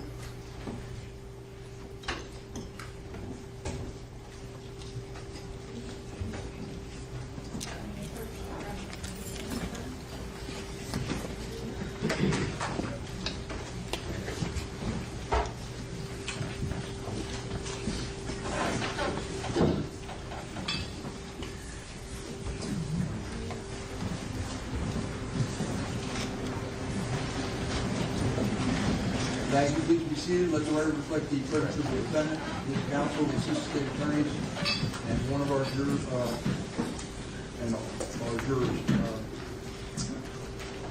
we get the witness. So, ladies and gentlemen, in your absence, I was asked again to instruct you regarding the witness Danny Polo and the fact that he's wearing a mask. I have ruled that Danny Polo would be permitted to testify with his face concealed with the exception of his eyes. The court has made this ruling and this decision because the witness has expressed that there have been threats made against his life by people unrelated to this case. The court's going to instruct you at a later time as to how you judge credibility of witnesses, but that is why he was permitted to conceal his face except for his eyes. All right, can we get back to Mr. Tullo, please?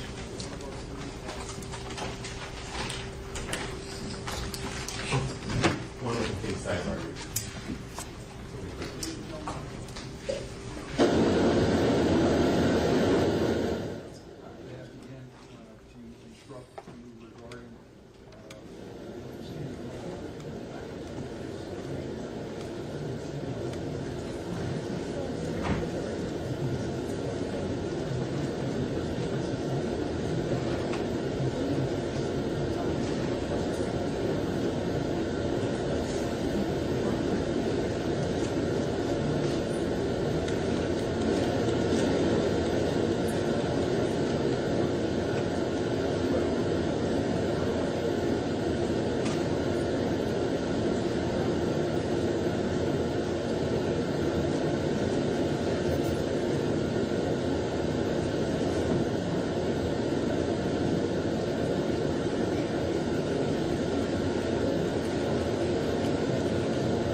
seat. Please have a seat.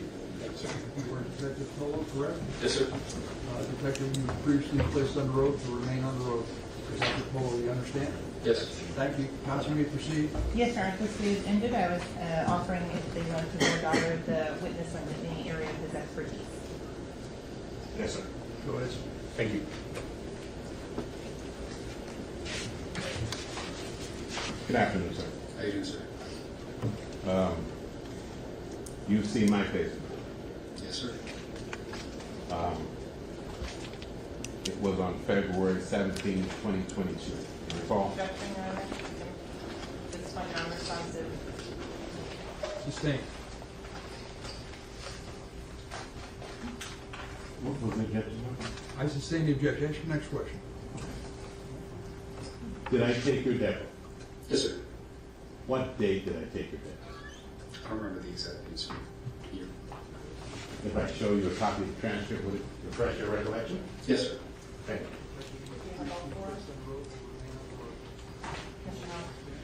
I'm referring to this one.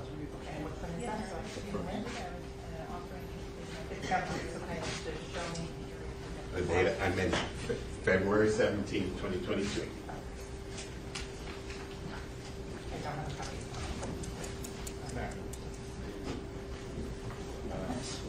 Does that refresh your recollection? Yes, sir. Thank you.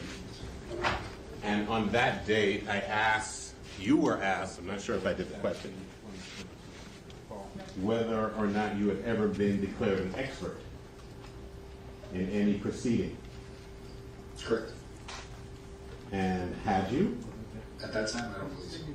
Okay, so your expertise, or at least there's no court that had acknowledged your expertise up until February 17 of 2022. That I can recall. Are you contending that you were an expert before that? Has the court declared me an expert? Is that what you're asking? Well, we know you didn't. You said no. Okay. Can you clarify the question? Okay, let's strike that. I think we can. You were asked about your training and education just now by Bradley. Yes, sir. And you said 500 hours of specialized training. Yes. In the area of gangs, organized crime, and money laundering. It's all the same. It interconnects when you're working in game case. Okay.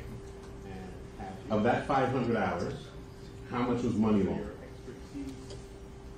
I'd have to go through all my certificates and subtract a couple hours from there. The bulk of it is gang investigations or organized crime investigations, which are one and the same, basically. Okay. So you're not saying that money laundering is one and the same as gang training? You're saying it's not? I'm not saying it's okay, but that's included in your 500 hours, right? Yeah, a couple hours out of that are money laundering, specifics money laundering, maybe. If you want me to take a guess. I don't want you to guess anything. Okay. But you can't tell us, as you said. I can give you an estimate.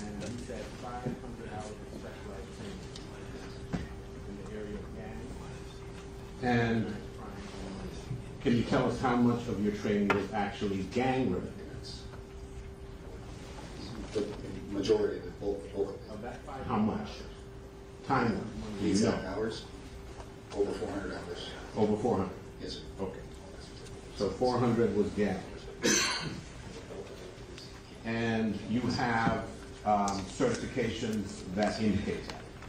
Yes, sir. Did you bring them with you? Yes, sir. And you were telling us that you also have a certification from an association of some sort. What's the name of that association? The Florida Gang Investigators Association. Is that a law enforcement exclusive organization? I think, no. Do you mean, do people other than law enforcement go to those trainings? No, I mean, can someone other than a law enforcement officer get certified as a Florida gang by the Florida Gang Investigation Association? Yes, sir. You know of that happening? Yeah, prosecutors, other attorneys that go to the conferences, victims and victim advocates, they all go to these trainings. I'm asking if they can get certified. Yes, sir. And you're saying prosecutors can? Yes. And police officers can? Yes. And you're saying defense attorneys can? I don't see why not. I'm not sure if they would bar a defense attorney from going to the training. I haven't seen that in their website. Okay, but you can't tell us that? No, I can't say. And when you said other attorneys, then you mean civil attorneys? Yeah, attorneys like the attorneys that represent the victims in certain crimes. I'm not sure what they fall under. Okay, and you're representing that civil attorneys that represent victims in crimes can get certified by the Florida Gang Investigation Association? They can take the trainings, yes, sir. And then the trainings result in getting your certificates. Okay. And how many hours do you need of training to get certified by the Florida Gang Investigation Association? I'm asking if they can get certified. Yes, sir. The exact hours, I'm not sure, sir. It's they put on basic courses and they put on intermediate courses, they put on advanced courses. You take them, you get certificates for those, and then they put specialized courses on specific gangs. You do all those as well. So exactly the amount of hours, I don't know exactly the amount of hours, sir. How many hours did you go train or get instructed with the Florida Gang Investigation Association before you got certified?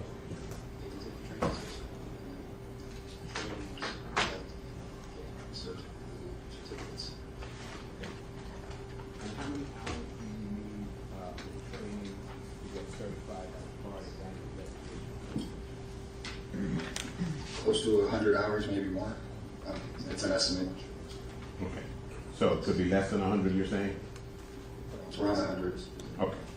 And the other, you said there was a certification that you have from some academy of some sort? It's called the National Gang Academy. It's an 8-week-long gang specialist course that's put on by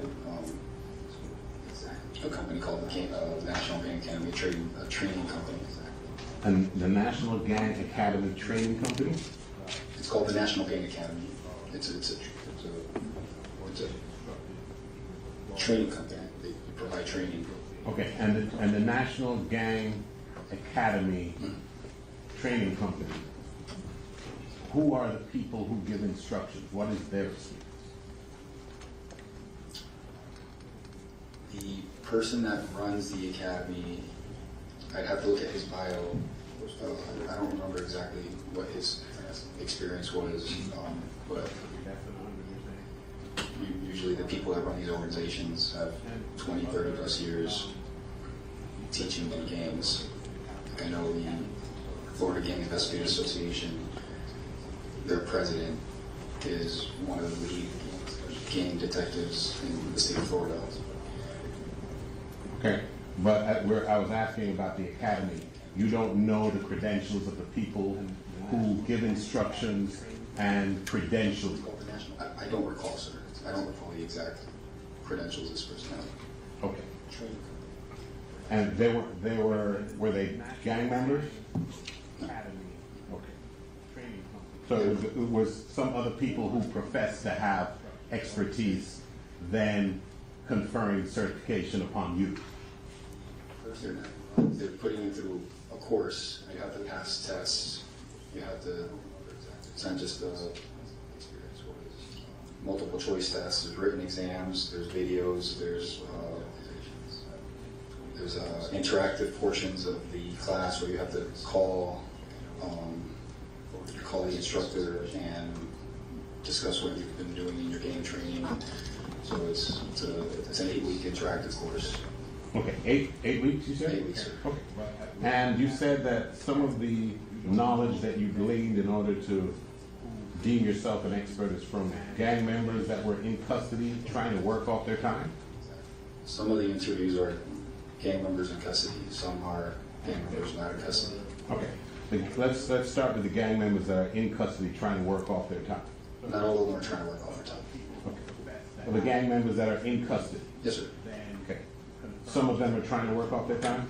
Some. Okay, let's start with that. Have you ever experienced a situation where you're talking with a gang member or any defendant that's trying to work off his or her time and they're being deceptive with you in order to achieve some ulterior motive, like taking off their time? If they're being deceptive, I don't want to talk to them. Well, I know you don't want to, Yeah. but you judge whether they're being deceptive or not based upon stuff like their facial expressions.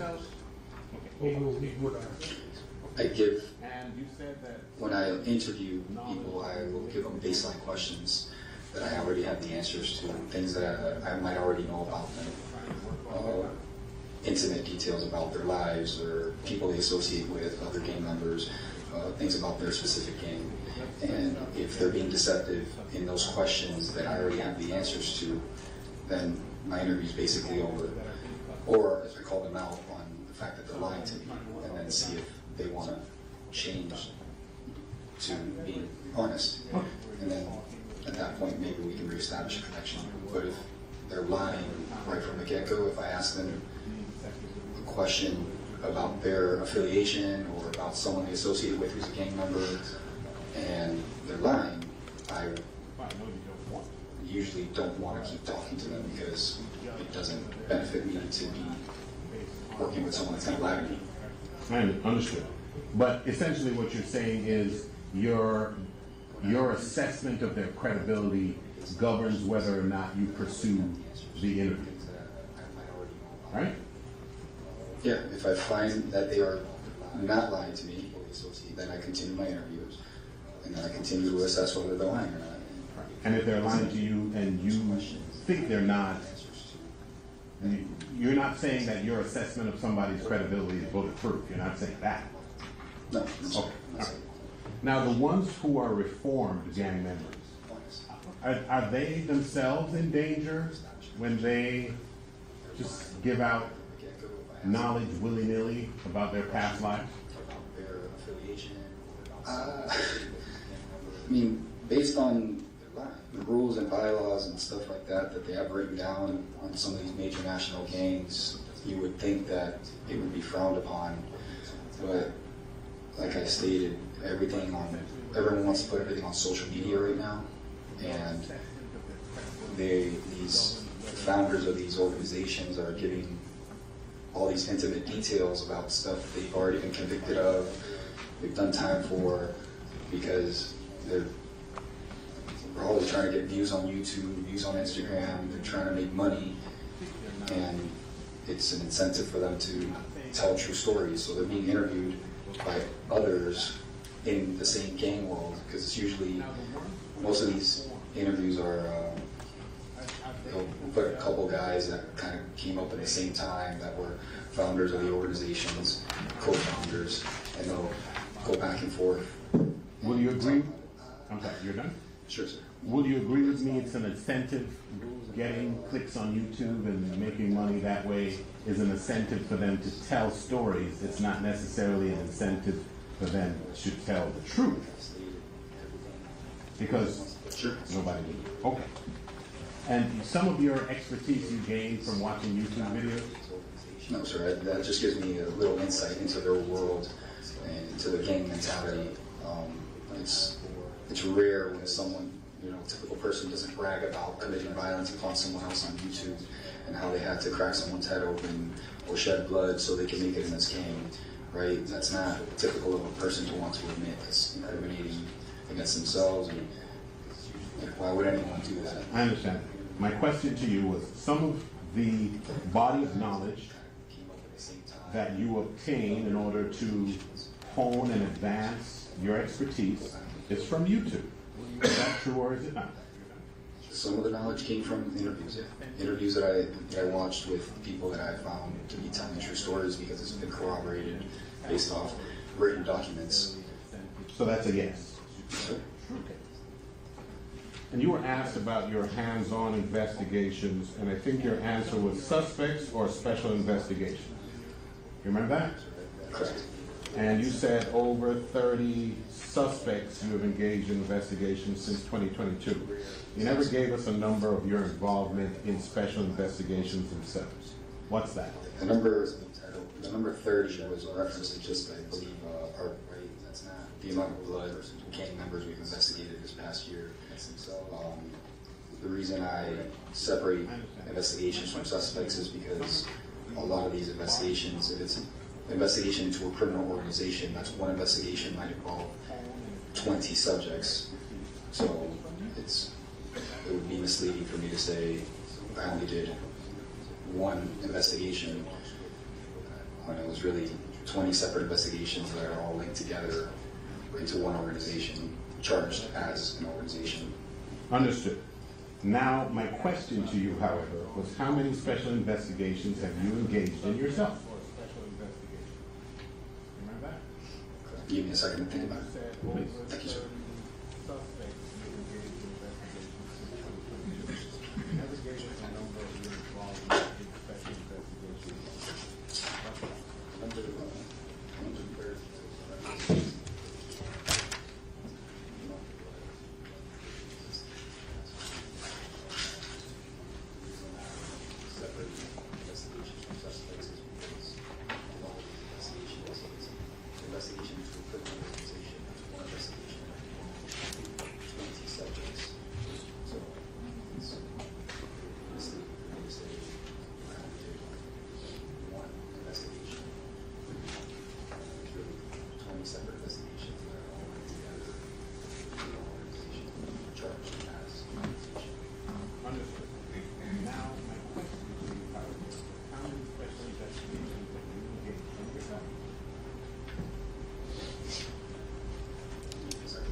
What are you looking at?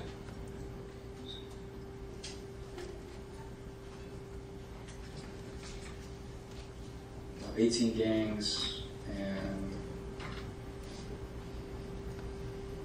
about 30 different investigations. So you 13 or 30? 30. 30. Yes, sir. So when you gave us the number of 30 suspects, that was blood investigations. Okay, that was blood only. Yes, sir. Okay, all right. In the last year.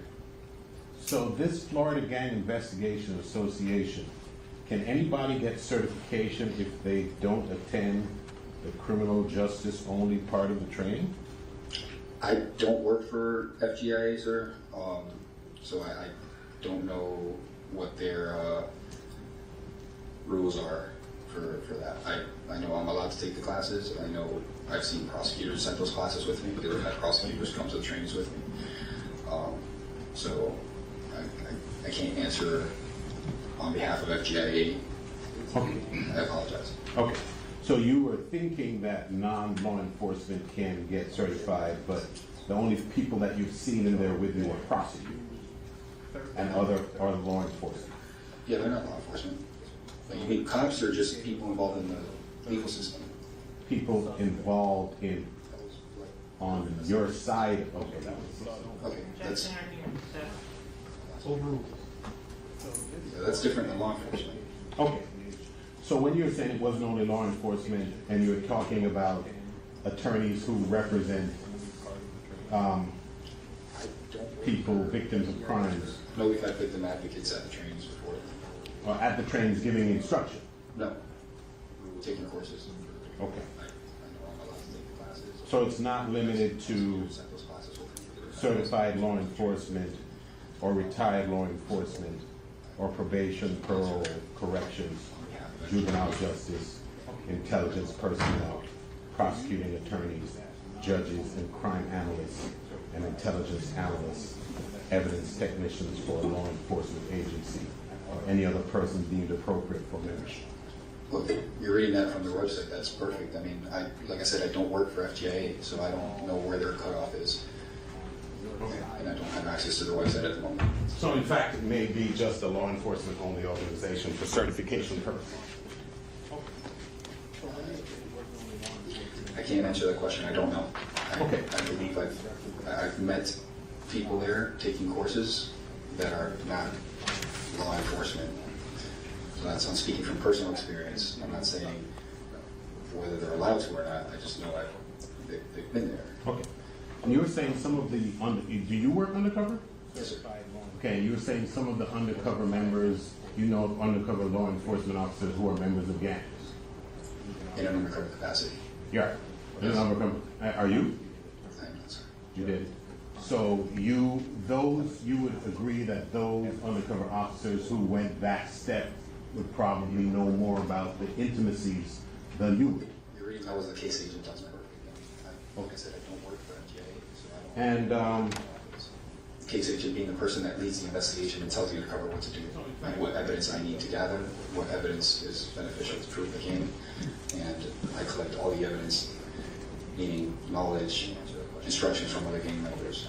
So I direct the investigation. They're the undercovers. Okay. So when I'm the undercover, someone tells me what to do because it's their investigation. okay, but in an undercover capacity, you never went to the step of getting inside a gang so you could be in the room where intimate gang activity was actually being discussed among gang members only. It's recorded in the room. Okay, so you're just in the room with them, but you are not a gang member, so they wouldn't be discussing stuff that only gang members discuss if you're not one. So what I'm trying to explain is that undercover operations are recorded audio video. So the fact that I wasn't present doesn't mean I didn't see it. Okay. So the gang Bibles that you spoke of, are those the same gang Bibles that you can download on the internet? There's some incomplete ones on the internet. I haven't really found any great ones on the internet. But there are some that have been leaked. Some of the information is pretty accurate. Some of them are outdated. It's not the most recent ones. In this case, there was an updated one that was revamped in 2016 from the original 1996 version. And you were saying to us, I think, that the rules of a gang in one location or locality don't necessarily translate into being the rules of a gang in another part of the country or part of the state, right? Yeah, so basically, like any organization, the farther you get down in the structure of that organization, things are lost in translation. So the head of the snake can only control the tail so much. So you're saying that the only reason there are different rules in different parts of the country of a gang is because they're lost in communication, or do different localities have different rules? Both. And you're saying that part of the information that you gather is by just walking up to somebody that you see and see if they'll talk to you and tell you all their intimate gang stuff? I've done that before, yes. And even when they don't speak to you, you said you look at the way they dress and the way they stand? Sometimes. What about the way they stand? So specific to, let's say, the Bloods, they align, some of their symbology is specific to the right side. So they might stand and cross their arms a certain way with the right arm over the left arm, or they might wear their hat to the right. They might put a bandana on the right, or put a different colored bandana on the left to show disrespect. So those are little nuances that if you know you're talking to someone who is a member of that gang, it could mean something. Okay. If I just meet you and you happen to be wearing a red bandana in your right pocket, I know you're not a member of the Blood, sir. So I would not think this guy's a Blood. I understand that. Get what I'm saying? But what I'm saying is, how are you learning? You might be learning whether the person you're speaking to fits the criteria of the gangs that you already have formed. You're not advancing your knowledge about gangs by looking at them and saying and identifying things that you already think applies, right? You understand the distinction I'm making? No, please rephrase that. Okay. Interesting question. And by the way, before I get to that question, you're saying that for example, Bloods are favored their right, so they might cross their arm right over left, right?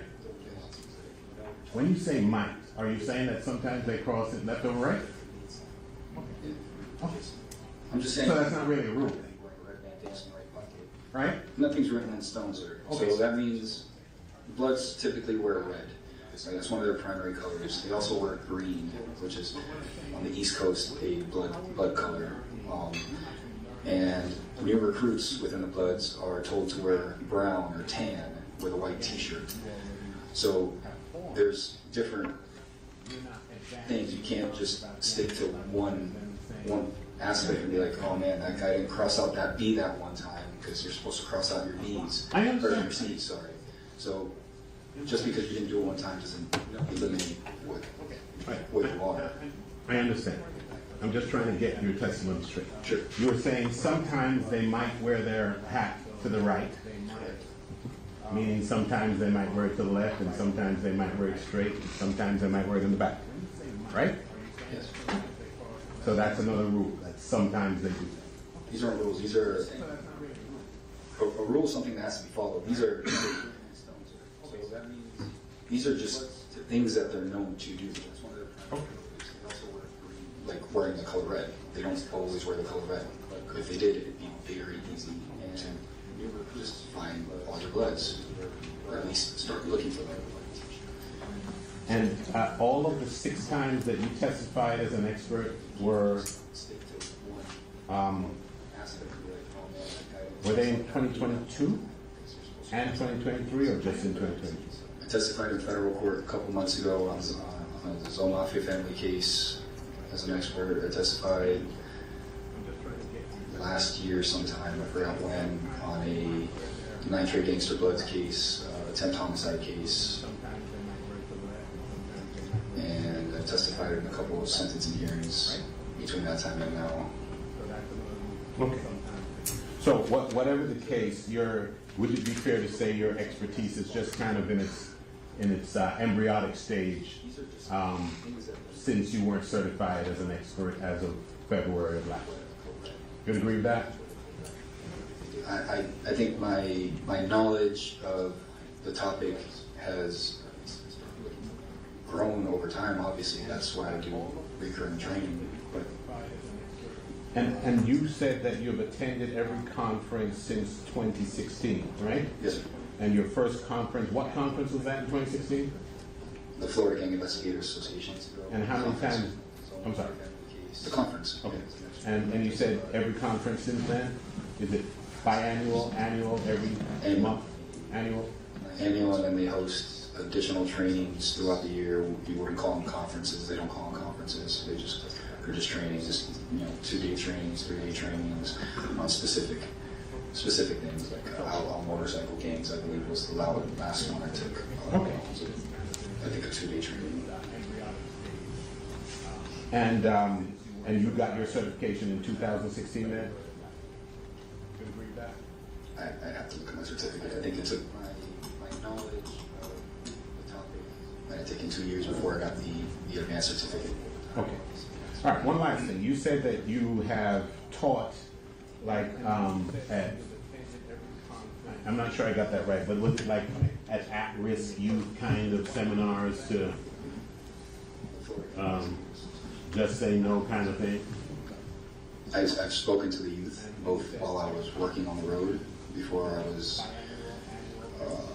in the Strategic Investigations Division. I'm trying to help the youth not join gangs or leave the gangs that they're already in, trying to give them an opportunity. That's something that I do on my off time as well, not for the sheriff's office.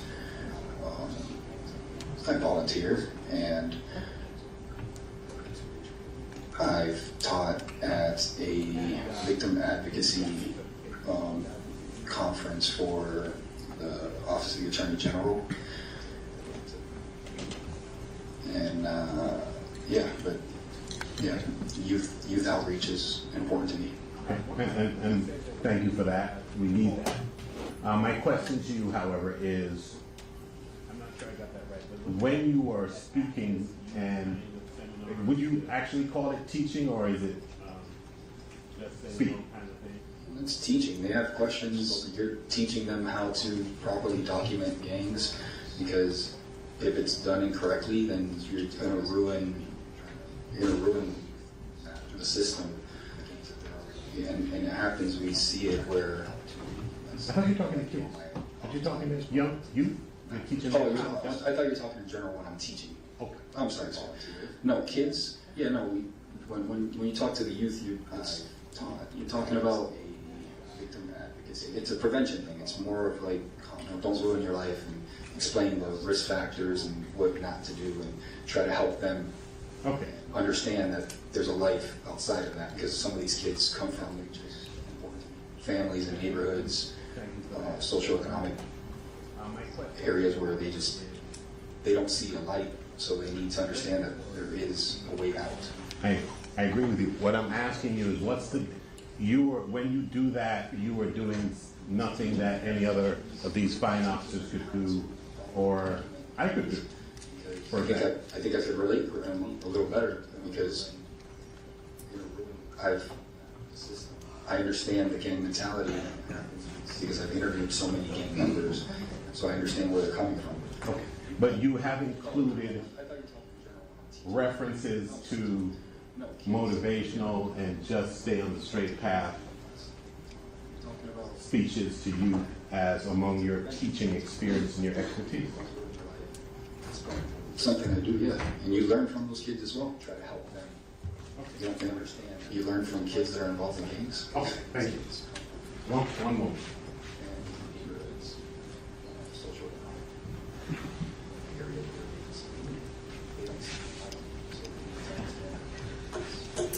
I have another question.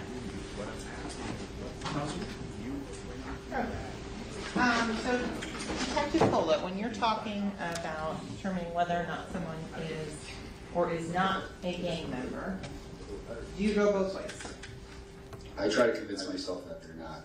I'm trying to avoid confirmation bias. So someone tells me this guy's a blood, or is a mafia family, or GD or Crip or whatever, I'll start looking for things to tell me that they're not. Because the second I can convince myself that this person's not a gang member, it's probably true that they're not, and that maybe it's just not enough evidence to prove they are. But when I'm going in there looking for evidence against it, and all I can find is evidence to support it, that's when it shifts, and I'm like, okay, this guy has to be a member. And this happens frequently because, like I said, sometimes people document gang members incorrectly because they'll see a tattoo that they think means something, and they'll document that person as a member of XYZ gang, and then I personally know that person is a member of this Bloods gang. So then I have to go and figure out why someone believed this person was a member of this other gang, and then convince myself that person is wrong and I'm right, or maybe notice that there might be two gang affiliations, like a prison gang and a street gang, national-based gang and local street gang that I can be associated with. So multiple alliances. Okay, so you mentioned that there can be multiple alliances. Can you give a definition of what it would mean to be behind the wall? Behind the wall means in prison. So are there different gangs that are behind the wall versus outside? Yeah, there's different gangs in prison, and there's some of those gangs exist on the outside as well. So the United Blood Nation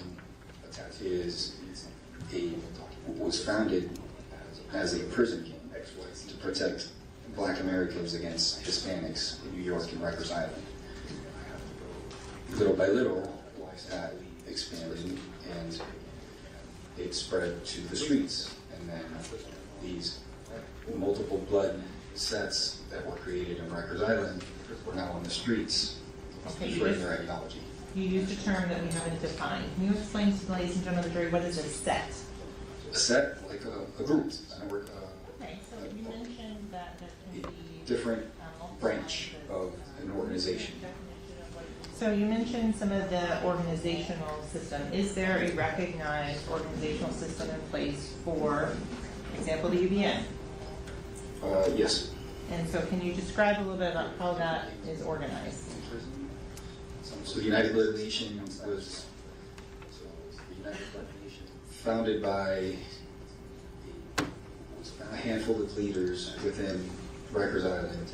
They created the first 3 original sets, 9 Trey Gangster Bloods, 1 Trey Gangster Bloods, and G-Shine or Gangster Killer Bloods. Sometimes they go by different names. And there was, I think, a total of like 12, 13 different sets that were created. Each one of those sets, or each one of those gangs that fall under the United Blood Nation have a leader who they call the Godfather Head. Right, so that would be the top person in the organization, the Godfather Head of the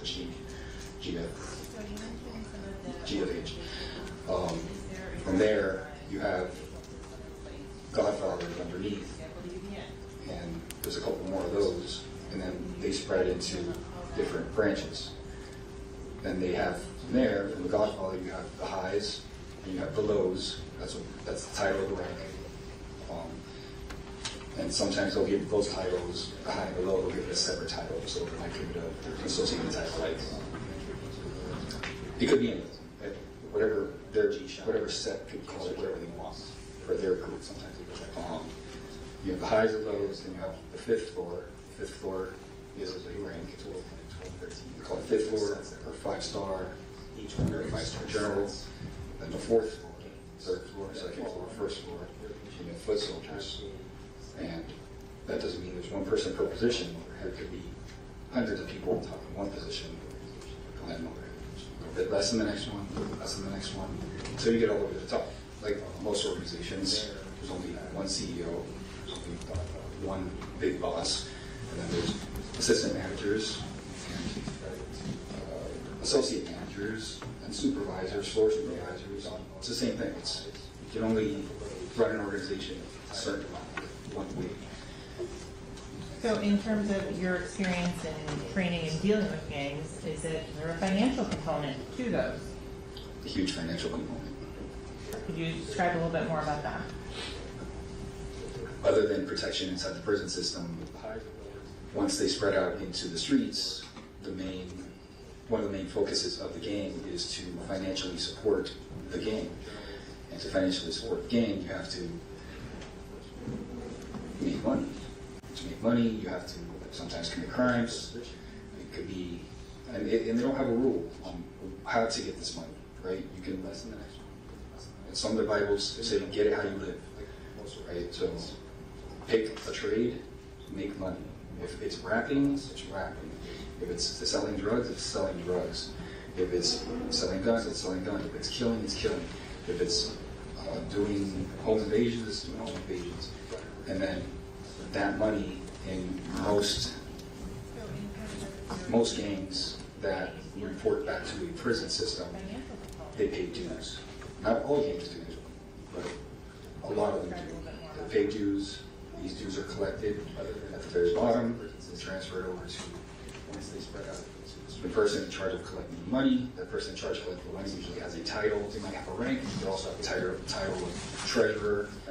That person is then responsible for holding the money for the gang, so that if someone has legal troubles, they get paid for the attorney fees, or if someone needs or if the organization inside the wall in prison needs food, commissary, shoes, anything, they can support their brothers behind the wall until they get out. That money is also used to get people back on their feet when they get out of prison. So that's the financial component. That's the money laundering component of the organizations. So you talked a little bit about wiretaps and monitoring of specific phrases, spellings, things like that.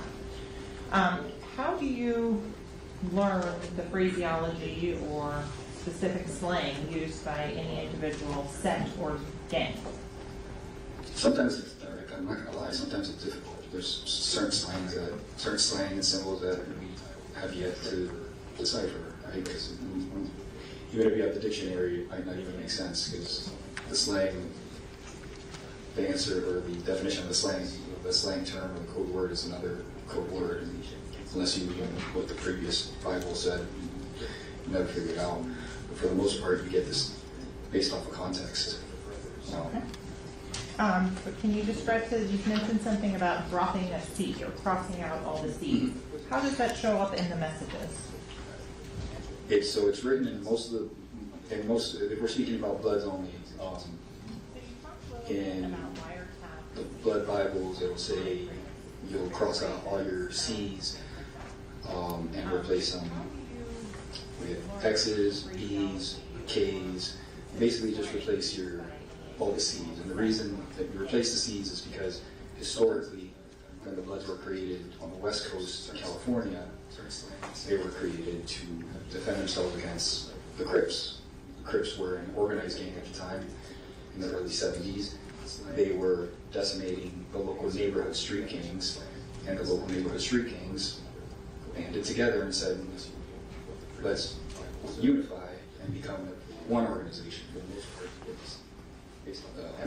Mal Pyru, that was one of the original sets. 5'9" Brim, one of the original sets. And all these neighborhood street gangs, like I stated, there's neighborhood street gangs eventually sometimes evolved into large national gangs. That's how the Bloods were created. So these neighborhood street gangs banded together, created the Bloods, started calling themselves Bloods, and began to multiply. And the main thing was defending themselves against the Crips. So most of their language is anti-Crip language.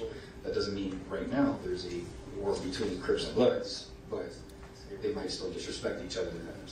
You know, if they get into an argument, they'll use derogatory language that they've created to diss each other, make fun of each other, and to show disrespect, either graffiti or messages on message boards. They'll cross out C's, or Crips will cross out B's. They'll call each other certain words like Crips. Bloods call Crips crabs. That's their derogatory term. Crips call Bloods slobs. That's their derogatory term for Bloods. These are little things that they do, and it's not, like I said before, it doesn't mean every single time they write a message they're going to do it, but it happens pretty frequently. So in terms of the term FYE, fire, yeah, what would that be translated to? A gun. What about a stick or a pole? A rifle or a shotgun, a long gun. It's like a stick. What about the term on the plate? On the plate, or being greenlit, that means the gang has sanctioned your murder, basically. If you've been put on the plate, if you've been greenlit, or you've been labeled food, that means it's an on-site attack that needs to be done on you. And if you're a member of this gang and you know that Johnny Smith is on the plate and you run into him and you don't act accordingly, then you might also be put on that plate. You might also be labeled food, and you might be next in line, or you are to be next in line to be What would that be? killed. You also mentioned a term, false flagging. Could you define that for the jury? Just means claiming something that you're not. So saying you're a Blood when you're not a Blood, and saying you're a Crip when you're not a Crip. claiming multiple gangs that you're not a part of. So how, on that side note, how do these small neighborhood local sets of young kids, how do they wind up becoming actually real sanctioned sets with the Bloods? To become sanctioned, so there's a lot of neighborhood street gangs that identify as Bloods. They call themselves Bloods. They identify as Bloods in terms of they've adopted all the signs, symbols, ideologies, clothing, all these things that the Bloods abide by. And they might have bits and pieces of knowledge that they've gotten from, friends or whoever, or the internet. And they try to follow this stuff. At some point, if you get a big enough neighborhood street gang that's claiming blood, they will probably get approached by a national set. And it could be any one of the national blood sets will approach these neighborhood street gangs and tell them, see, it's almost like a cease and desist order. You either fold and you come tap in with the Bloods and become official Bloods, or sanctioned Bloods, right? Fall under one of the national branches. Or your entire gang is going to be put on the plate. Your entire gang is going to be wiped out. And if you could explain, is the term real right? So real right is in reference to a sanctioned blood, a blood that's tapping in, a blood that's associated to one of the national branches that's doing all the right things as blood. So if you're saying you're real right, that means you're a member of the Bloods, like the sanctioned Bloods, not a neighborhood street set. And I think you've already described or defined lineup, but if you could just make sure that's clear, please. Your lineup in a gang is your chain of chain of command. So who's your foot soldiers, then your first floor, second floor, third floor, all the way up to the top. That's your lineup. So if you're a member of, say, a specific G-Shine Gangster Killer Blood set, and they ask, and you're getting checked by another Blood because they don't believe you're a Blood, and they say, what's your lineup? So you're going to tell them who you report to. You would know, okay, my big homie, the person that brought me in to the game, is so-and-so. His big homie is so-and-so. And the Godfather is so-and-so. And as long as you have the right answer, if the person quizzing you isn't real Blood, he's going to know that you're not lying. And that's how you catch you alive. If you're faking it, you're not going to be able to answer those questions correctly. You're not going to know who the big homie is. You're not going to know who the boss is. You're not going to know anything because it's not publicly advertised for the world. And so in terms of if someone asks, who do you walk with, what would be the appropriate answer? With the Bloods? Yes. State your set and who your homies, who your big homies are. Basically, you'd have to identify who you report to. When you say the term tapping in, I think you've used that a couple times. Could you define that?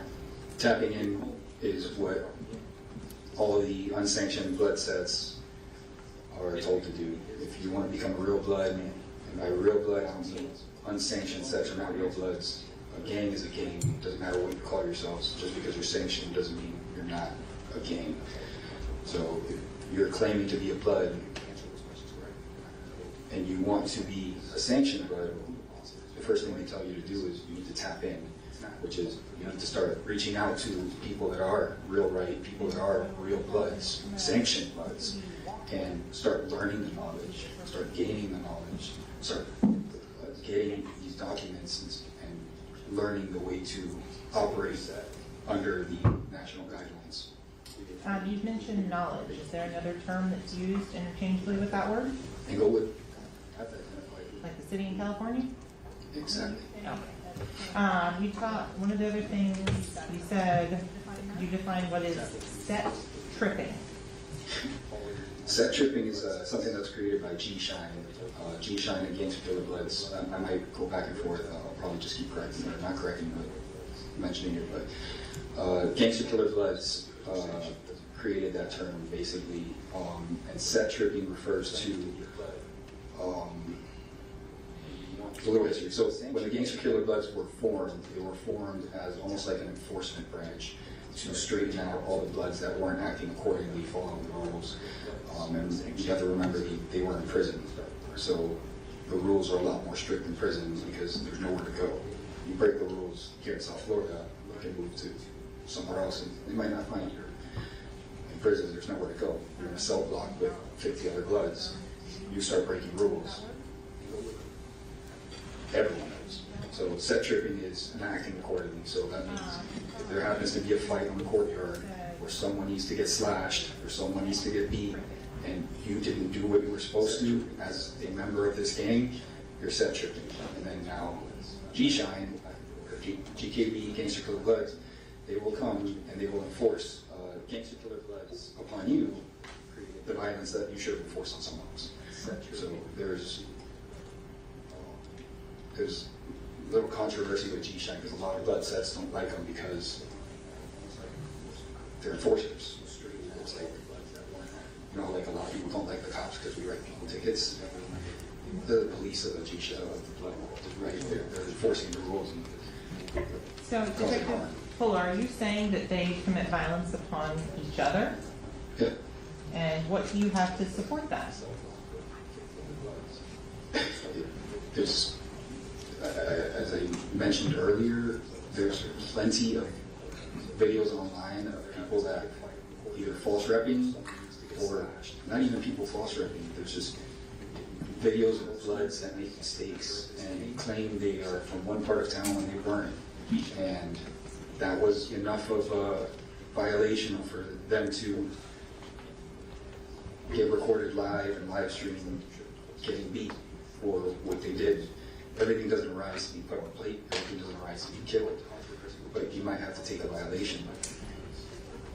So with regards to determining whether someone is or is not a gang member under Florida statutes, are there criteria that you have to look for?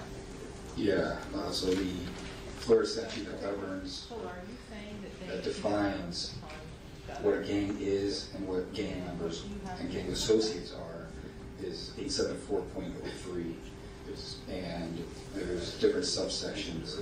First subsection defines what a gang is, which is there's a group, whether formal or informal, of 3 or more people who have common identifiers, hand signs, colors, things in common, right?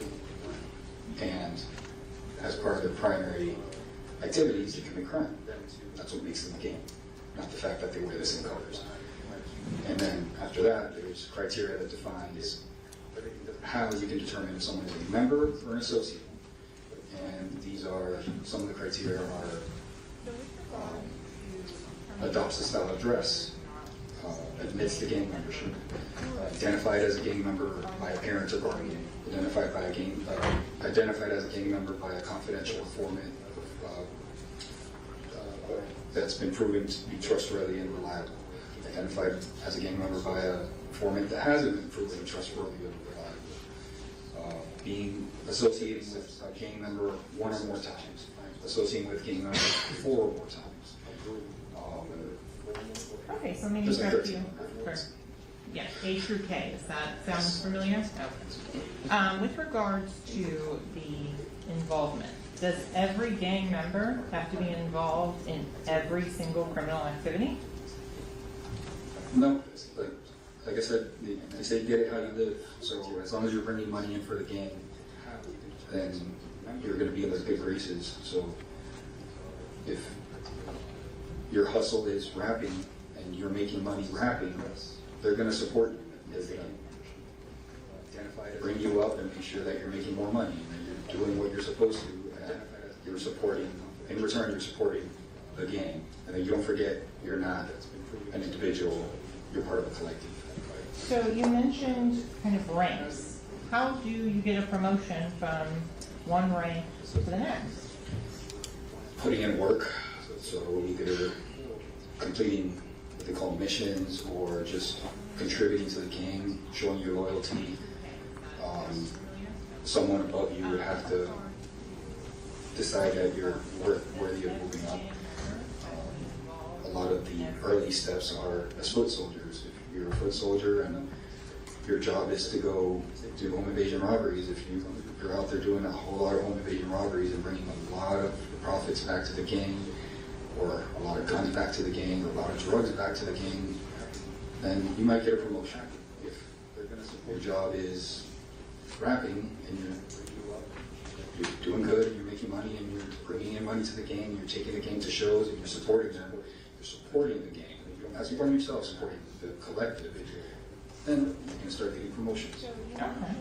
Is every aim and goal of a criminal gang something related to crime?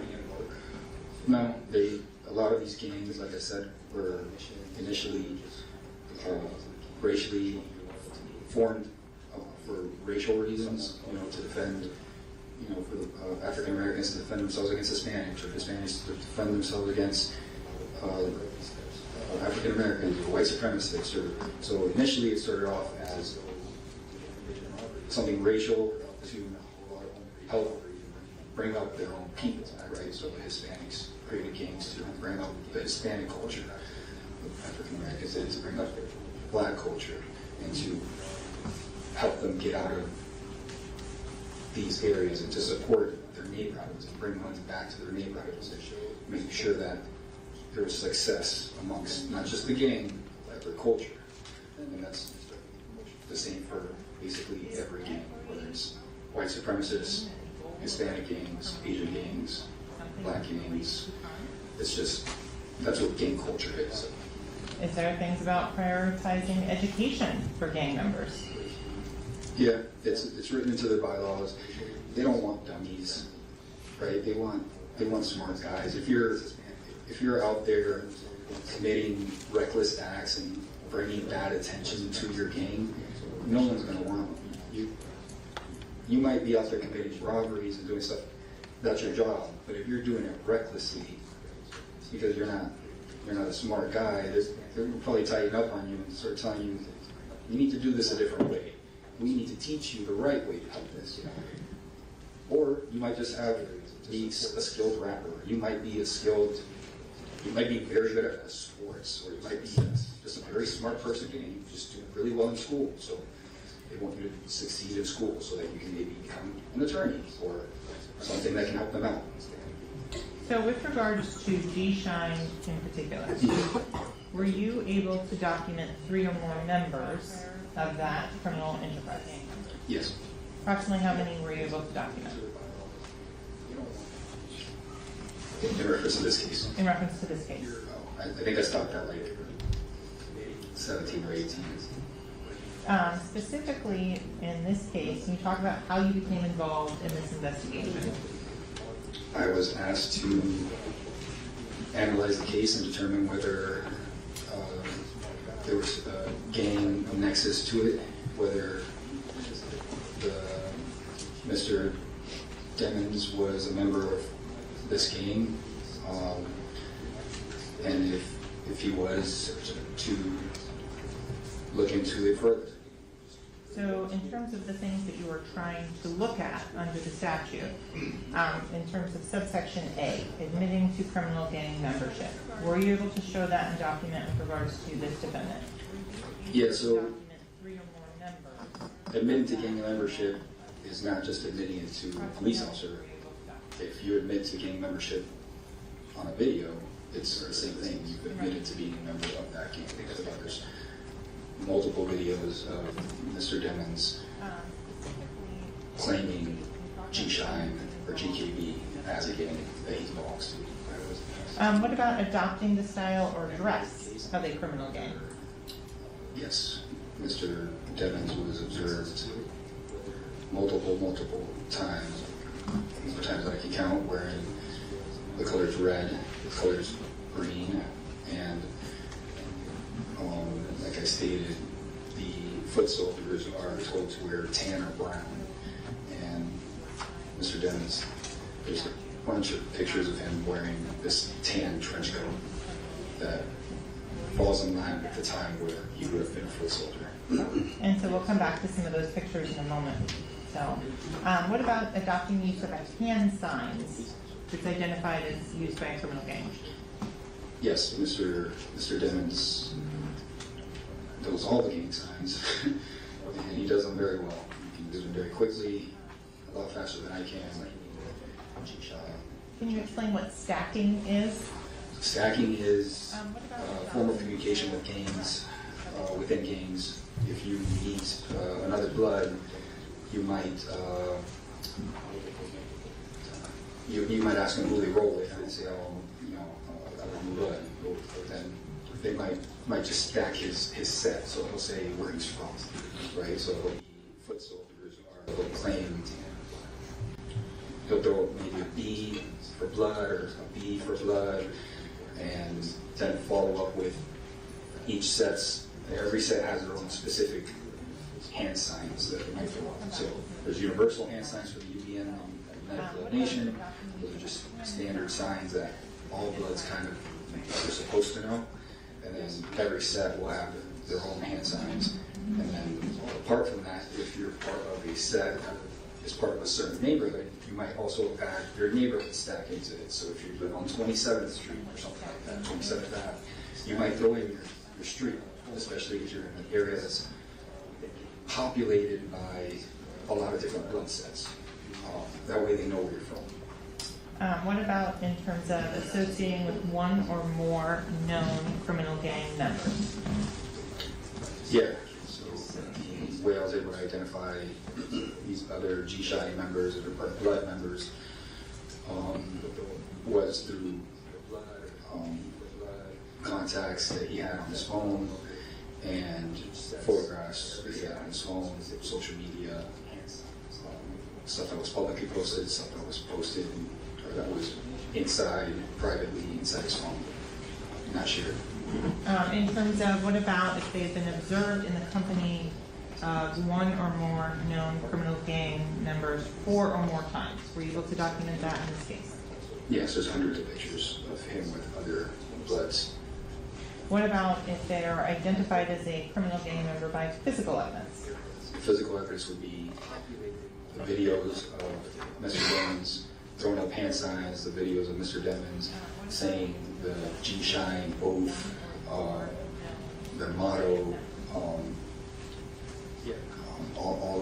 the social media posts, references he makes in songs about being a blood.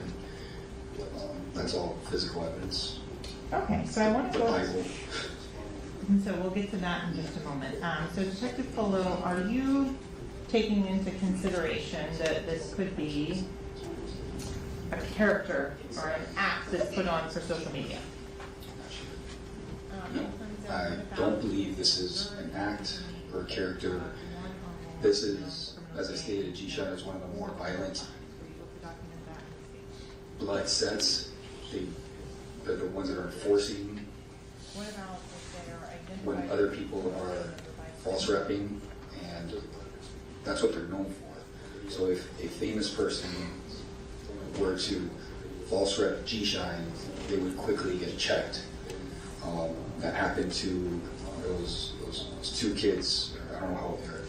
Those two guys that were claiming sex money murder, the Island Boys, with the funny haircut. Okay. Yeah, they were claiming to be members of Sex Money Murder, which is a set of bloods, and they quickly got checked by almost every blood that can find them on social media. They got branded, and they then had to recant and apologize. Did you find any evidence whatsoever of any recanting or apologizing by Mr. Demmons in the records that you reviewed? There's no recanting, there's no apologizing, there's no one calling out Mr. Demmons for being a fake blood. There's all I could find is support for Mr. Demmons for being a blood by other bloods. Okay, in terms of the specific communications that you went through, were those on a cellular phone and email extraction? Or Yes. Yes, it was on both. Okay, I'm going to alert on, and make sure defense has a chance to see what's in U for identification purposes only.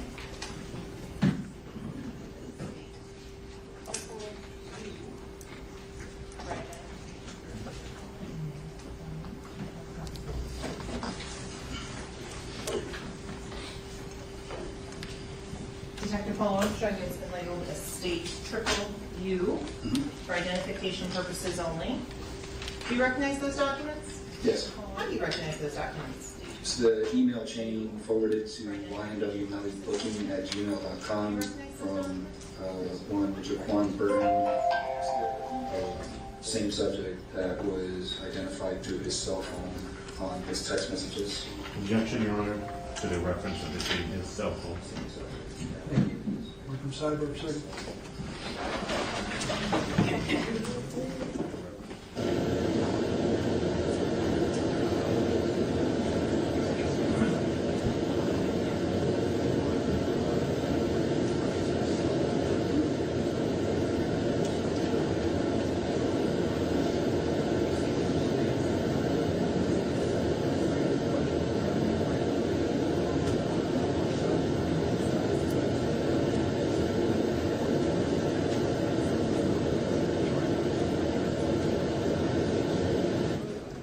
Y'all going to take a short recess, do not discuss the case, don't form any opinion about the case, don't allow anyone to discuss the case in the presence.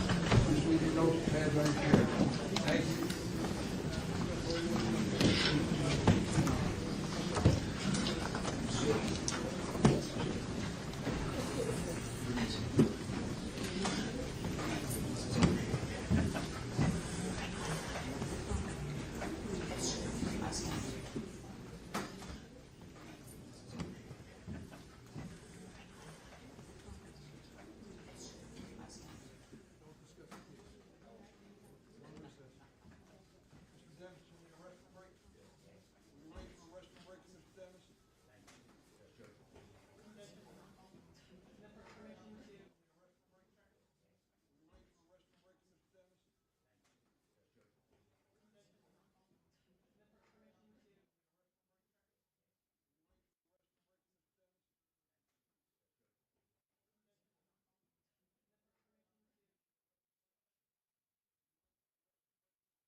Okay, so there's the testimony from the detective. He is testifying with a mask, and of course we're not showing his face there due to concerns with his area expertise. He is an expert in gangs and gang activity, and he is testifying there in court. Let's bring in my two great guests who are going to break this down with me now. I have Gene Rossi. He is a trial attorney, former federal prosecutor. I also have Aikisha Al-Shabazz. She is a former prosecutor with the New York County DA's office, criminal defense attorney, and professor.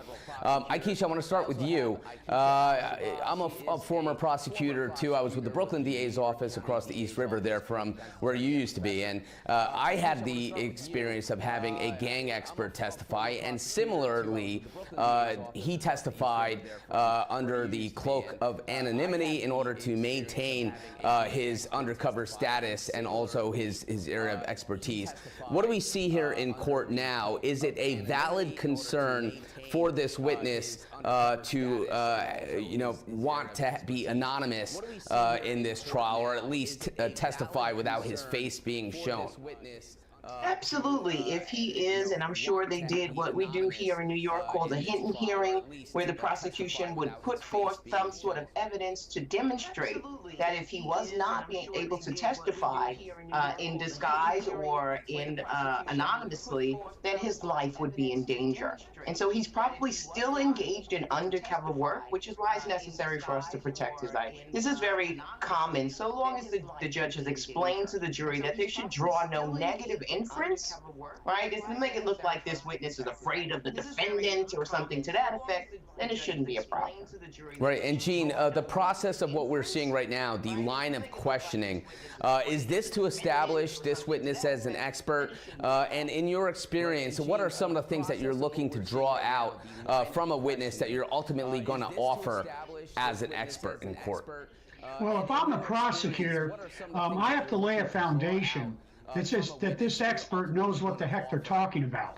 So you want to get the training, experience, years in office, conferences, but also how many times they've been certified by a state or federal court as an expert. That's the best foundation and the only foundation you should have for this type of expert. Sure. And Akeisha, I want to get the perspective from the defense side. Gene was talking about what you want to bring out from this witness as a prosecutor. What are you sort of aiming to do when you're looking to voir dire or question a proposed expert witness being offered by the other side? Well, exactly what was just said, and I think that this defense attorney did a great job at that. I don't know if you caught what he said. So you're sort of at the embryonic stage. It was like, you're a baby investigator. You don't really do this. You're not a real teacher. You just go out and do lectures. You talk to kids about not joining gangs. You're not a professor or anything to that nature. So he's really just trying to undermine his expertise, quote unquote. And I think he did a good job there. Like, you just got here. You don't really know anything. I like that as a defense attorney. Great analysis. We're going to take a quick break here at Law and Crime, but you stay tuned. We're going to come back. More of the YNW Melly trial coming out of Florida and more chatting with my great guests who will help me break it down. Stay tuned. Here at Law and Crime.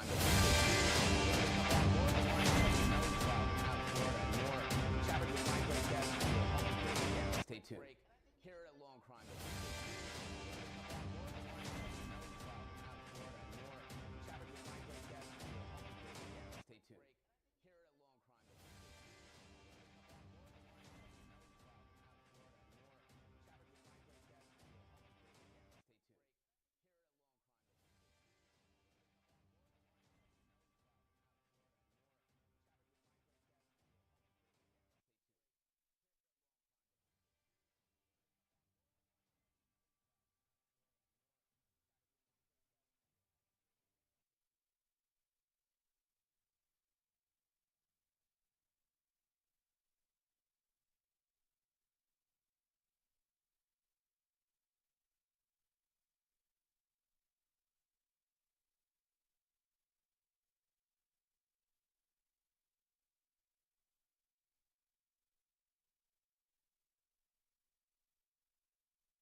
welcome back to Law and Crime. I'm Imran Ansari, and if you're just joining us now, we are live with the double murder trial of Jamel Demmons, the South Florida rapper, also known as YNW Melly.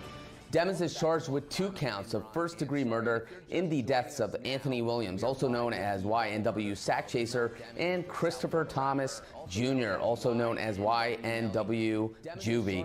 Together with co-defendant Cortland Henry, they were known as the YNW Collaborative. Henry is going to be tried separately from Melly. In day 7 of the trial, we are hearing testimony from Detective Danny Polo. We're going to take you live into court in Broward County right now. Stay tuned. A set, like a group, a different branch of an organization. So you mentioned some of the organizational system. Is there a recognized organizational system in place for example, the UBN? Yes. And so can you describe a little bit about how that is organized? So the United Blood Nation was founded by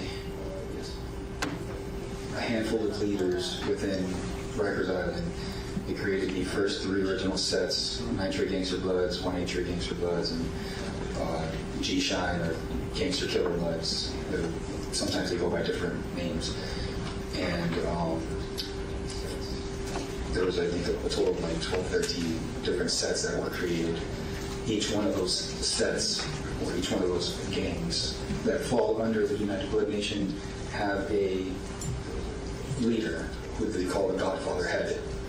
Right, so that would be the top person in the organization, the Godfather Head of the GFH.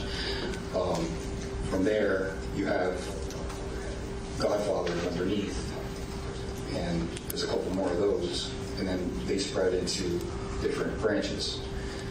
Then they have from there, from the Godfather, you have the highs, and you have the lows. That's the title of the rank. And sometimes they'll give those titles, the high and the low, they'll give it a separate title, so they might give it an associated title, like it could be anything.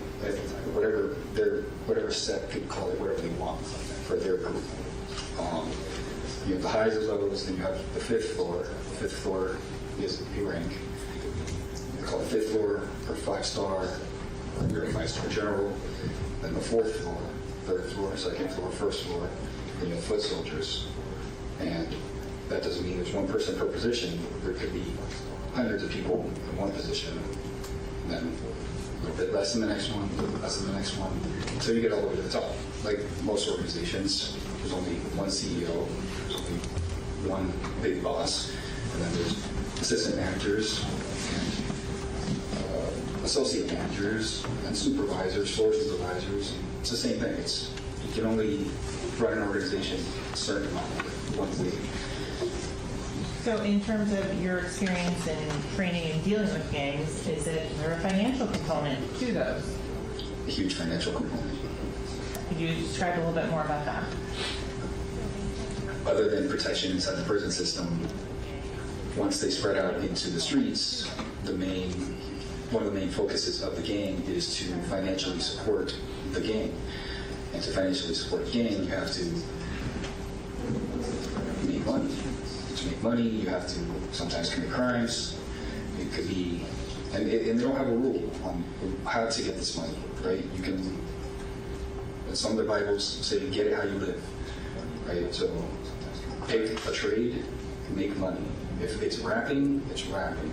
If it's selling drugs, it's selling drugs. If it's selling guns, it's selling guns. If it's killing, it's killing. If it's doing home invasions, it's doing home invasions. And then that money in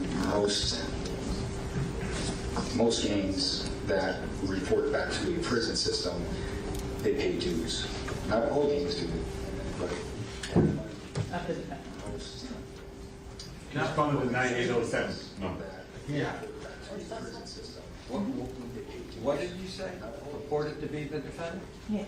We object to that. Okay. 9807. Just the phone number. 9807. Okay, can I just call the phone? Please. All right, we're all set? Yes, Your Honor? The free jury. So have to you. Sorry. Okay.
Ladies and gentlemen, thank you. Please be seated.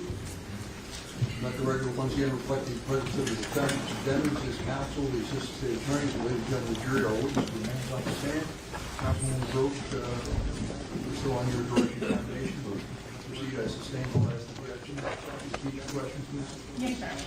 So Detective Polo, the item that has been presented to you is straight state triple U. You recognize it? Yes, ma'am. How do you recognize it? It is the email chain addressed to ynwmellybooking@gmail.com. Is this the same email that is referenced in the 772-713-9807 phone extraction you reviewed? Yes.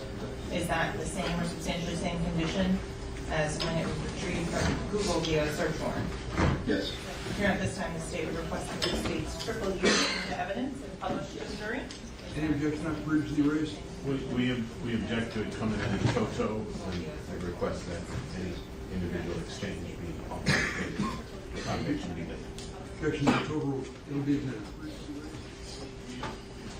States triple U will be marked states number 68.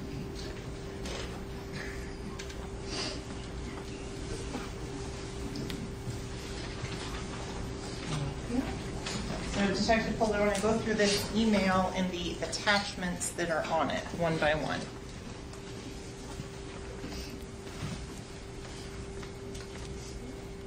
Detective Fuller, I want to go through this email and the attachments that are on it, one by one. September 16th, 2018 sent date. Do you see that on there? Yes. Okay.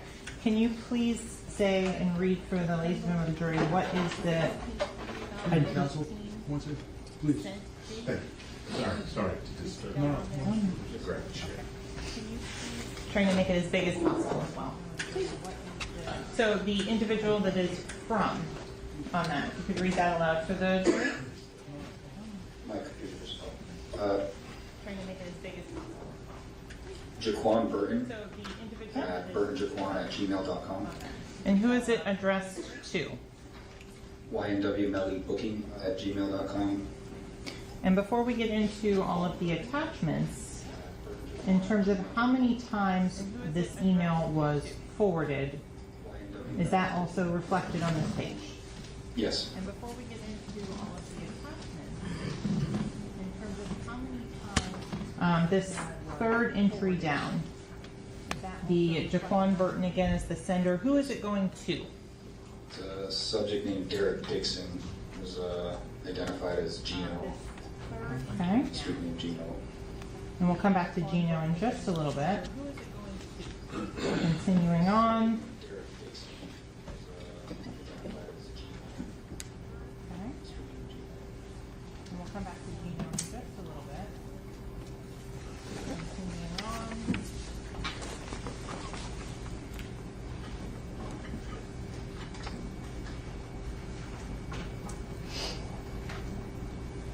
Were you able to identify all of the individual email addresses and associate them with a known person?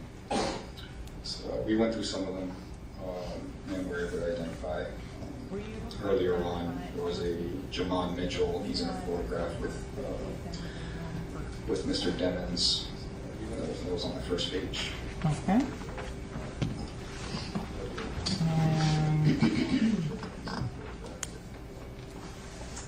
Is that the one here? Is that what you're talking about? No. I got a copy. It was first page. I'm sorry. First page, the first one sent to mitchelljamon@gmail.com. Oh. So going through, continuing to this last, the first forwarded one on this particular email chain. Can you read the from email?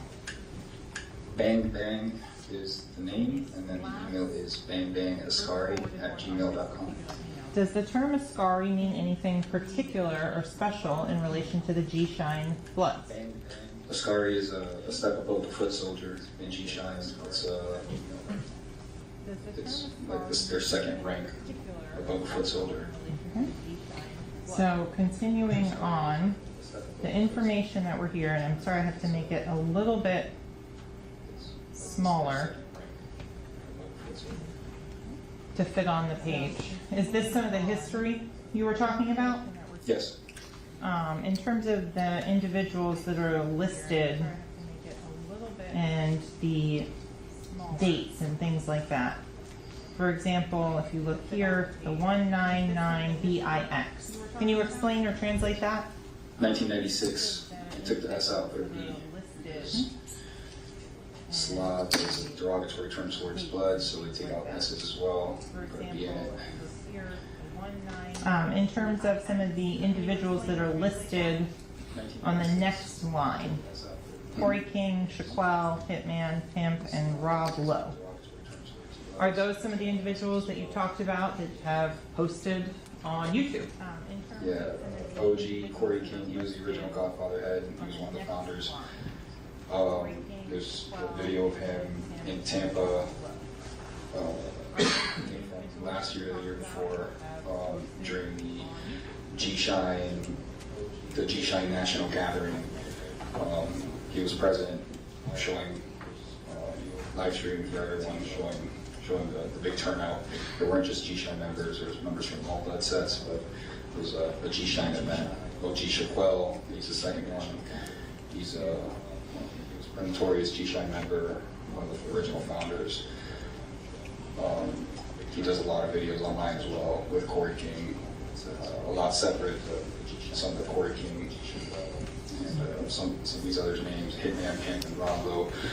They're referenced. He does a lot of videos online. My apologies.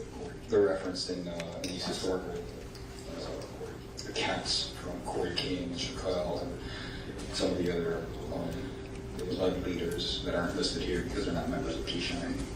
Okay. There's a word here, DAMU. What is that? Damu, blood. Is that something that you see throughout these records? Yeah. The Damu, or they call themselves OLAs, O-L-A. It's just a way for them to, it's like saying bro or dude. Is that something that you see throughout Damu, these records? you're saying you're blood. I'm an Ola, blood. Any other blood would know exactly what you're talking about. Okay. At the last line, 3 districts, there's 3 godfathers. Mm-hmm. Is that some of the hierarchy you were describing earlier to the ladies and gentlemen of the jury? That was, yeah, that's how the original G-Shine set was divided. It was divided to 3 temples. We call them temples. And each one of those had their own separate hierarchy. Okay. And to continue on to the top of the next page where you said temples are on there, that's over here? Yeah, and it references the names of each individual set, so that's a common thing. Sometimes a lineup or a set will be named after the leader. Sometimes they just give it a name.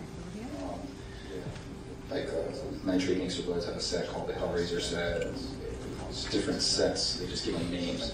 So here you see some of the names associated with the original 3. The most important one here is the 9.5 Killer Shine set. And the screen in front of you is a touch screen, so you can touch it and it will show what you're looking at. Yeah, so 9.5 Killer Shine, that one stood out to me. Why so? Because in the messages located on the phone between the 9807 phone number and between the 9807 phone number and G-Shine members that were identified, Gino being Derek Dixon, Herc or Q-Shine being Jaquan Burton, and the person they listed as their godfather being a subject named Stretch, who was identified as Keith Stevens. Okay. Yeah, Keith Stevens. named Stretch, and Stretch has been documented as in multiple federal indictments as the leader of the 9/5 killer Cheyenne blood set. Oh. So that corroborated past investigations. Okay. So when you were talking about like calls and responses, you mentioned that the information will have kind of the translation. Is that what we're looking at here? Okay, so right here, this is So when you were talking about like a way of asking who you fall under and the response you're supposed to give. And you have, a code, NBA, so they just wrote, if you find some ledgers or mail in the jail where they write NBA, they're not talking about basketball, they're talking about the National Blood Association. And then here you have what they gave as the name to the ranking system. So like GF is the godfather, they call him the general manager. And this is what I said, it changes from set to set, because there might be a set that won't call it the general manager, they'll call him whatever, it could call him anything. It's up to each set to do it, and it could change. It's not written in stone. The high is the next step under that, is what I said, call him the head coach. In this specific Bible, the low, the 5-star general, 4-star, 3-star, 2-star, 1-star generals. Okay. In terms of, is there then laws that are set out for the purposes of G-Shine? Yeah, so the original laws were written for the UPN. G-Shine adopted the same laws. Those are the original 30 laws. Blood in, blood out, you get jumped in. Sometimes, and like I said, there's exceptions to every rule. Sometimes you get blessed in. So voted in by committee. You're putting in work, that's another way of getting in. No snitching, that's an important rule. No punking out. No backing down from the fight, basically. No homosexuality is very common in the gang world. Can you translate, you made a comment about being blessed in. Can you just explain that? Because I don't think you've defined that yet. So blessed in is when you didn't really put in any work and someone within the organization is just vouching for you. And just saying, hey, this guy's gonna be one of us, they bring you in, you don't get jumped in, you don't have to put in, you didn't put any work in, you didn't do anything, they just brought you in, they brought you home. That's terms that they would use. But the most commonly used term is blessed in. Okay. On some of them, like no flu wearing or yellow back. I don't know, I have no idea. So there are some things that even law enforcement has yet to decipher. Yeah, there's certain, I said that I think earlier, that there's certain codes that just, don't make any sense to me. There's certain tattoos that don't make any sense. I just see them over and over and over again on bloods, and I know it means something to them. I just haven't figured out yet what it means, and sometimes they don't answer. Number 11, that's indicated here, crossed out all C's and replaced with B's, K's, or X's. Did you see evidence of that in the phone belonging to the phone number 772-713-9807? Yes. Oh. Was that in private communications? Private communications and public posts that were posted from that phone. Okay. And items number 16 and 17? Yes. Is that a common rule to basically don't admit anything?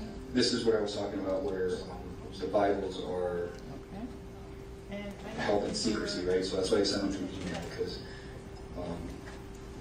typically you can't just find someone's email laying on the floor, right? That's not a thing. You can find documents laying on the floor at a search warrant, but to get an email, you would have to write a search warrant for Gmail or iCloud or whoever. So that's why they send out these Bibles a lot in email form. Okay. Keep it secret. The last one on this page, never take another person's side over your homie. What is a homie? A homie is a member of your set, a member of your blood set. So just because it wouldn't just be any blood. Never take another It would just be person's side blood over within your organization, within your lineup, within set. Okay.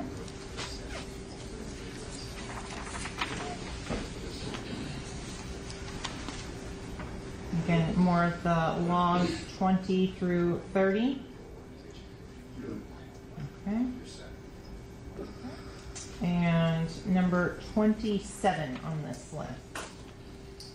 No black on black crimes unless someone violates your set, code, and colors. You gotta respect. That's like the biggest thing in the game world is respect. With every game, respect is. If you don't have respect, that's one of those things that could get you killed. And that's been documented over and over and over again. Okay. And next thing it says oath/red alert. What is that? The oath, it's one of the, most games have that create an oath. This will be one of those things that you have to memorize verbatim, and when you're being quizzed, you're going to be asked to recite these things. This is one of the things you'll be asked to recite. At some point, you'll be expected to memorize all these rules. At some point, you'll be expected to memorize all your creed. They call it levels, so levels of knowledge. And if you assert that you're, let's say, at a certain level of knowledge, and you get tested up to that level of knowledge and you fail, then you're going to get violated. Now, if you say you're at a certain level of knowledge and they test you and you get quizzed and you answered everything correct, then you're doing just fine. Okay, so you had mentioned that there were other different sections and hoods. Are those some of the ones that you had previously mentioned? The 9 tray? Yeah, so the original founders of the UBM, OG Mac and Leonard Denite McKenzie, they created all these, well, these gangs existed within the system, so within the prison system, they just didn't have these names. Little by little, like it happened in California, where the neighborhood gangs started joining into the Bloods, they then changed their names for something that aligned with the Bloods. So these are the original sets. The dates, they're as accurate as I can tell based on not just interviews, but all the other documents that we've ever recovered have the dates are pretty consistent. These are things that you'll almost never get wrong unless you find a Bible from a jail, from a brand new member of the Bloods who's trying to learn, and he's just writing it down, trying to memorize this stuff, because the easiest way to memorize stuff is just keep writing it down, especially if you're sitting in jail. In terms of, it says greeting and replies, are those some of the types of knowledge an individual could be quizzed on? Yes. You could, and you won't even know you're being quizzed on it. This is something that happened in one of our undercover cases. Our undercover was first time being a Blood, so he didn't answer some of these greetings correctly. Okay, so going down to almost the bottom of the page, where it says on there, rise and shine. What is the proper response if someone says rise and shine? I shine, you shine, we shine, G shine. So very popular G shine saying. Okay. And it doesn't have to be exact, right? So if it'd be like variation of it, like right there, I shine, you shine, right? It's not exactly like the other one. Okay. And in terms of, it says these are meanings, not replies. So if someone says this, is this kind of more the dictionary part of it? Yeah, sometimes it doesn't make sense. Like some of these dictionaries, it just, the answers, but the definitions to the word, to the codes is other codes. It's just, unless you have the person in front of you that wrote that, you probably won't be able to decipher it. Okay. And this continues on in this with different codes. And reviewing these codes, are they consistent with some of the other gang knowledge that's been recovered and that you have learned about. Yeah. Except for some of the, obviously some of the codes are different because the codes are updated periodically. For the most part, a lot of these have continued to be used. Okay. And so there's some of the terms you've already defined, like set tripping. There's 1965 on that list. Is this something that they continue to evolve over the years? Continue to be used. The code? Yes. It could if big indictments come down and a lot of people, if a big indictment comes down, like the recently sex crime murder got indicted, and there was a lot of people got arrested on that indictment. We have an active investigation where we know they completely restructured everything. They're restructuring their Bibles, they're restructuring their chain of commands, they're restructuring all the rules. So it's how they have evolved. And so law enforcement has gotten hit to whatever is already out there. And so on the bottom of this, it says G slang. What is that translated to? Speaking codes. It's how they And continuing on to the next page.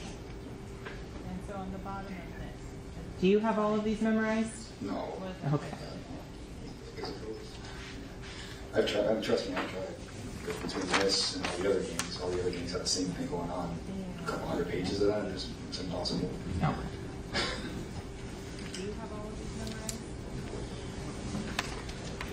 So that's the end of the first email, the forwarded email.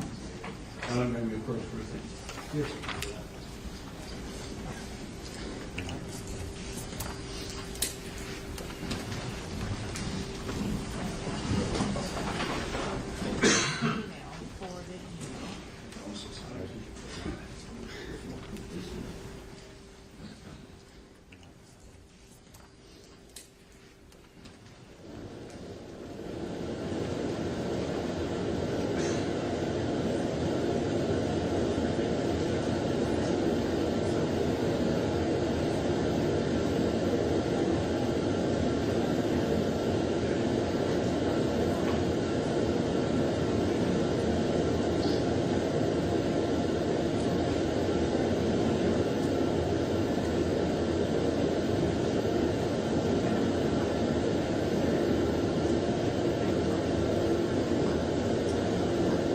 Ladies and gentlemen, I need a few minutes with the attorney to not discuss the case. Don't communicate anything about the case. Don't allow anyone to discuss the case in presence. Certain no research. Just leave your notepads on your chairs. We'll be back in the short.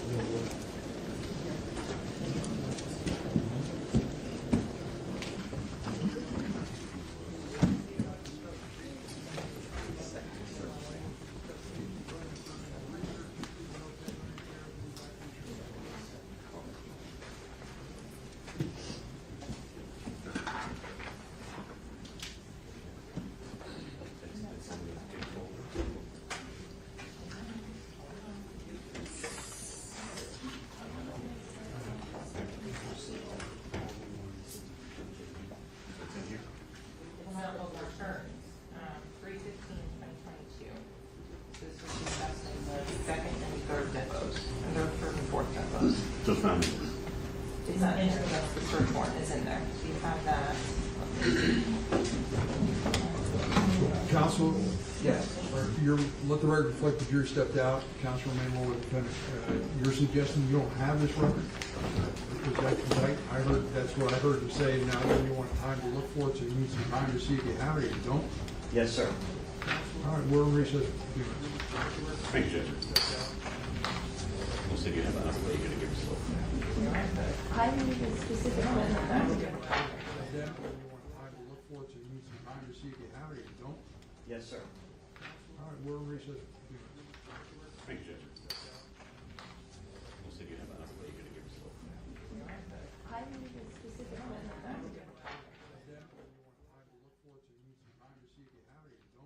Yes, sir. All right, we're in recess. Thank you, Judge. We'll see if you have enough. What are you going to give us?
seeing that sidebar, you indicated there was some issue, you didn't have the document. Did you find it or not, or what happened? We're still checking. Oh, you haven't resolved it? We have not resolved it. So Your Honor, it was pursuant to a search warrant that was signed on March 14th of 2022 by the Honorable Barbara Duffy. The information was provided to the defense counsel as once the return came in from Google. It was sent on March 22nd of 2022 and provided that information to counsel.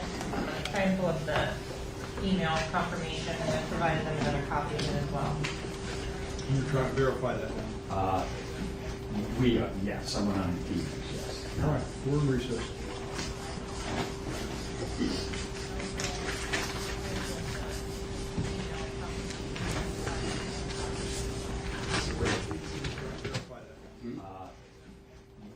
Yes, someone on the team, yes. All right, we're in recess.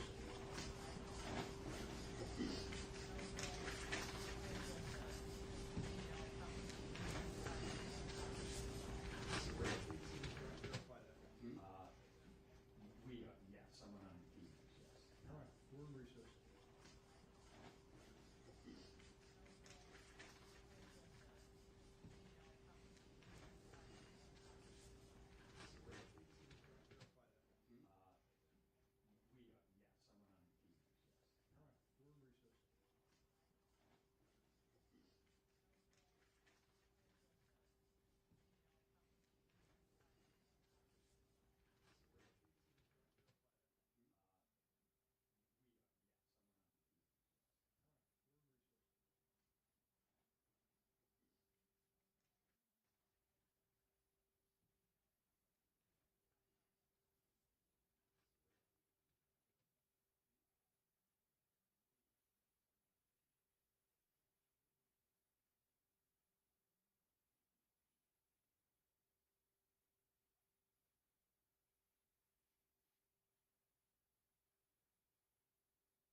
Defendant, his counsel, the assistant state attorney, the jury's in the jury room. So, counsel, you came sidebar and there said there was a problem that you thought there was maybe a discovery violation and they didn't comply and sent it off to you discovery, but now you're looking at it and you have it. Is that right or wrong? Well, we can't find it, but they did show us a, they showed us a paper. they showed us a document that says it was sent to us. I can't dispute it at this moment. We can't locate it, but This time you're not alleging there's, do I need to do a Richardson here? Are you alleging there's a discovery violation? no, I can't in good faith say that based upon this receipt. So,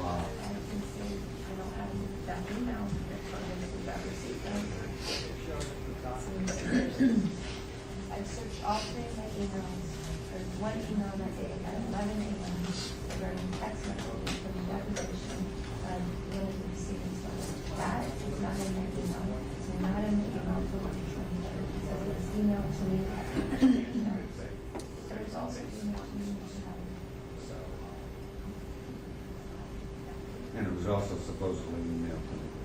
Yes. I can't, based upon this receipt, I can't. We have receipt, but no attachment. We have, they provided a receipt coming out of the office of the state attorney. And I suggest you also look at the deposition and if she was questioned about this specific document. That would do it. So my suggestion is that she's not going to finish, or she's at this rate to finish her direct today. So we'll study this over the weekend. At this time, you're not alleging there's any discovery violation. I don't need to No, Mr. sir. Richardson here. Is that correct? At this moment, no. All I can't. right. So we're going to proceed with the testimony. Is Yes, that sir. correct? Yes. Everybody agrees? Yes, Your Honor. Can I bring the jury in now? Yes, sir.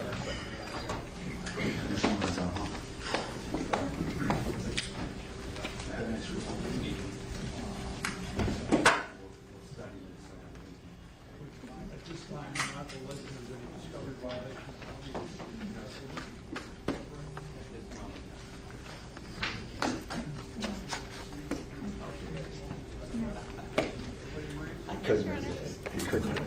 Huh?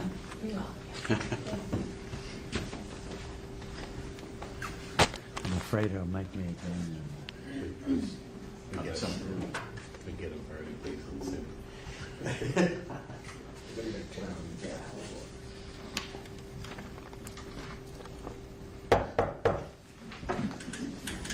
Jury entering.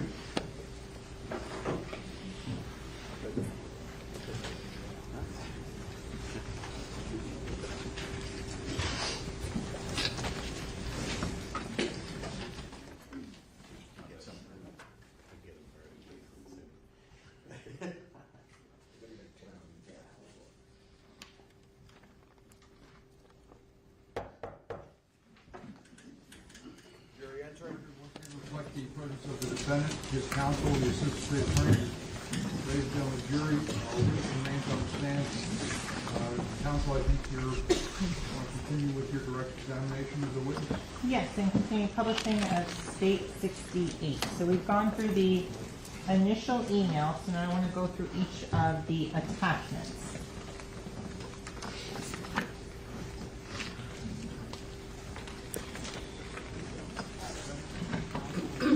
Are these, Detective Fuller, are these additional items of which an individual would be expected to memorize? Yes. Okay. When you talk about being promotions, is that also discussed in this particular 15 raised document?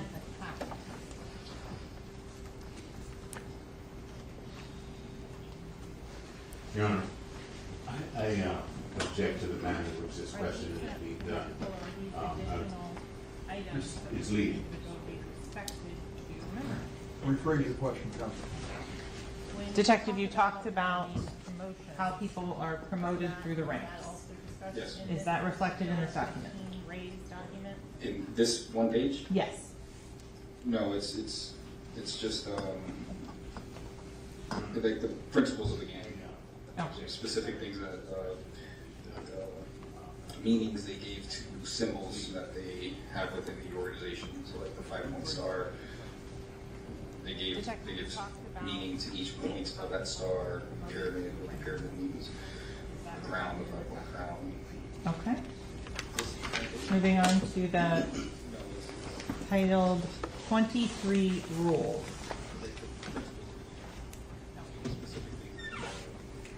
Was that this is, so it's clear for the record, the second attachment on this email? Yes. These are all rules you'd be expected to abide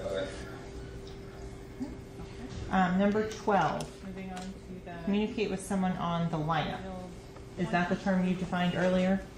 Tapping in, yeah. You need to make sure to report to your up your chain. Okay.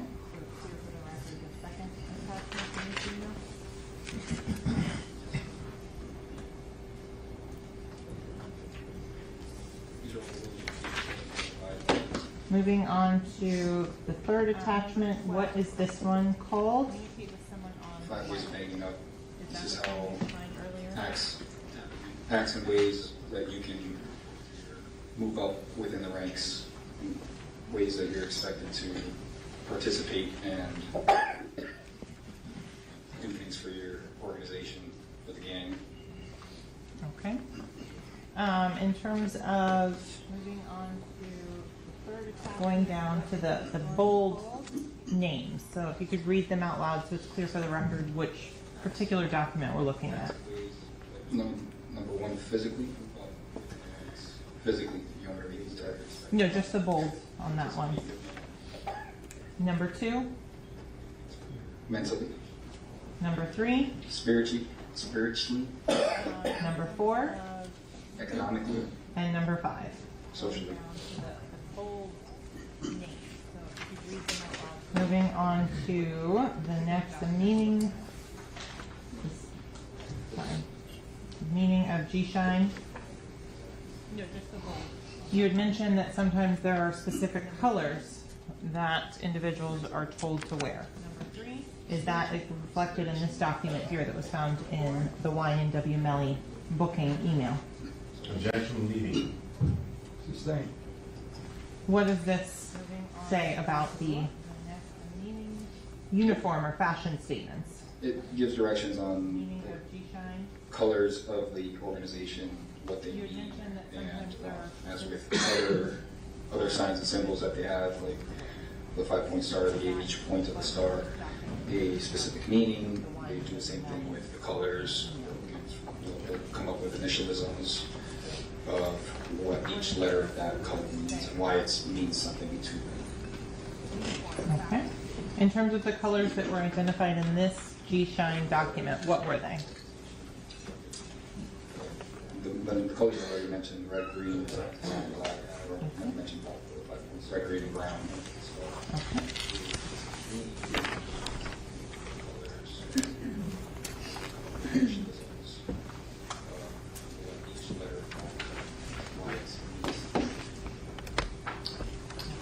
Next page here, what is it titled?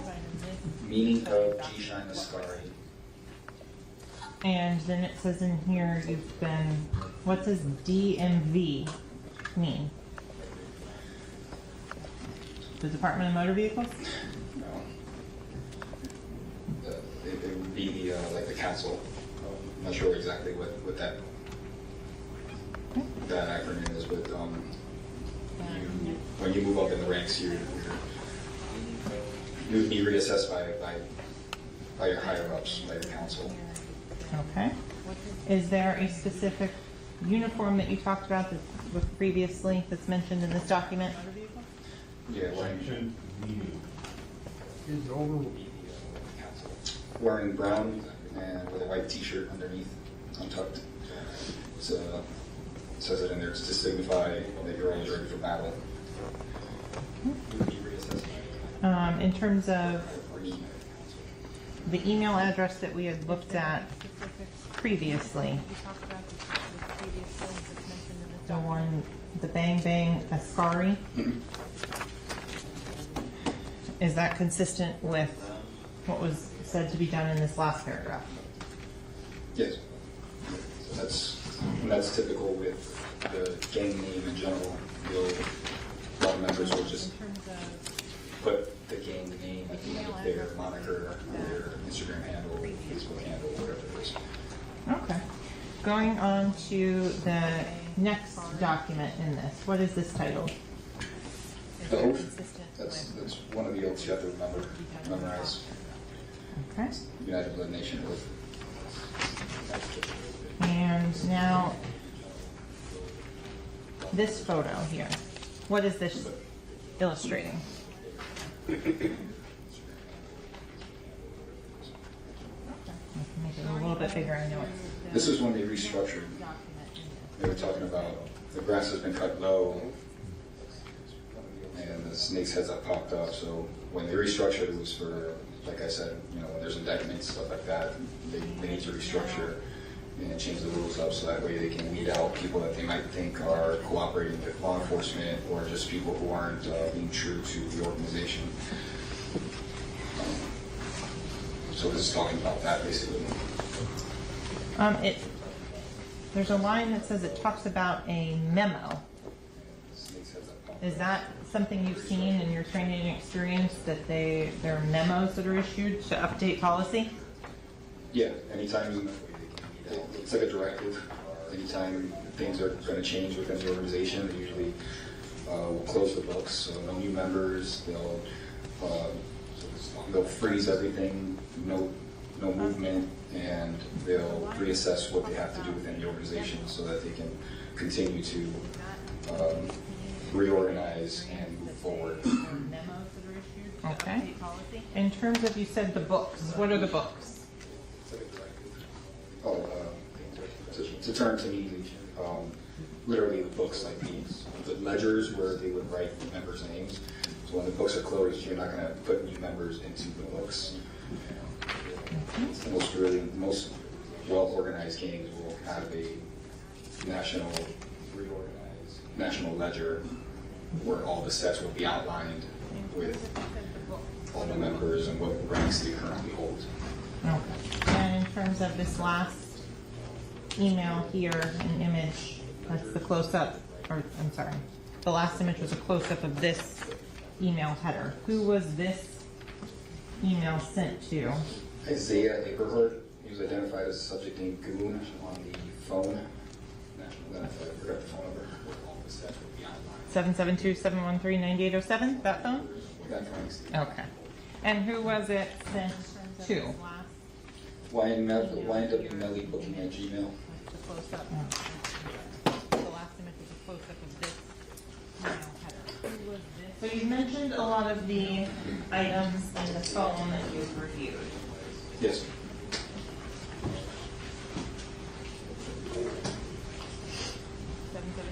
I'm going to start out with what's been labeled as states triple B for identification purposes. Going to defense.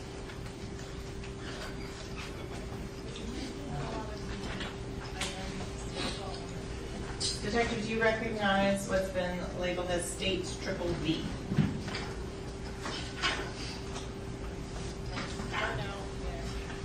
Yes. How do you recognize that? This is a extraction report from the cell phone ending 9807. Messages between that phone number and a contact saved as GF stretch with the C crossed out using an X instead of a C. And does this fairly and accurately depict the conversation that is on that cell phone? Yes. And at this time, the state would request to move states triple B in and publish to the jury. Same objections. Objections overruled. It'll be admitted. States triple B will be marked state 69. Contact saved as GF stretch with the C crossed out using an X instead of a C. Okay, detective, on this particular phone and this messages, there's the term rise up and beloved. Is that something based on your training and experience you can offer an opinion on? Yeah, it's mentioned throughout multiple G-Shine Bibles, the term rise up. Beloved's just a term of endearment that they're using between each other. On its own doesn't really mean anything, but knowing that these guys are members of G-Shine, it does. Objection, Your Honor. Stay. Okay. Raise your question.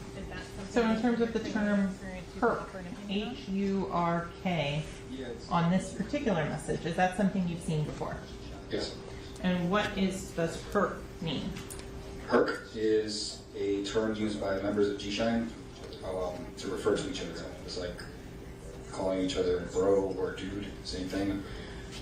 Members of G-Shine call each other HURK. That's one of the terms they use. And on the December 1st, 2018, this particular message, is there another term that would indicate G-Shine affiliation? The rank designation is Scary.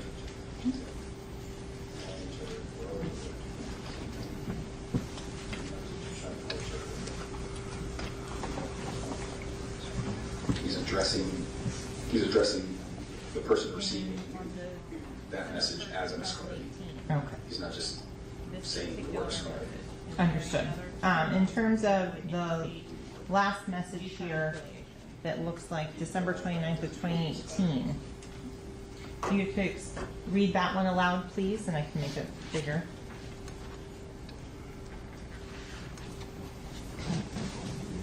You have many other hoods that have productive aspects in motion, and it's time for us to put a form of some businesses into existence so we can grow as a family. We are already established financially, so we want to combine with you in the form of growth and development and endure prosperous ventures as a collective.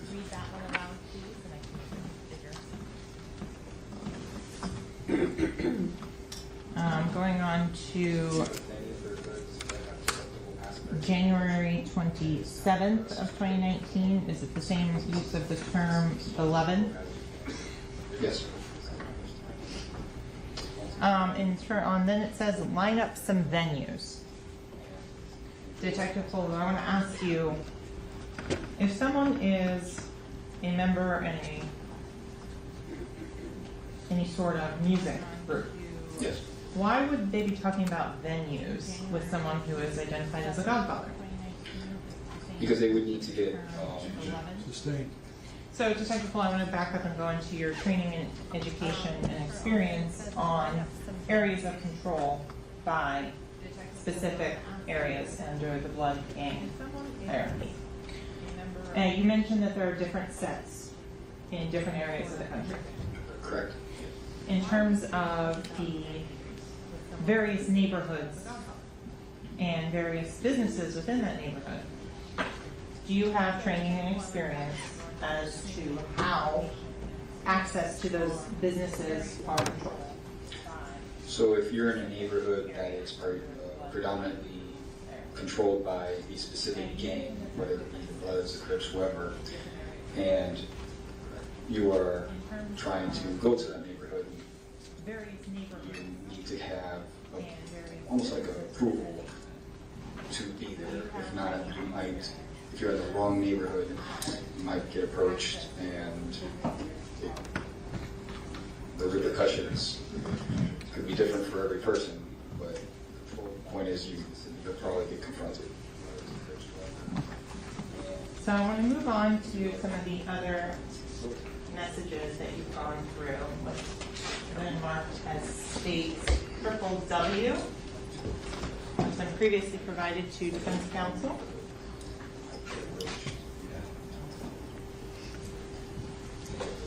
Showing you states W. Prior to coming into court today, did you have an opportunity to review this document? Yes.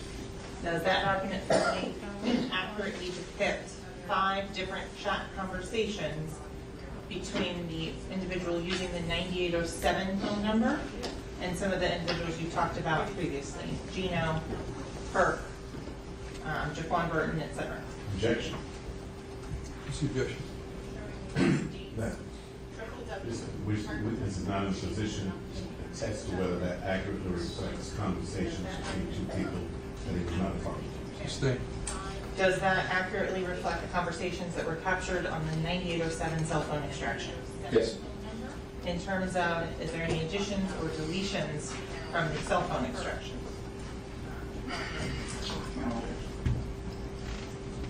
I don't believe so. I didn't see any in red. Usually when they've been deleted. Do they fairly and accurately depict the conversations on the 9807 cell phone? Yes. Here, at this time, the state would request to move state W in and publish to the jury. I object, Your Honor. Improper foundation, insufficient foundation. Judge, overruled. It'll be admitted. State W? States W would be marked state 70.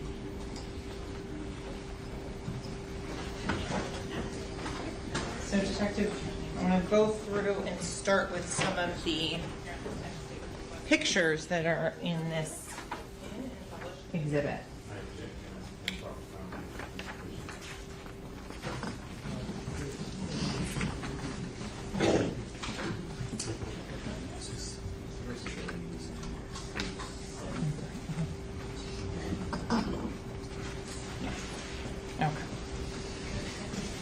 Reference the pages as you go if you don't. Okay.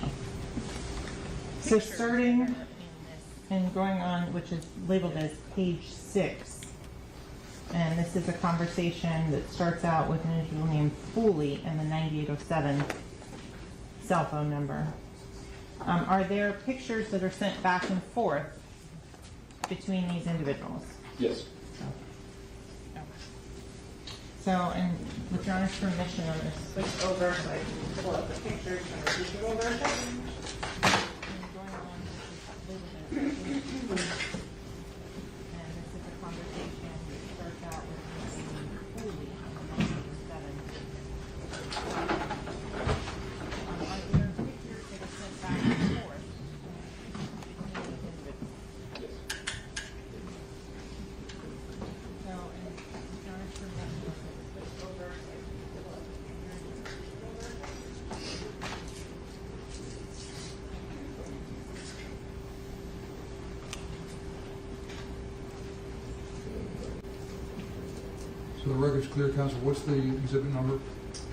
This is still the same exhibit. This is just the digital copy so that we can access the photos. So exhibit 770, Your Honor. Yes. Thank you. So in terms of the images that were sent, were you made familiar with Jamel Devins? Yes. Can you point him out in this particular photograph? I'm sorry, it's no longer a touch screen on that, I don't believe, because it's now on this. Subject like she was jumping. In the center of the frame? Yes. Objection, Your Honor. May the record reflect that the state pointed to it and identified the person to whom the state pointed. Yes. So let's go to a different one. Do you see the defendant Jamel Devins in this photo? Can I stand up, Your Honor? Yes. Thank you. In terms of the hand gestures or signals that he is making, is that anything that you can comment on with your expertise? It's an east side sign, he's an east side blood.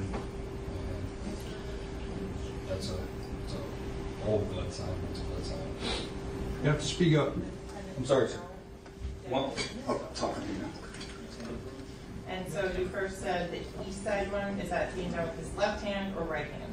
In terms of the hand gestures, I don't know if the pictures. is that anything that you can comment on with your... East side being pointed forward. Okay. East side sign. And then the other hand is kind of crooked, so I can't tell if he's doing another east side or if he's doing this, which is a blood hand sign.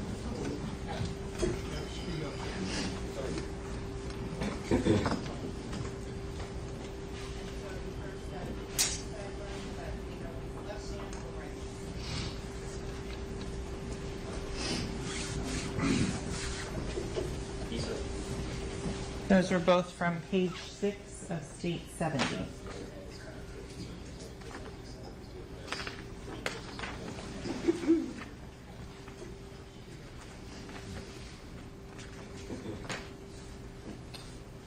Going to page 14. You indicated that some of the emails were identified as a specific individual. Who was that? Derek Dixon in the emails was identified as Gino, and Gino, this phone number was identified as Derek Dixon, one and the same person. In terms of the messages here on page 14 of State 70, the first message on September 16th of 2018, what does that say? I'm sorry, say that again, which one? The first This one? message. Oh, Sorry. Gino locked me into love, and then took out the C and put an X. Okay. Then the next message, the response from the 9807 phone number. What is that? 050 is political. In terms of the messages Later here on this text thread, he explains it. Okay. Down to the next one from the number that's identified as Gino. And what message does that say? Me and the Godfather, the GF, talked about you till we come into your show in Orlando. Moving on to page 15.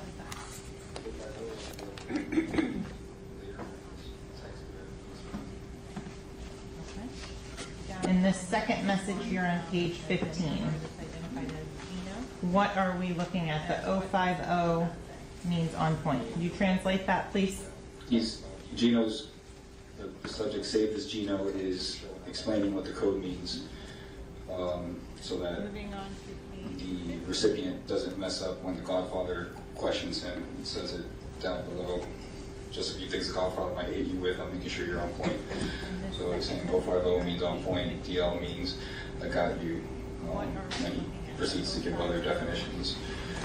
SL means shine up, greetings and responses are rise and shine, I shine, you shine, rise up and pop, and shine right, shine bright, I shine, plan to gold. So these are all things that were written in that original document we went over.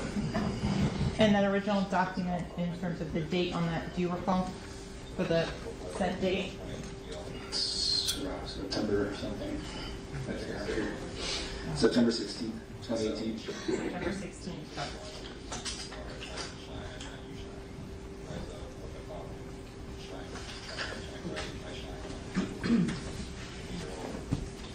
So in some of the responses from the 9807, again, that term, her.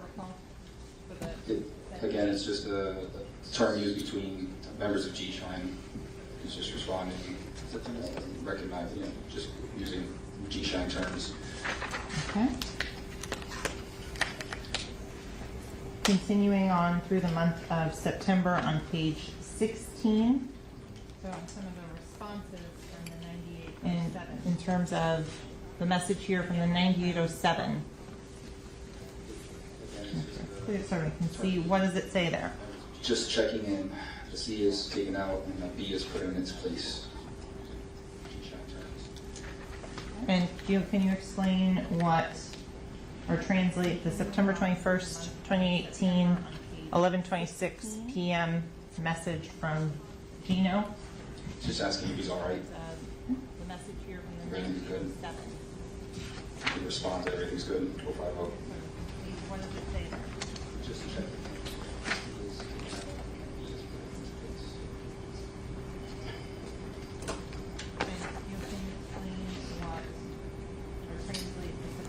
Can you explain what is a square?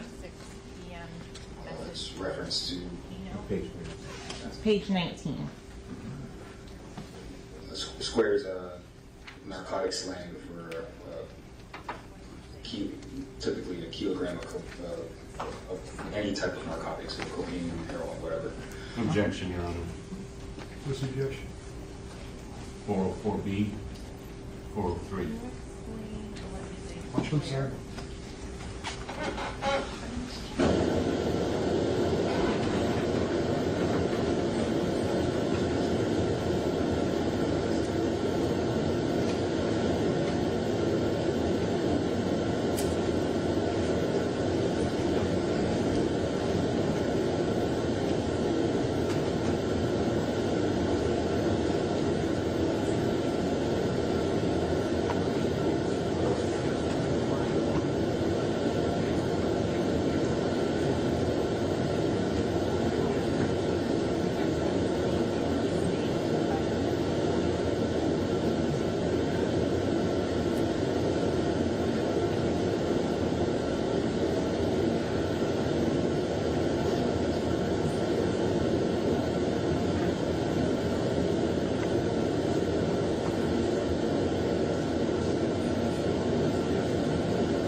Detective Polo, in terms of your training and experience in narcotics and gang investigation, what is a square? Square is in reference to a kilogram of any type of narcotic that is sold in kilograms, because it's shaped like a square. Okay. So I want to talk now on page 21.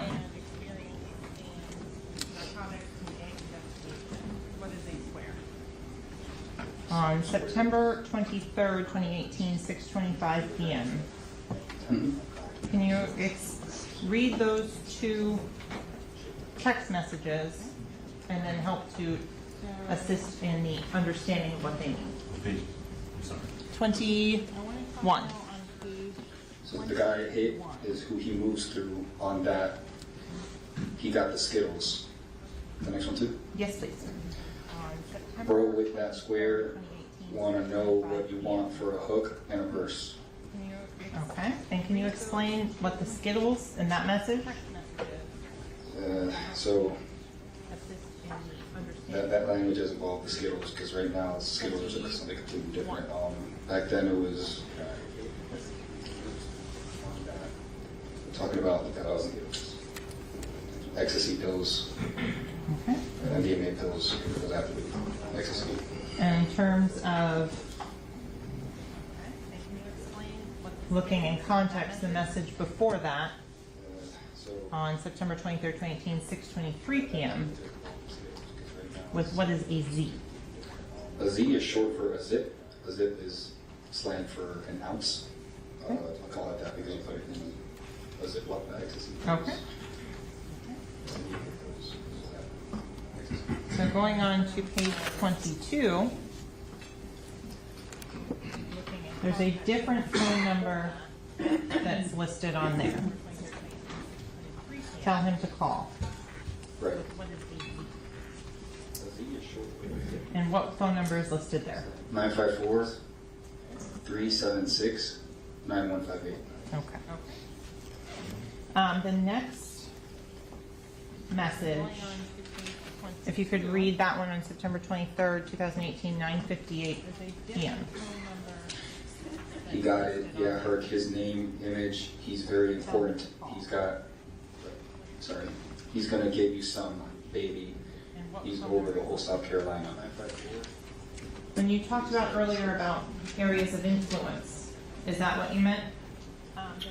Yeah, so especially with the lineups that cross state boundaries, you would need to know where your higher ups are reporting from, because if you say I report to Stretch, you're going to say who's Stretch, especially if they're not part of your lineup. You say I report to Stretch out of South Carolina, then they can double check you and reach out to their contacts in South Carolina, make sure that Stretch is a real person. Okay. Continuing on to September 25th, 2018, another message from on page 23 for Defense Counsel. Thank you. Is this again referring to the same image name from the previous? Yes. Okay. Do you know what the baby is? Only the brick. Okay. Small like a baby. And the response? Haven't heard from him 20. November 25th, 2018. So then moving on further down on page 23, that page, on 10:08 p.m., what does Gino ask? The member identified as Gino states, DL, did you get your date for the Savannah State Show? And the DL, what does that mean? Haven't heard from him. Do you get... I'm sorry? The DL, does that have a specific connotation or meaning? Yeah, it does. I'm drawing a blank right now, sorry. That's okay. It's been a long day. We'll come back to it. So with regards to the next line on that, what does that one read? Yo, the GF, Godfather, gonna call you, take out the C, all you today, make sure you UAB, you're on point. And the response was? everything's good. Hopefully. So I want to go then again to the digital version to reference this picture here. So Gino the number identified as Gino ending in 4281 sends an image, and this is on page 24 for council.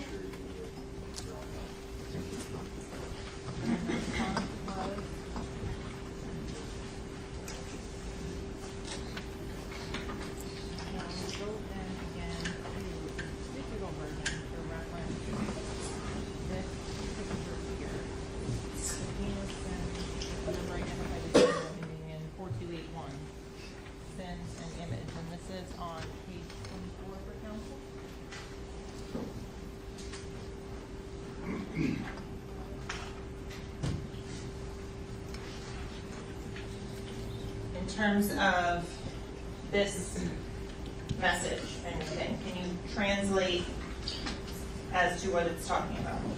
Looks like it's a picture of another phone, taken with a phone. Contact name tall.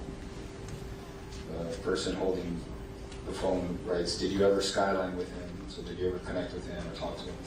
He's dying to talk to you. Melly, that is. And then he says he's going to have to hit him up today. I didn't hear that. He's going to have to hit him up today. It's a picture. So then continue on to the DL line. What? Tell him he'll be expecting him. Okay, and then the next response. Want you to groom him, show them the meaning of the chain of command, safety and security, show dudes something different. And the response? I got you. I just know that by him talking to you. Object to the hearsay.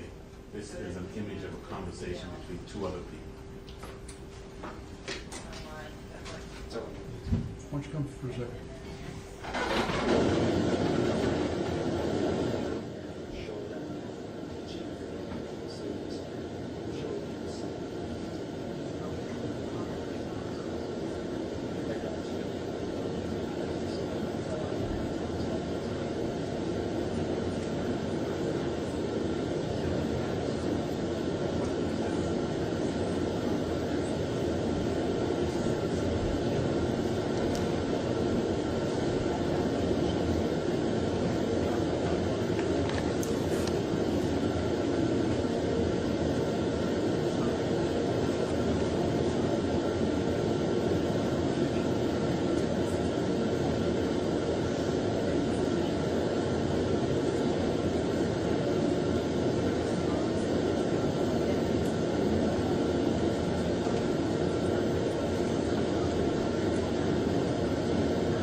We're going to take a short recess, but why this is, it's still up there, the attorneys are advising I'm advising you that this is a conversation between two parties. It's not being offered for the truth of the matter asserted in the conversation. It's being offered to show the effect on the listener. All right? That's the purpose of it. So we're going to pick it up in a minute.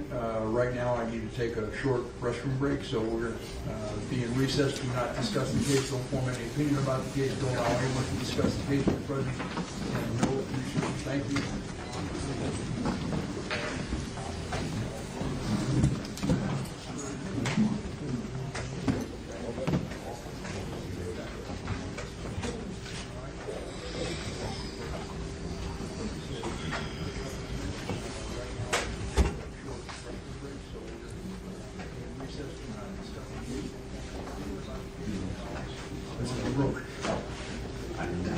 Let the record reflect the jury stepped out. Counsel remain along with the defendant. Can we get a restroom break from Mr. Devins? Can we talk about scheduling? Off the record, we don't need to be on the record. Judge wants to discuss it. Oh, I'm sorry.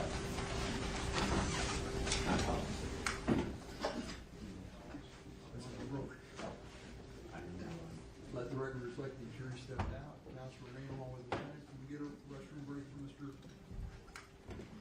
Devins? Can we talk about scheduling? Off the record, we don't need to be on the record. Judge wants to discuss it. Oh, I'm sorry. Let the record reflect the jury stepped out. Counsel remain along with the defendant. Can we get a restroom break from Mr. Devins? Can we talk about scheduling? Off the record, we don't need to be on the record. Judge wants to discuss it. Oh, I'm sorry. Let the record reflect the jury stepped out. Counsel remain along with the defendant. Can we get a restroom break from Mr. Devins? Have a good weekend. Can we talk about scheduling? Off the record, we don't need to be on the record. Judge wants to discuss it. Oh, I'm sorry.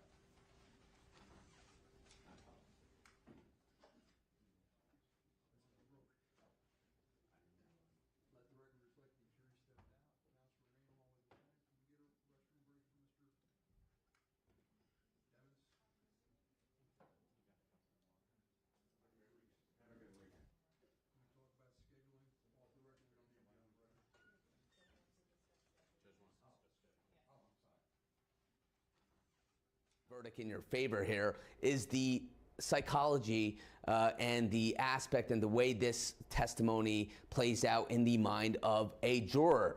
How do you think the jury is receiving this particular evidence in court that we see here?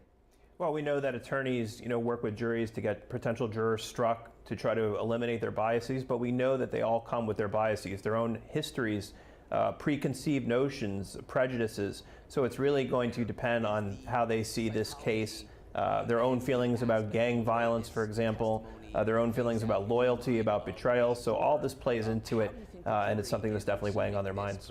Yeah, I would imagine so, and I would imagine during the voir dire process, jury selection process, both attorneys, both sides really question these jurors about their preconceived notions about gangs or gang violence, and very important fact and great point. That's why they say the case is won or lost in jury selection. Absolutely, absolutely. And Aikisha, you know that jury selection is so important here, and let's talk about the jury in terms of this testimony.